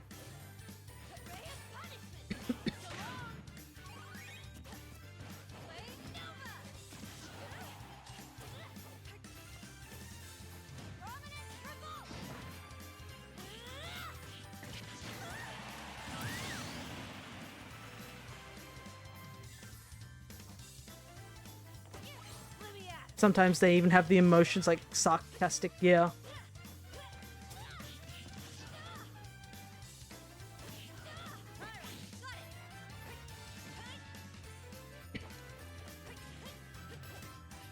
Oh wait, I realized we're on the same stocks.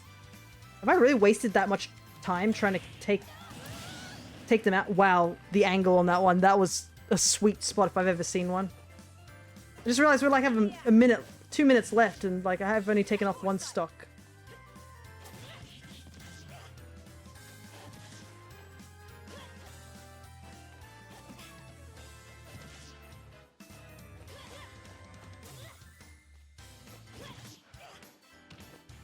Anyways, we should be very thankful for the subtitle community. All those people who work very hard to subtitle some things.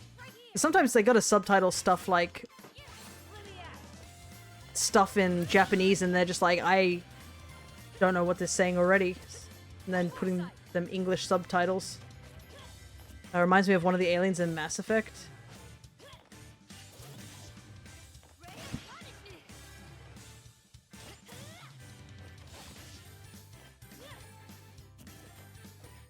Oh yeah?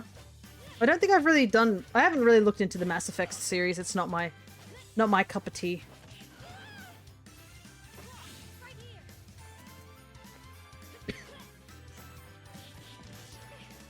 They say what their emotion is on the same line. They say what their... Oh, okay, gotcha. It's played comedic. Gotcha. I've never played it, but I've watched someone play the remaster version. Yeah. All I know is that a lot of the Mass Effect thing is like, your decisions matter sort of thing. How you react to certain of your companions, you know, changes certain things. That sort of thing. But yeah, that's my decent knowledge on.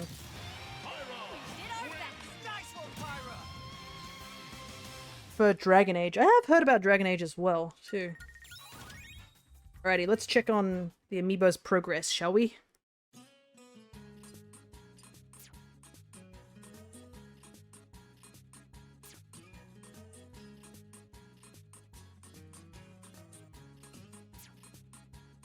I've always been more into fantasy over sci-fi. Understandable. I mean, sci-fi feels more like what we're sort of approaching. And she's enthusiastic as well. Interesting. Oh, interesting. I just noticed this particular alt's tights are not black. It's more of a white color.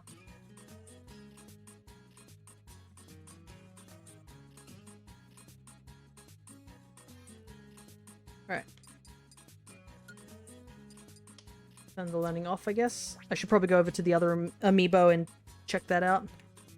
Also, like, I mean, we're getting closer to sci-fi, but we're not getting any closer to actual dragons, you know?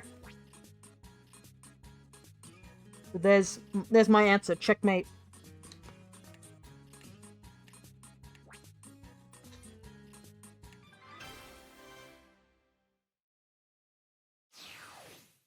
You'll get burned.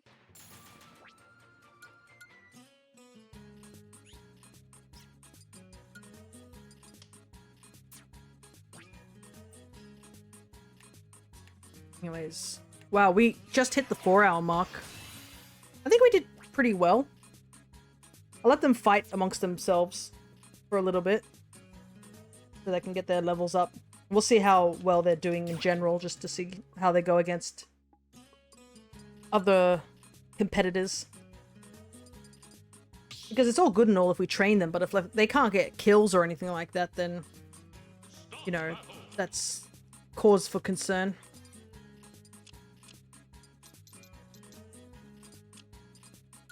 Plus it gives me more time to read comments if I'm not using the controller in any shape or form, you know?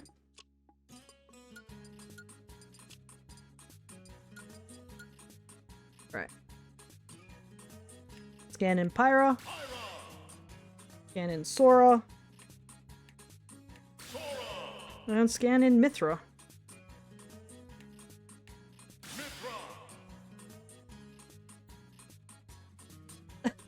The posing is pretty interesting. It's like them all facing different ways. It's kind of neat.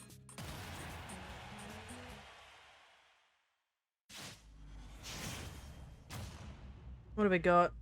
A decent mix of people. 3, 2, 1, go! Eat Haze Shadow. That's Tekken? Oh, the second piece is even better when the butter melts in. See? Absolutely. Butter on homemade bread. Moi. I cannot hear a single thing. Okay, here we go. There's just so much. There's so much happening on the screen. I'm like, what is happening?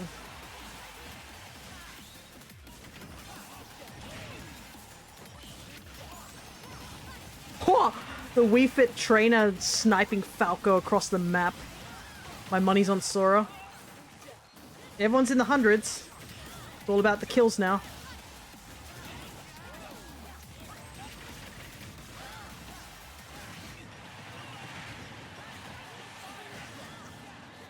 The Amiibos technically do have a higher... Oh! Holy heck! There was 2 KOs there.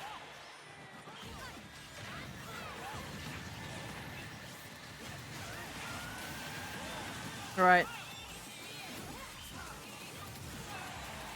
That's something I... Look, I can get sci-fi being unsettling because we're getting closer to it. Look at Battle Network too long, you get concerned.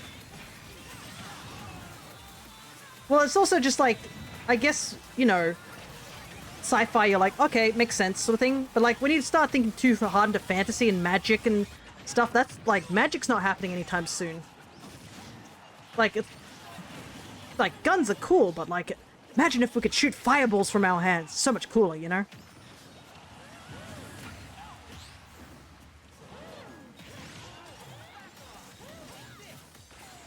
Wow, the recovery on Sora. It's still even-ish, but I think it's more... Wii Fit Trainer's actually doing the best right now. But I think also just games in general, if you look too deep into it, you suddenly realize certain things. You're like, that doesn't sound right, sort of thing.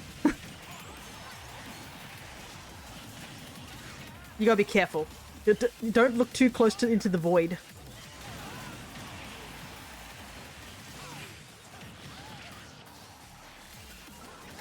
Because the void might actually communicate back. I think Wii Fit Trainer seems to be doing really well. He's like the one CPU that's still on 2 stocks. Everyone is on one. I think Pyra is about to get knocked out.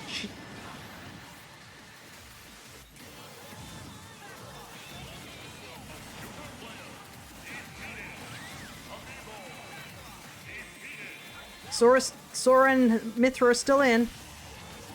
Oh no! That's super unlucky. Robin's Elwind caused Sora to smack into the corner and it killed him instantly. I think Wii Fit Trainer's gonna win. He's like one whole stock ahead of everyone else. Yeah.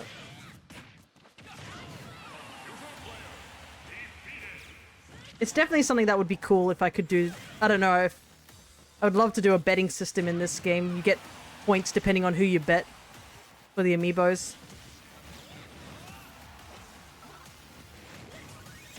Ooh, but... Ooh. Can she get one more kill?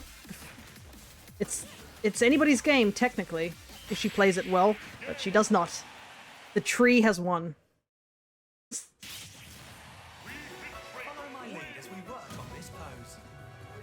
I like how he says that. As we work on this pose, as he just like... Tree pose. The Wii Fit Trainers are the funniest things in these games. Also, I have rarely ever seen the male Wii Fit Trainer, so it's always cool. Yeah, back to training. Yeah.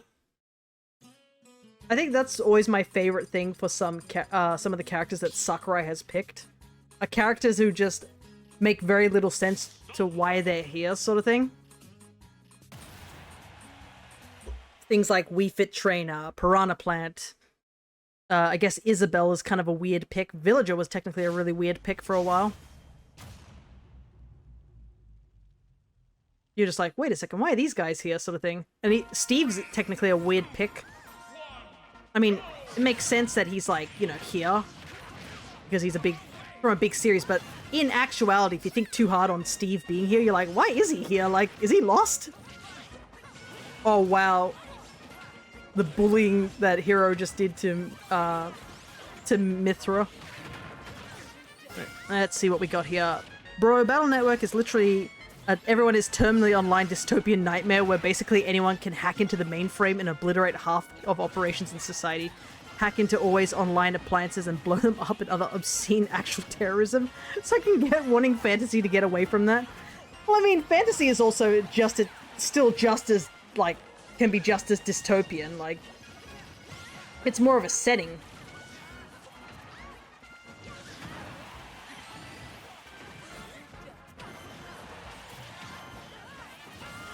Like, I think if you think about, like, what is it? I'm gonna use, like, Kid Icarus Uprising as a sort of example. It's like, that game's really, you know, fantasy-based and stuff. And it's more... You don't really think about it too hard until, like, into the later stages of the game where you realize you're like, wait a second, yeah, we're obviously just an angel following goddesses' behest, but, like, there's, like, multiple gods and goddesses, and... At some point in the game, their fighting ends up, like, killing hundreds of humans, like, millions of humans. Heck, like, this one thing that you do ends up, like, causing an entire grand-scale war where all the humans are chasing after, a wish seed, and the seed's not even real. One of the gods literally just lies about that it's real and that it's out there for people to take, and it causes like a whole grand scale war, which one of the goddesses end up going, you know what, I don't like that, I've never liked humans anyways, and then she just proceeds to blow up a bunch of the humans to send the world back into nature. Like, if you think about that too deeply, you're like, wait a second, we are killing millions of humans, like, with very little disregard. So yeah, fantasy and sci-fi both have its, like, ups and downs. But...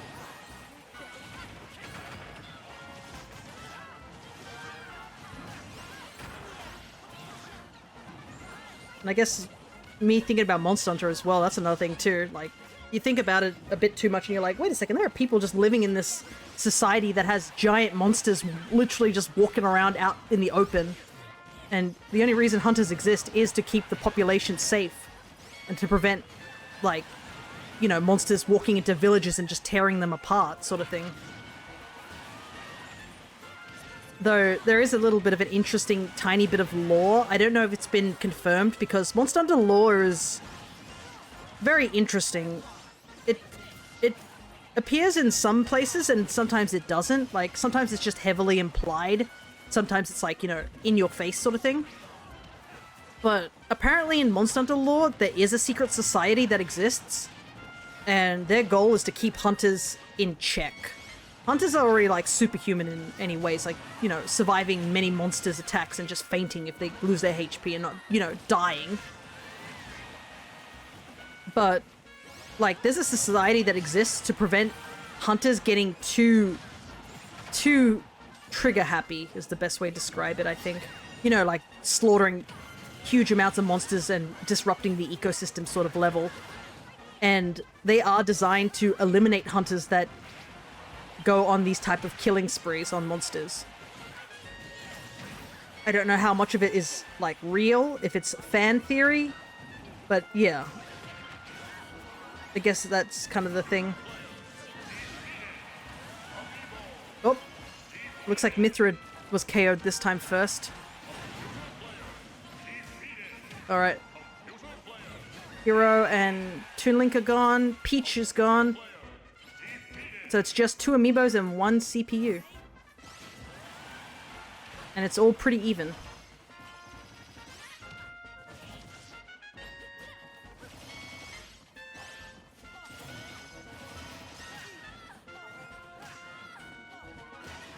Oh my goodness, the juggling.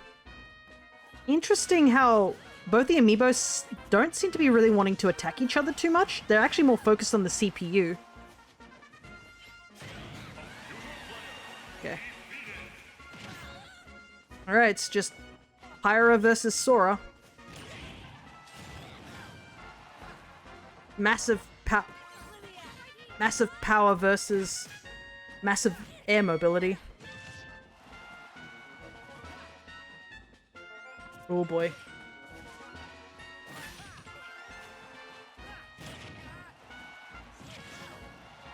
Good thing Hyrule's really, really big. One good up air at a high place and Sora just disintegrates though.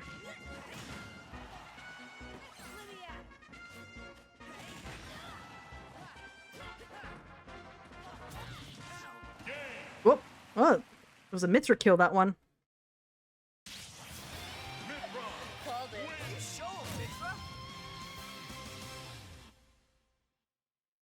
Oof, look at the difference. First and second to 7th. Close, yeah, it was very close. But I think Sora racked up way too much damage from Pyra, and he wasn't able to stay. I think that's like Sora's kind of disadvantage, is that he is very light, so he can't take as much damage. A lot of light amiibos tend to have that as a pretty big disadvantage, is just like... they're Minecraft. Let's do some Minecraft. Like... the big thing about amiibos is tends to be their staying power, so the heavier they are, they tend to be a lot better in the tier list. So if they have a decently good recovery and they're heavy, they tend to do a lot better. Because I know my Bowser amiibo is pretty good, but his recovery is a bit meh. It's not the worst recovery, but like, it's a bit meh. Compared to a lot of other recoveries, but because he's so heavy, it's harder for, like, him to be KO'd.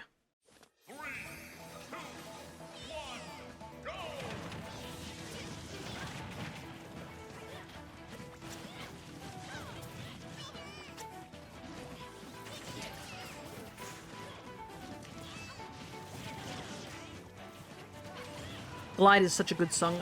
I do actually like a lot of the Minecraft remixes. They're really good.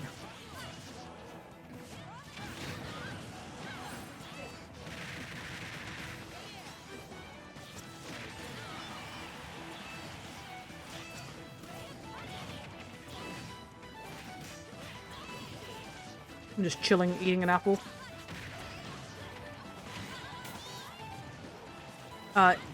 Is it better than you, the better they're training?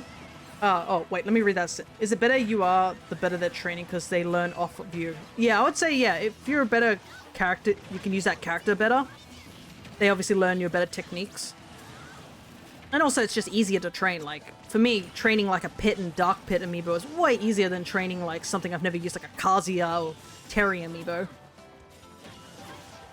Also, I do enjoy that sort of thing. Of just like, because training amiibos gets me to train like other characters, so I'm not as like caught in the dark about like if you ever do like those random battles, I'll at least know what to do. On Monster Hunter, supposedly having a secret society, imagine that as a super boss. Well, they really operate on like a sort of like, they're not like to fight people, it's just to eliminate the outliners, I guess. And who's not to say that the Secret Society is just a bunch of other hunters that are sworn into a certain thing. Knowing that hunters are like some of the most dangerous people out there. Also on Amiibo AI, isn't Incineroar banned? Yes, he is, and it's not because of like his AI, it's due to a move that other Amiibo's AIs can't really work against. Wow, Donkey Kong is bullying Pyra. Mithra. Wait, Lucina's already been KO'd. What the heck? Sora's doing pretty well. He's still got another stock. But yeah, so basically, with the... We'll start with the Amiibo AI thing. Whoa. Did everyone just die in one go? I legit looked away for a second to read a comment.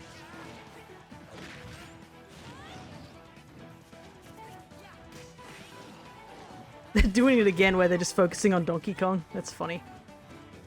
They're like, look, we're enemies, but like, the computer's gotta go. But yeah, in Sin's AI, the issue is that he has a Alolan Whip.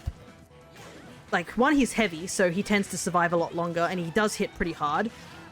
But, yeah, Alolan Whip, because he's an amiibo, they can perform those perfectly. And Alolan Whip, obviously, is related to how, you know, well you time the attack that makes it have the most damage. So he can time it perfectly, and other amiibos don't know how to avoid Alolan Whip. So if you just train an amiibo to just use Alolan Whip really well, other amiibos legit can't, like, do anything to, like, counter against it. The amiibos are racist against CPUs.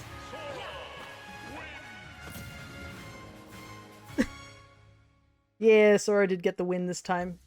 But it seems like, yeah, the Pyra and the Sora amiibo are doing well, but the Mithra amiibo's not doing as well. It did better this time. It came fourth. I don't know what happened to Lucina. Lucina just got cooked, like, super early. Like, she didn't even get a single KO. Okay, let's see. So, Pyra got 4 KOs, Sora got 3, Mithra got 2. That's not too bad. Donkey Kong obliterated the party. Apparently, he got 6. Neat. Getting cornered by one because you're too good at killing hunters and you get a one-on-one hunter fight. Yeah, but like I said, the whole secret society thing is currently in the we're not sure if that's real or a fan theory thing. Because I know there was one particular thing that they mentioned that one of the Gong ladies, who is like one of the guild ladies who give you quests and stuff, she uses a hammer to hit a gong. And there was some theory about like some of those type of hammer users will just go to hunters when they're sleeping and just use it to eliminate them in their sleep if they are one of those outliers. I don't know if that is fan theory or real, but yeah. Makes sense. Incin's, yeah, it's the best raid boss. Yeah, I actually don't have an Incineroar amiibo, funnily enough. I think the reason was because I was a little bit worried that he would be too good. But I guess I'm Also in love with the concept of a doppelganger super boss fight. Yeah, who doesn't like a good doppelganger? It's me. I like doppels. I love the idea of doppels. I know it's a very cool, it's a very used trope, especially in Nintendo games, but I won't lie that one of my favorite Nintendo characters is one of the doppels. Whoop, there goes Bowser Jr. Look at the damage that the amiibos are stacking. It started in the infancy of my gaming, Dark Link from Zelda 2. Oh, you have to fight Dark Link in Zelda 2? Zelda 2 is also notoriously hard.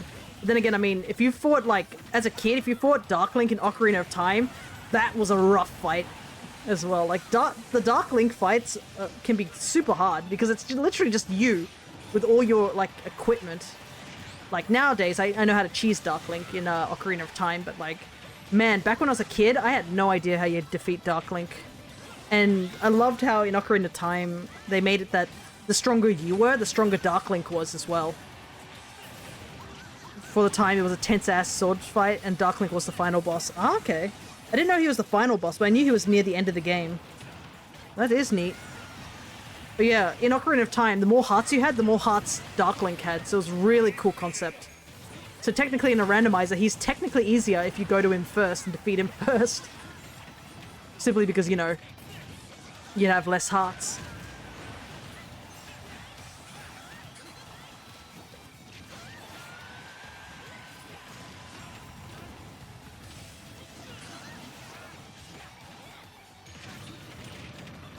Interesting. So Richter and Sora are still on 2, everyone else is on 1.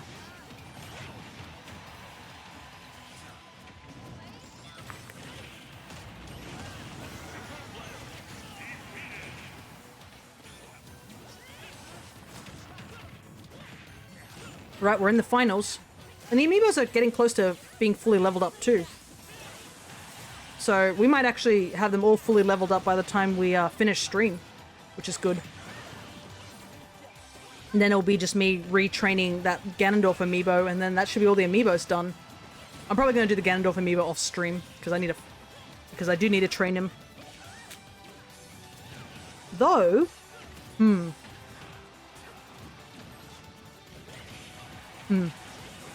was thinking if I arranged all the teams and found out there was an odd number, maybe the Ganondorf amiibo could be a raid boss. That would be cool. But we'll see, we'll see. Well, CPU versus one amiibo. Ooh, but Sora's at a really big disadvantage.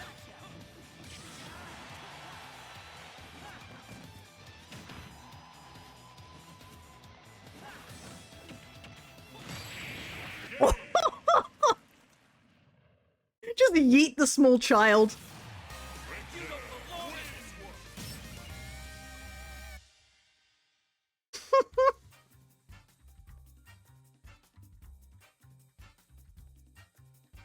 Well, at least Sora and Pyra seem to be getting, like, consistent second and third. Mithra, on the other hand, seems to be more closer to the end, but she seems to be more varied. Like, she can either be, like, really low or she comes fourth or something. But, wow, Richter really didn't have to do that to Sora. Holy heck, he threw him like an empty water bottle. Kid went straight through the wall. Though I think, was it fun fact, isn't Richter and Robin, male Robin, like voiced by the same guy? I believe that's the case. Ooh, we should do this stage. No, why'd you do random? Ack. Yeah, she seems like she's falling behind. She was doing well when I was watching the when I was watching the stocks. I was like, oh, she's doing well, and then all of a sudden I was just like, oh. I was like, what's happening there, sort of thing. I think she keeps switching a bit too much, but we'll see. We'll watch this next match a bit more closely. But yeah, Sora and Pyra seem to be doing pretty well, which I'm happy about. Like, they are Amiibo, and Amiibo are inherently stronger than CPUs. But still, it's always, like, good to check. 3, 2, 1, go!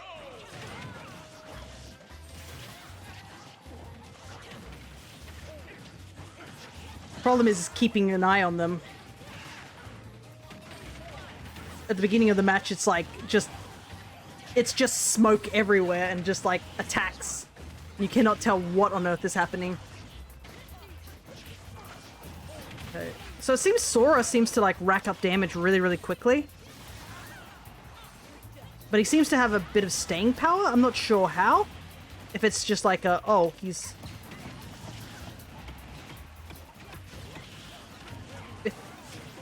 If it's just because he has so much mobility that he's able to stay alive longer. I think another reason it's hard for me to focus on which one's Mithra and Pyra. Pyra Amiibo is the blue one, whilst the white pop one is Mithra. No, Incineroar through my boy.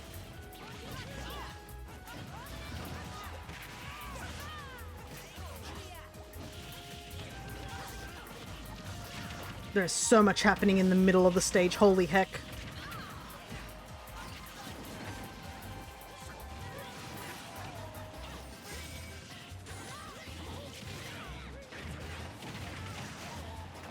Oh, there goes Banjo. She seems to, I don't know what it is, maybe she rushes in very quickly and it's not helping her and she tends to like rush into danger a bit too quickly. Oh, Sora's getting cooked. I didn't realize he's at 100 in last stock. Banjo's... No, my boy! I just hear Banjo's goofy ass falling off a cliff sound. It's so good. Oh, Sora's out already.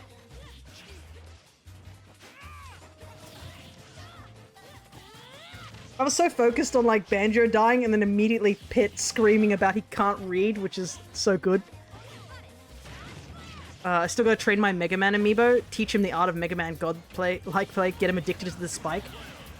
Well, I will suggest a good way to do that is to Oh, she won! Let's go, Mithra.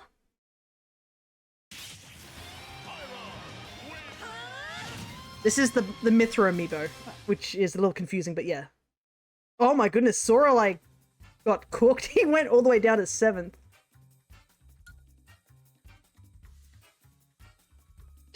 Talking about you, yeah, she's like, it's like, dang it, I really have to step it up. Yeah, I think it's also just the playing field, because Sora just got whopped in that one. I think it's because the stage is a lot smaller. Also, with teaching your amiibos, I do suggest, like, or like a little advice I can give you with training amiibos, is don't use moves you don't want them to use, like, at all, because the more you use those moves, they tend to use those moves. And also, yeah, dittoing is definitely important, so that they know what you're doing. If you want them to kill you with a certain move, if they hit you with a certain move, and it's, like, almost gonna kill you, sometimes it's good to just let it, you know, KO you. Say, like, you get hit by a smash attack and you're like, oh no, I'm falling off stage. Maybe you should just let yourself fall off stage, because then the amiibo will be like, oh, that particular attack I last hit them with, killed. So clearly that's a good move. So that's always like a good thing to try out. And also, you can do like what I do was play on slow mode with half speed, so you can actually really think through your combos, because once you start getting to like level 30s to 40s with some amiibos, sometimes it's like impossible to actually fight alongside them. And also, yeah, turn the learning off once you think they're at you've taught them everything you want to teach them, stuff like that. My instant amiibo is thoroughly addicted to revenge and it's hilarious.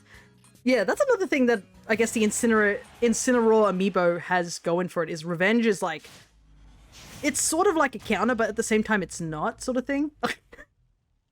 God damn it, Steve. Next to Mithra, beautiful Bishonen anime woman, Steve, is a Steve.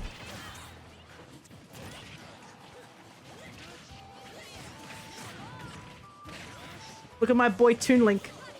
I know Spirit Tracks didn't get much attention from a lot of people, but Engineer Link is one of my favorite outfits. He's so cute. He's just a happy lad. Look at him. Also, I have a feeling that this stage is one that Mithra and Pyra would not do well on. So I am curious to see how they go. because like if they don't make it to the train, they just get sucked off the tracks. Which is interesting because the train technically is not moving. In the game development, the train is actually always in the middle of the screen. It never moves anywhere. It's actually the stage that's moving. And as the tracks go off on the right side, they actually disappear and then reappear on the left side. So it looks like the train's moving, but it's actually not moving at all. It's just stationary in the middle of the screen. But you wouldn't know that because the background's obviously moving. So there's your little gaming tidbit about how they do these type of things. It's how the train looks like it's always endlessly going somewhere. There was an interesting story I saw on the Amiibo subreddit about an Incineroar. It's one of those, like, you can classify it as, wow, siblings kind of suck. Was somebody apparently had an Incineroar Amiibo, and their 8-year-old sister thought it'd be a funny prank just to rip its head off and then throw the head away. Which is, like, really, really awful. Like, to think that someone would do that. But, you know, it's awful sibling behavior sort of nonsense. But apparently the brother was not pleased about that, and the sister was forced to buy 2 more Amiibos for them. So I don't know, I guess he technically got the better end of the bargain, because I mean, even though the Incineroar Amiibo is missing its head, it still works.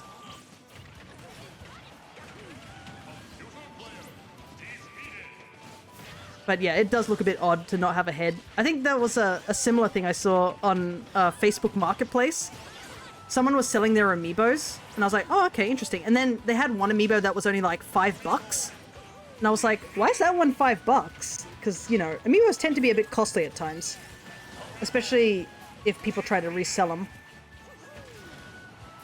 But apparently the reason was it had no head. How did it lose its head? I have no idea. But it was a Byleth Amiibo that had no head. Alright, everyone's down to 1 stock. Both the Pyra and Mithra Amiibos are out of the runnings. I think Sora's got it in the bag. He hasn't taken any damage.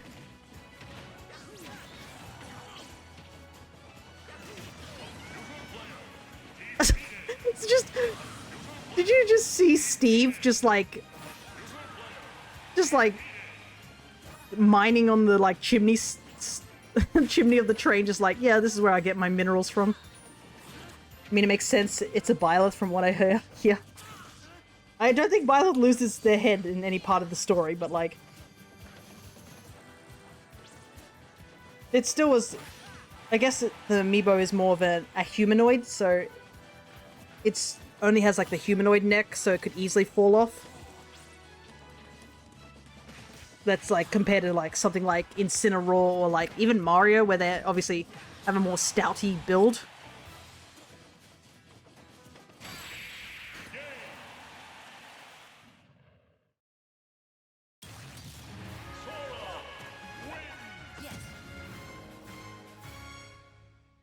Okay, so both the Pyra and Mithra went out around the same time.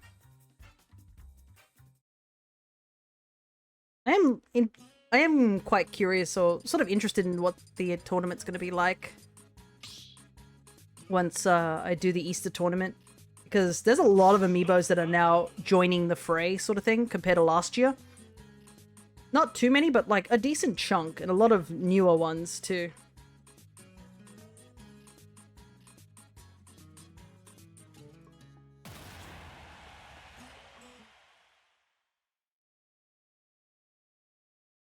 There's a lot of duplicates, though, I will admit. I have a lot of the Link Amiibos, and a lot of the Links turned into, like, just regular Link.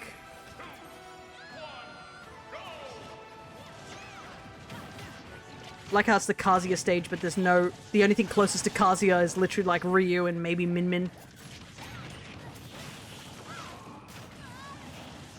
There is something great about Kazuya being in this series, is because it introduced me more into Tekken and knowing what the heck Tekken is, and Tekken is a wild series, just to say the very least. Like, I have no idea what is happening in Tekken half the time.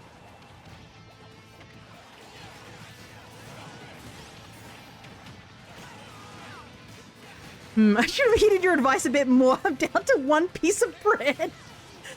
Bro, I told you it was gonna happen. I ought to do a raid boss stream sometimes. I got a good few amiibos that are absurd. Yeah, raid boss amiibos are quite popular. And plus you can do arena, so technically you could have other people's amiibos join in or other people join in.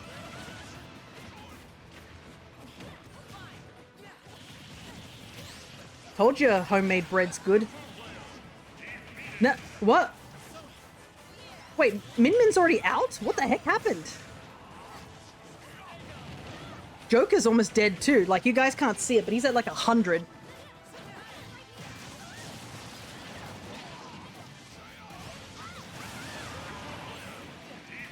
Well, there goes Joker. What the heck? Some people are still at 2 stocks. How did, like, 2 people already die? What the heck? What are you gonna do with that last piece of bread, though? Awkward. You have now made it an awkward situation, unfortunately. I see what's happening. It must have happened is like lost spiking.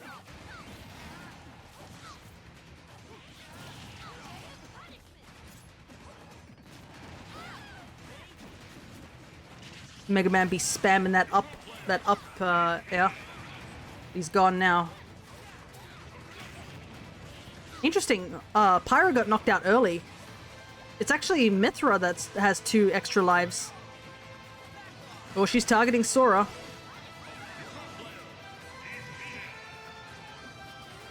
This song is also pretty good, I gotta say. Oop.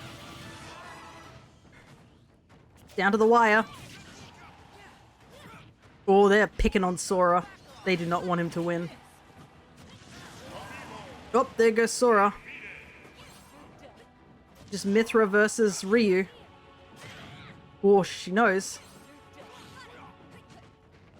Interesting. So she seems to switch a lot more than the other Pyra, because I switched a lot more.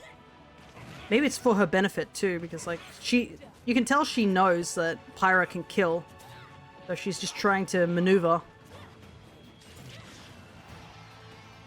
And yeah, I mean, Mithra is way faster than Pyra. Pyra can kill, but Pyra is very slow.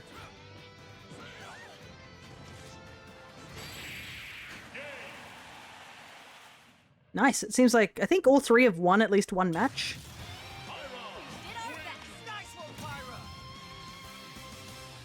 Let's take a look at the KO skills. Oof. Pyra didn't get a single kill. Oh, but look at this. Sora and Mithra just...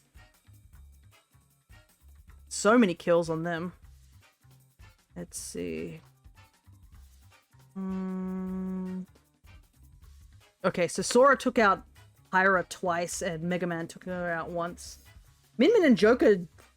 goodness, they didn't even get... you didn't even... you two didn't even get, like, the you tried gold sticker. Like, goodness gracious, you didn't even get a single KO.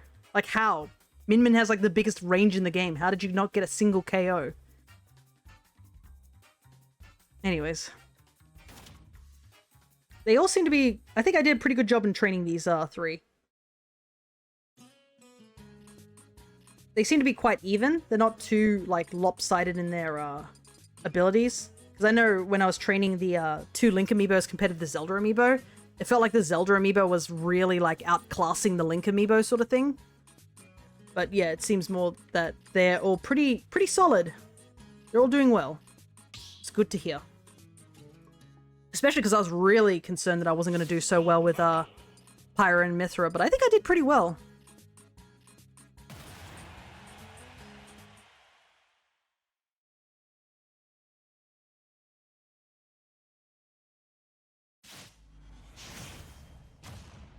You're gonna have to bake more bread. Bake a bigger loaf next time. Oh wait, this is the normal stage. This is gonna be weird.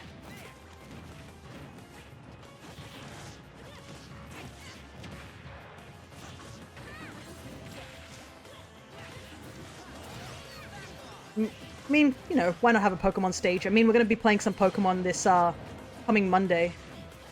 Not the shiny hunting month, but we are going to be playing some Pokemon.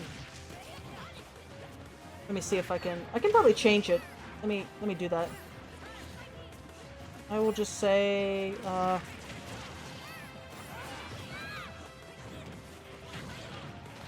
playing through Pokemon. That should be a good good easy simple way to describe it. There we go. There we go. Perfect.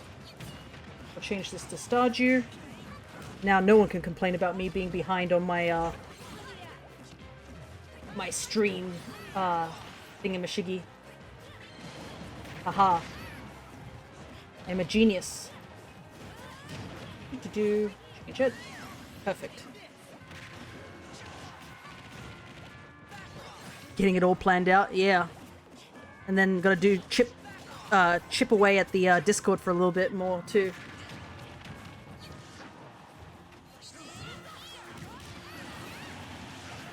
I realize we got Kirby and King Dedede in this stage.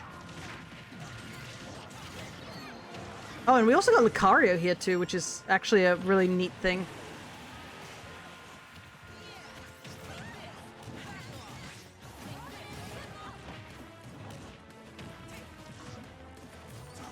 Martha's doing pretty well. He's actually still got all his lives. Wow, Kirby just got turned into a pinball.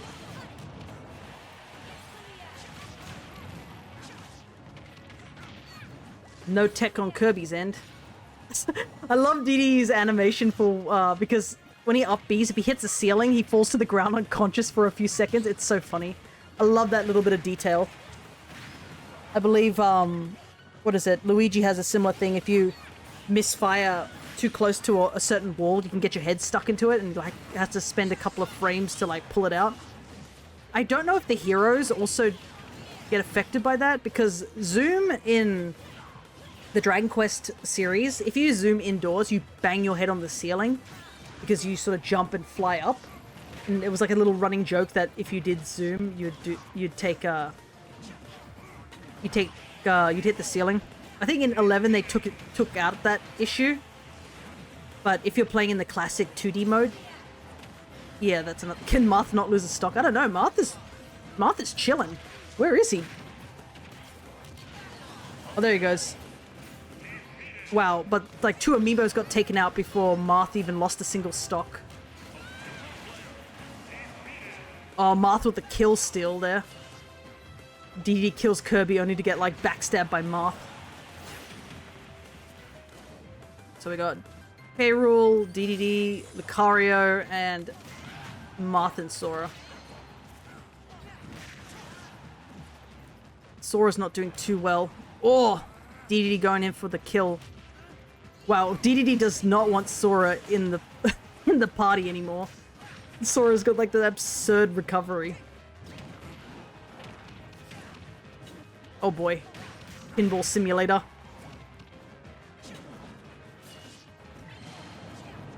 Yeah, Martha's still doing really well. He's only at 50 and...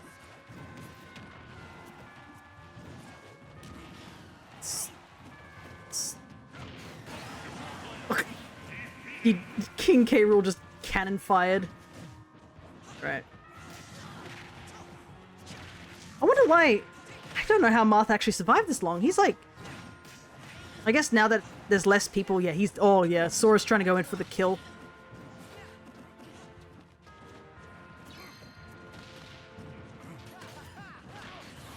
Oh. I wonder if Lucario was going for Sora there or actually Marth, because Marth got killed there. Down to the wire, but we got down to 2 minutes too.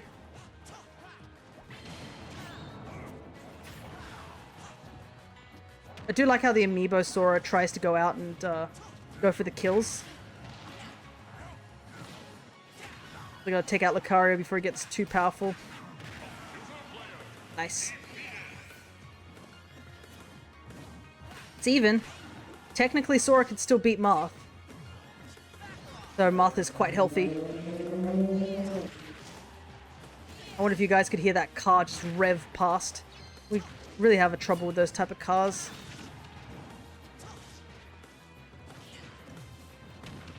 Yeah, vroom.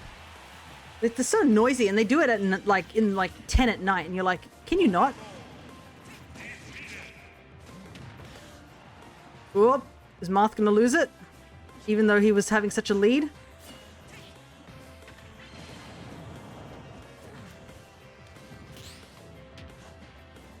Whoa. Whoa, the counters. Oh, the parry.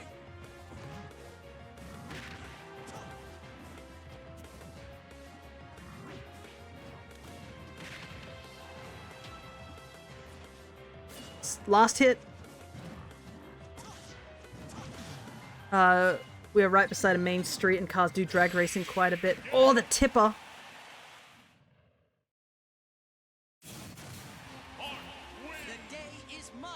Certainly is, my guy. You dominated throughout the entirety of the first part of the match. Wow, the match went on for so long, only Sora got the level up due to, like, him still being in it.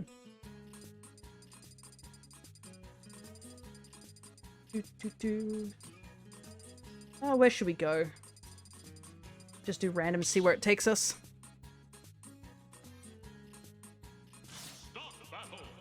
But yeah, like, I don't understand why they have to, like, do, like, rev their engines, like, at 10 at night. You're like, come on, guys. People are trying to sleep. Thing is that the road's not directly next to us, but it's very close. But there's a big main road sort of near us, and it's just a big, long stretch of a road that goes straight for a very long period of time. And that allows people to just, you know, tear up the street because of it.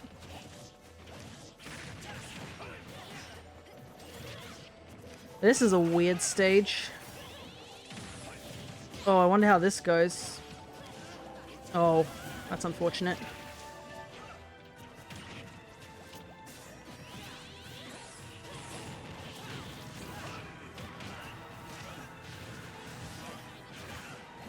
Oh, I forgot. The Pokemon trainer technically is in the front.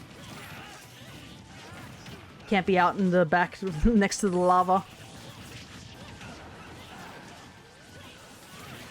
But yeah, next time you make bread, Awkward, a little suggestion I can suggest. You don't have to, but if you have rosemary and salt, you should put that on top of the bread as well, like just before you bake it.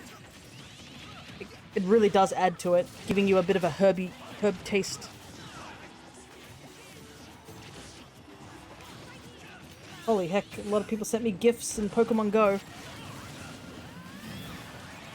Could try that. Yeah, we used to bake bread, I think, every day during our classes on Wednesdays, during TAFE. Basically, it was one student would get chosen to make bread, while all the other students did, like, the assigned food of the entree, dessert, and mains.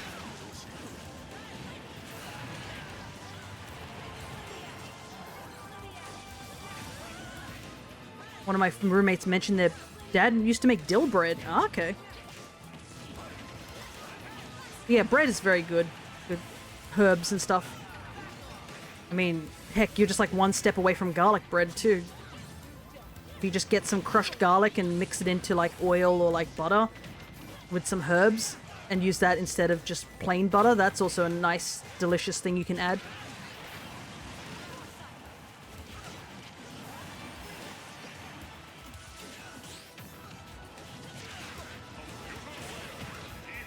Oh. Yeah, the Pyro and Mithra amiibos don't really work too well on a stage like this. That's kind of their downfall, really. It's like, they're really good in combat, but like, once you factor in a weird stage or like a lot of like areas for them to fall off, they don't do so well.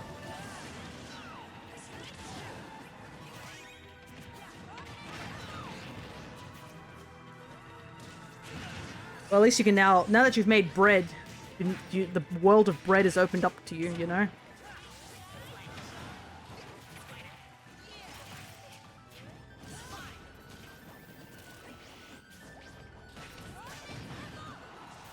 Everybody's fighting on the tiny little stage at the bottom. That's not going to end well. Oh, the combo from Squirtle. I think Ike legit can't get back up. Oh my goodness. The tech, unfortunately.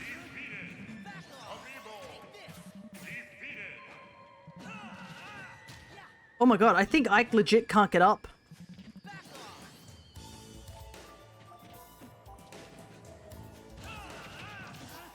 Okay, there it goes. No! Ike! Ike is one of my favorite amiibos. Like I think I don't know, I think it was during a tournament, he clutched a win that he should not have. Oh, there it goes. Sure, I'm gonna make more and bring it to my birthday party tomorrow. Oh, you're having a birthday party tomorrow. That's nice. Happy birthday. Yeah, Sora got a lot of kills then. Mithra didn't get any kills that time. Go to another flat stage and see how they go there. Well, we'll do Garrick Mark, why not? A little bit of Fire Emblem. No worries.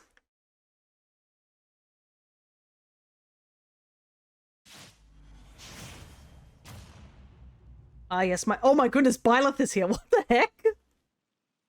I was not expecting that. Oh look, there's a Flame, Sedith, and Rhea. Or as I like to call Rhea, Bootleg Palutena. Hey, nice, you got the star. Ah yes, my favorite Fire Emblem characters. Dr. Mario, Pac-Man, Meta Knight, and Ridley. Technically, Meta Knight's the closest thing to a Fire Emblem character, right? I mean, in Brawl he was with the Fire Emblem cast, so clearly he's a Fire Emblem character.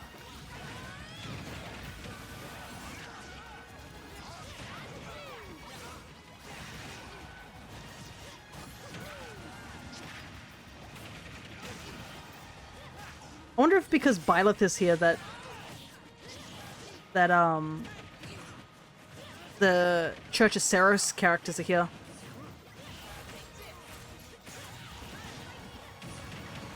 Whoa!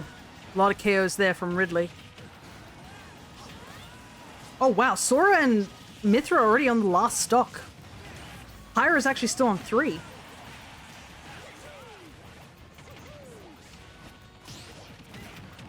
What is happening? An explosive round, apparently. Oh, Sora got the kill there.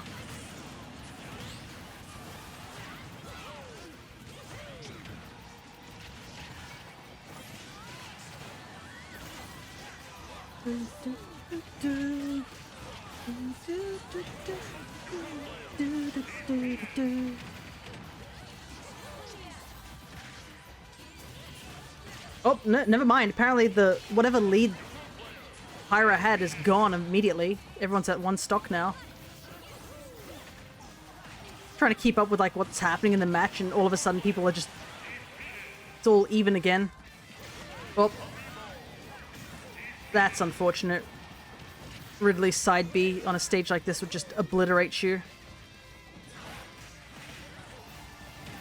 Ridley is so big compared to these other characters. Ooh.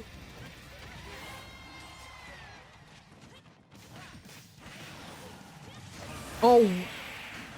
Oh my goodness. Did you see that? The double kill on Mario and Ridley?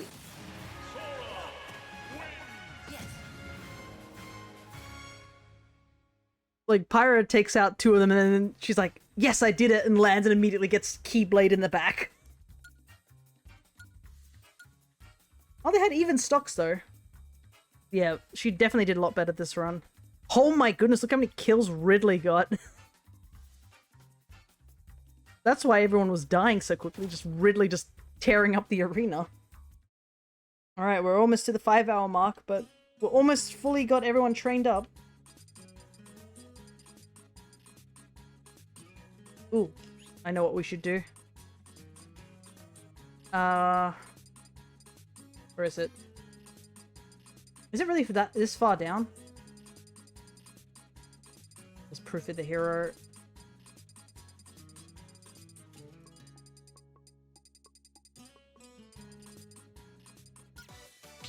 Yeah, let's go, Miitopia. Miitopia's music is a gift. I love Miitopia so much.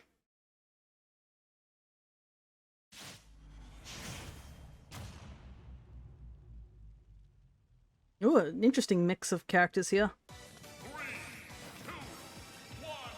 go!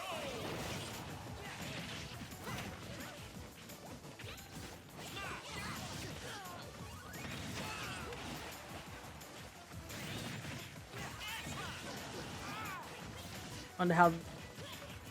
Oh, right. I forgot, like, I don't think the cage moves unless it's like, what is it?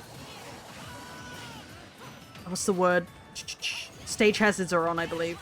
And the Dark Lord can show up. Because it's really funny, because if you knock the cage far enough off screen, the little me flies off into the background. He's just chilling in there. Wow, that's a lot of kills there.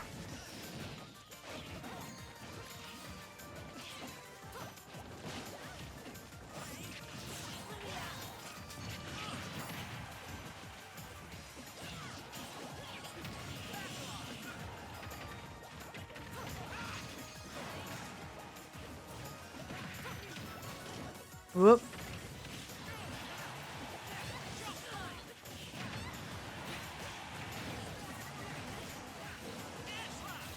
Well, Sora got a good chunk of kills on the side.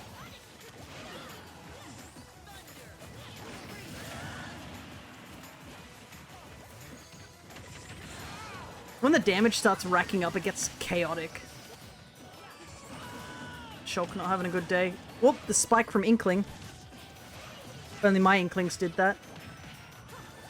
I honestly have to retrain them, honestly. Because I did not know how to play Inkling at all, so a lot of the Inklings, like, moveset is really bad on my Amiibo.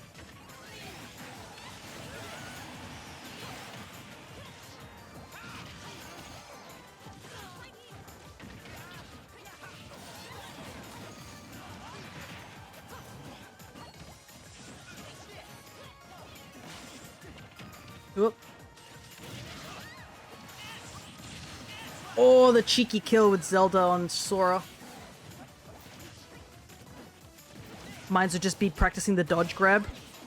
Yeah, you gotta be careful that you don't dodge too much with Amiibos, because they tend to do that too often. Ooh, 2-star KOs back there. Hello there, Cryo. Need to hydrate? Yeah, I can hydrate right at the end of stream.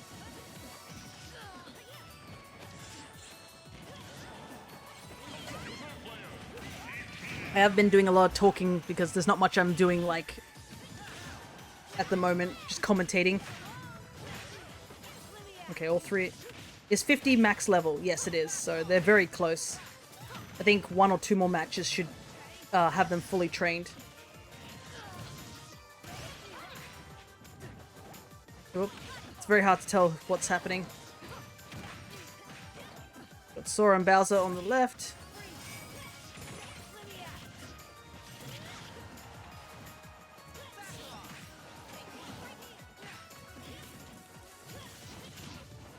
Ooh.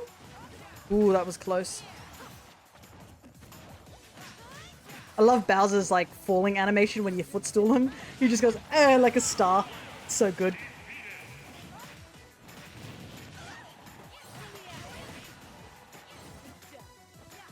But I hope you're doing well. We are getting very close to the end of the stream, because basically when these guys hit level 50, that will be it for the stream, because we spent all stream training them up.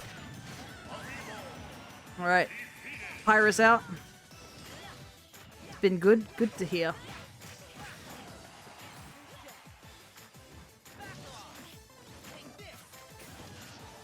Whoop. Everyone's at high damage. Ooh. 2 kills there.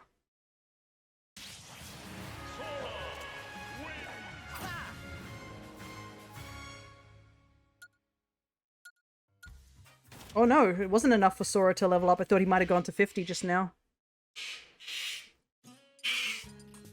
Excuse me? Goodness. Them cockatoos are so loud. they're like, you know what? I'm just gonna go over to this door and or this window and just scream.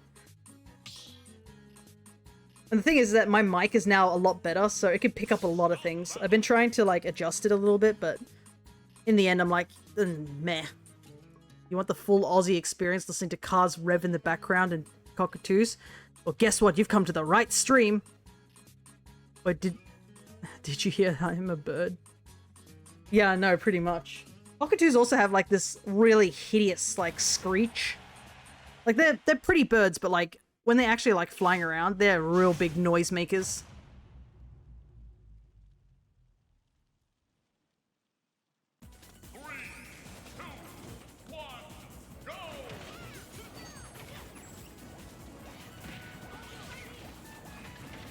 And they always have to scream when they're always flying near things. Oh wow, we already have a KO from Pyra. She must have got spiked. Because Pyra and Mithra can't really get back on stage once they get spiked. Ones that bother me if it goes too long are geese. Yeah, but you know like what geese are like.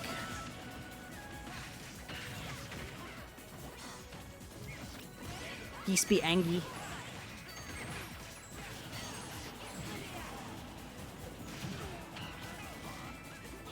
Also, geese are, like, will attack you. Cockatoos are more destructive in a different way. Cockatoos tend to, like, they have really big, chunky beaks, so they can really chew through wood very easily. We used to have an issue with cockatoos for a little while where they would chew on our veranda's hand railing because it was made out of wood. And it'd do some serious damage.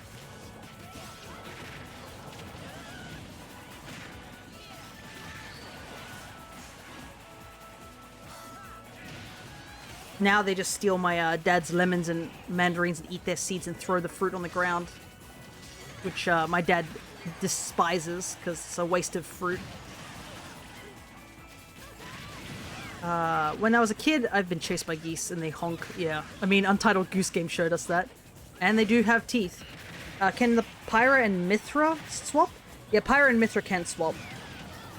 They, when you get the Amiibos, they start as that particular form.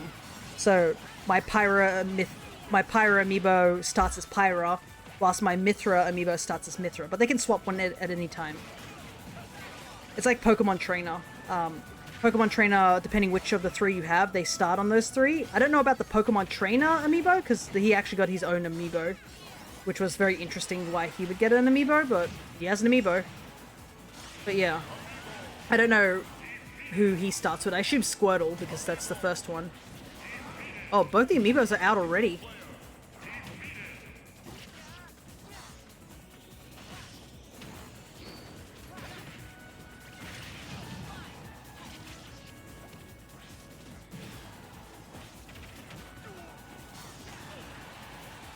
How far down Sora can go and then just immediately recover like nothing. Meanwhile, Pyra and Mithra are like struggling. Oh, Sora's hit level 50. Unfortunately, I don't know if Pyra and Mithra did. Man, Sora actually can clean up once the actual damage gets really high. Oh my god, I fucking love Kazuya's like tilt attack where it's just he kicks into that boot attack. That is the funniest kill. He's like, the small anime child annoys me. Kick. It's so good.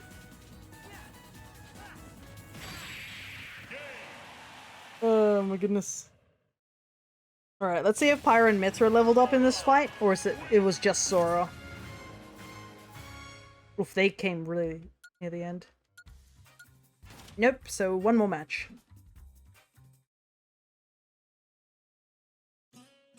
We'll do somewhere where there's no chance of them falling off, so they have a better chance.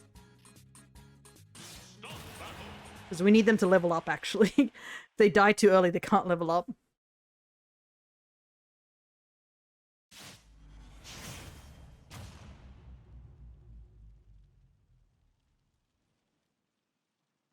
Hey, my boy's here finally.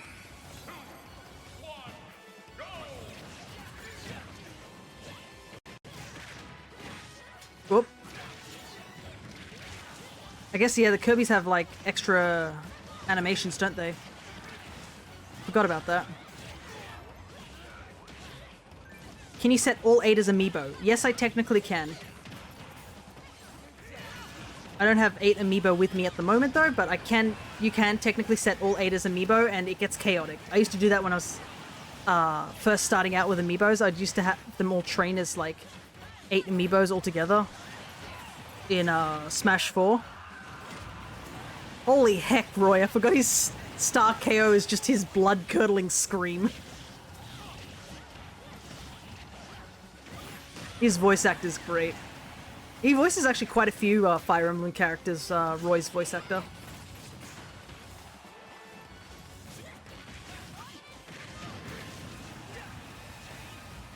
But yeah, you can set all 8 as Amiibo.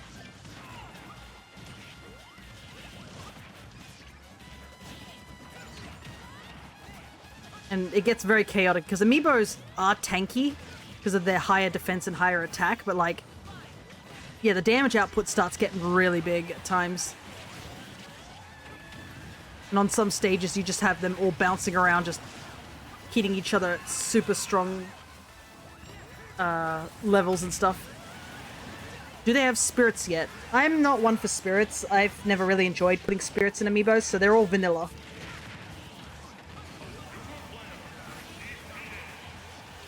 I know there is a group of people who prefer to put spirits in Amiibos, but I don't. I like to just train them normally in vanilla, so I actually have a chance of actually fighting back. If you add spirits, they can get a bit too dangerous.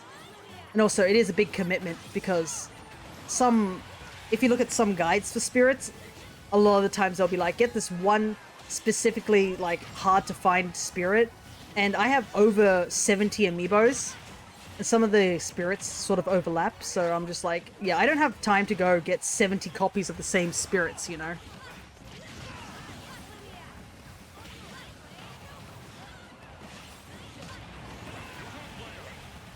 But yeah, I don't really like spirits too much, that's why I don't do it. I just put whatever I have. Yeah, I'm just not a fan of spirits in general, so I don't do it. And also it gives me like a better sense of like, oh, this is my like level of skill in leveling these Amiibos up sort of thing. As opposed to just relying on like gimmicks of spirits. Obviously some spirits do benefit other certain Amiibos and stuff like that. So, I do understand, but yeah, I'm not for spirits. That's fair, yeah. Anyone can do whatever they want with their Amiibos, that's the point of them. I just enjoy training them to be vanilla, and at Easter I have them all fight each other in a tournament.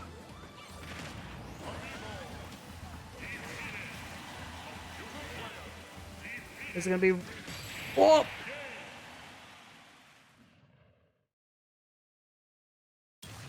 A CPU win.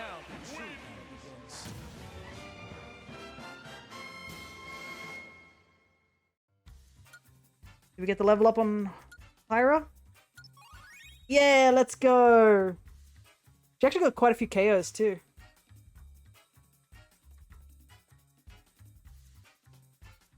What place did she come? 5th. Yeah, they're all level 50 now. Nice. So there's only one Amiibo that I need to retrain, which is a couple of my old ones, but I won't do them on stream, and my Ganondorf Amiibo. Other than that, all my new Amiibos are pretty much all ready and trained up, which is exciting. So they are ready for the tournament.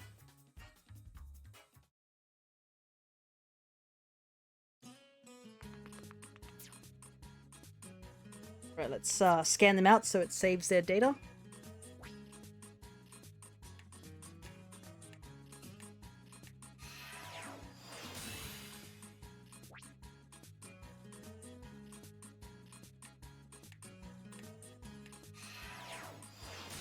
And we actually did it in a reasonable amount of time, too, so that's good. Yeah, so 3 Amiibos at a time is probably better than 4, because I tried to train 4 and that didn't really work out. 3 at a time is still pretty good. But yeah, I think that's all that we got time for today. So, because I am working quite a bit, there's going to be a bit of a, like, change in stream. I won't be streaming Wednesday, but I will be streaming Monday. Where we'll be playing some Pokemon, just, you know, to fill in time. And then on the weekend, we will be playing through more of our Stardew Valley playthrough. I do like putting certain spirits like Insta-Drop. Oh my goodness. I have seen some Insta-Drop. Insta-Drop Insyn is hilarious. I have seen Insta-Drop on some Amiibos, and it, because they can do frame perfect, they just start going dun dun dun dun dun. Get crazy. But yeah. So this is what we'll be doing next time, which will be the tourney, which it will probably take all stream because, I mean, our roster of Amiibos are a lot bigger. But it'll be interesting to see how this tournament goes out, because last time we streamed, I believe, we had a 3-way win sort of thing, where even we had the 3 winners from the 3 brackets all win against each other in a sort of triangle. So I will be curious to see if a similar thing will happen, or if it will just be different, because sometimes some Amiibos tend to have a higher chance of winning, sometimes they just, you know, get a lot more different results. That's the beauty of Amiibos. Sometimes they do really well, sometimes they're like, I forgot how to work, and just fall off the edge. But regardless of all that, I guess this will be it for now for Amiibo training, and the next time we'll see the Amiibos will be around the 14th, I believe. That should be Easter, right? The 14th, 15th? Yeah, 15th, probably. We'll be doing our Easter thing. Oop, heard something go weird. Hopefully nothing changed there. But yeah, Monday will be the next stream, and then you'll have to wait all the way till Saturday. So it'll be a bit of a wait, but yeah. That will be the schedule, which will be Pokemon, and then Stardew Valley. Hopefully we'll start to get other games on the roster. It's just right now, with the current situation at my work, where I have to fill in extra shifts, just a bit more hectic. But we'll stop waffling on, and I will let you guys head off. So, until next time, everybody, take care.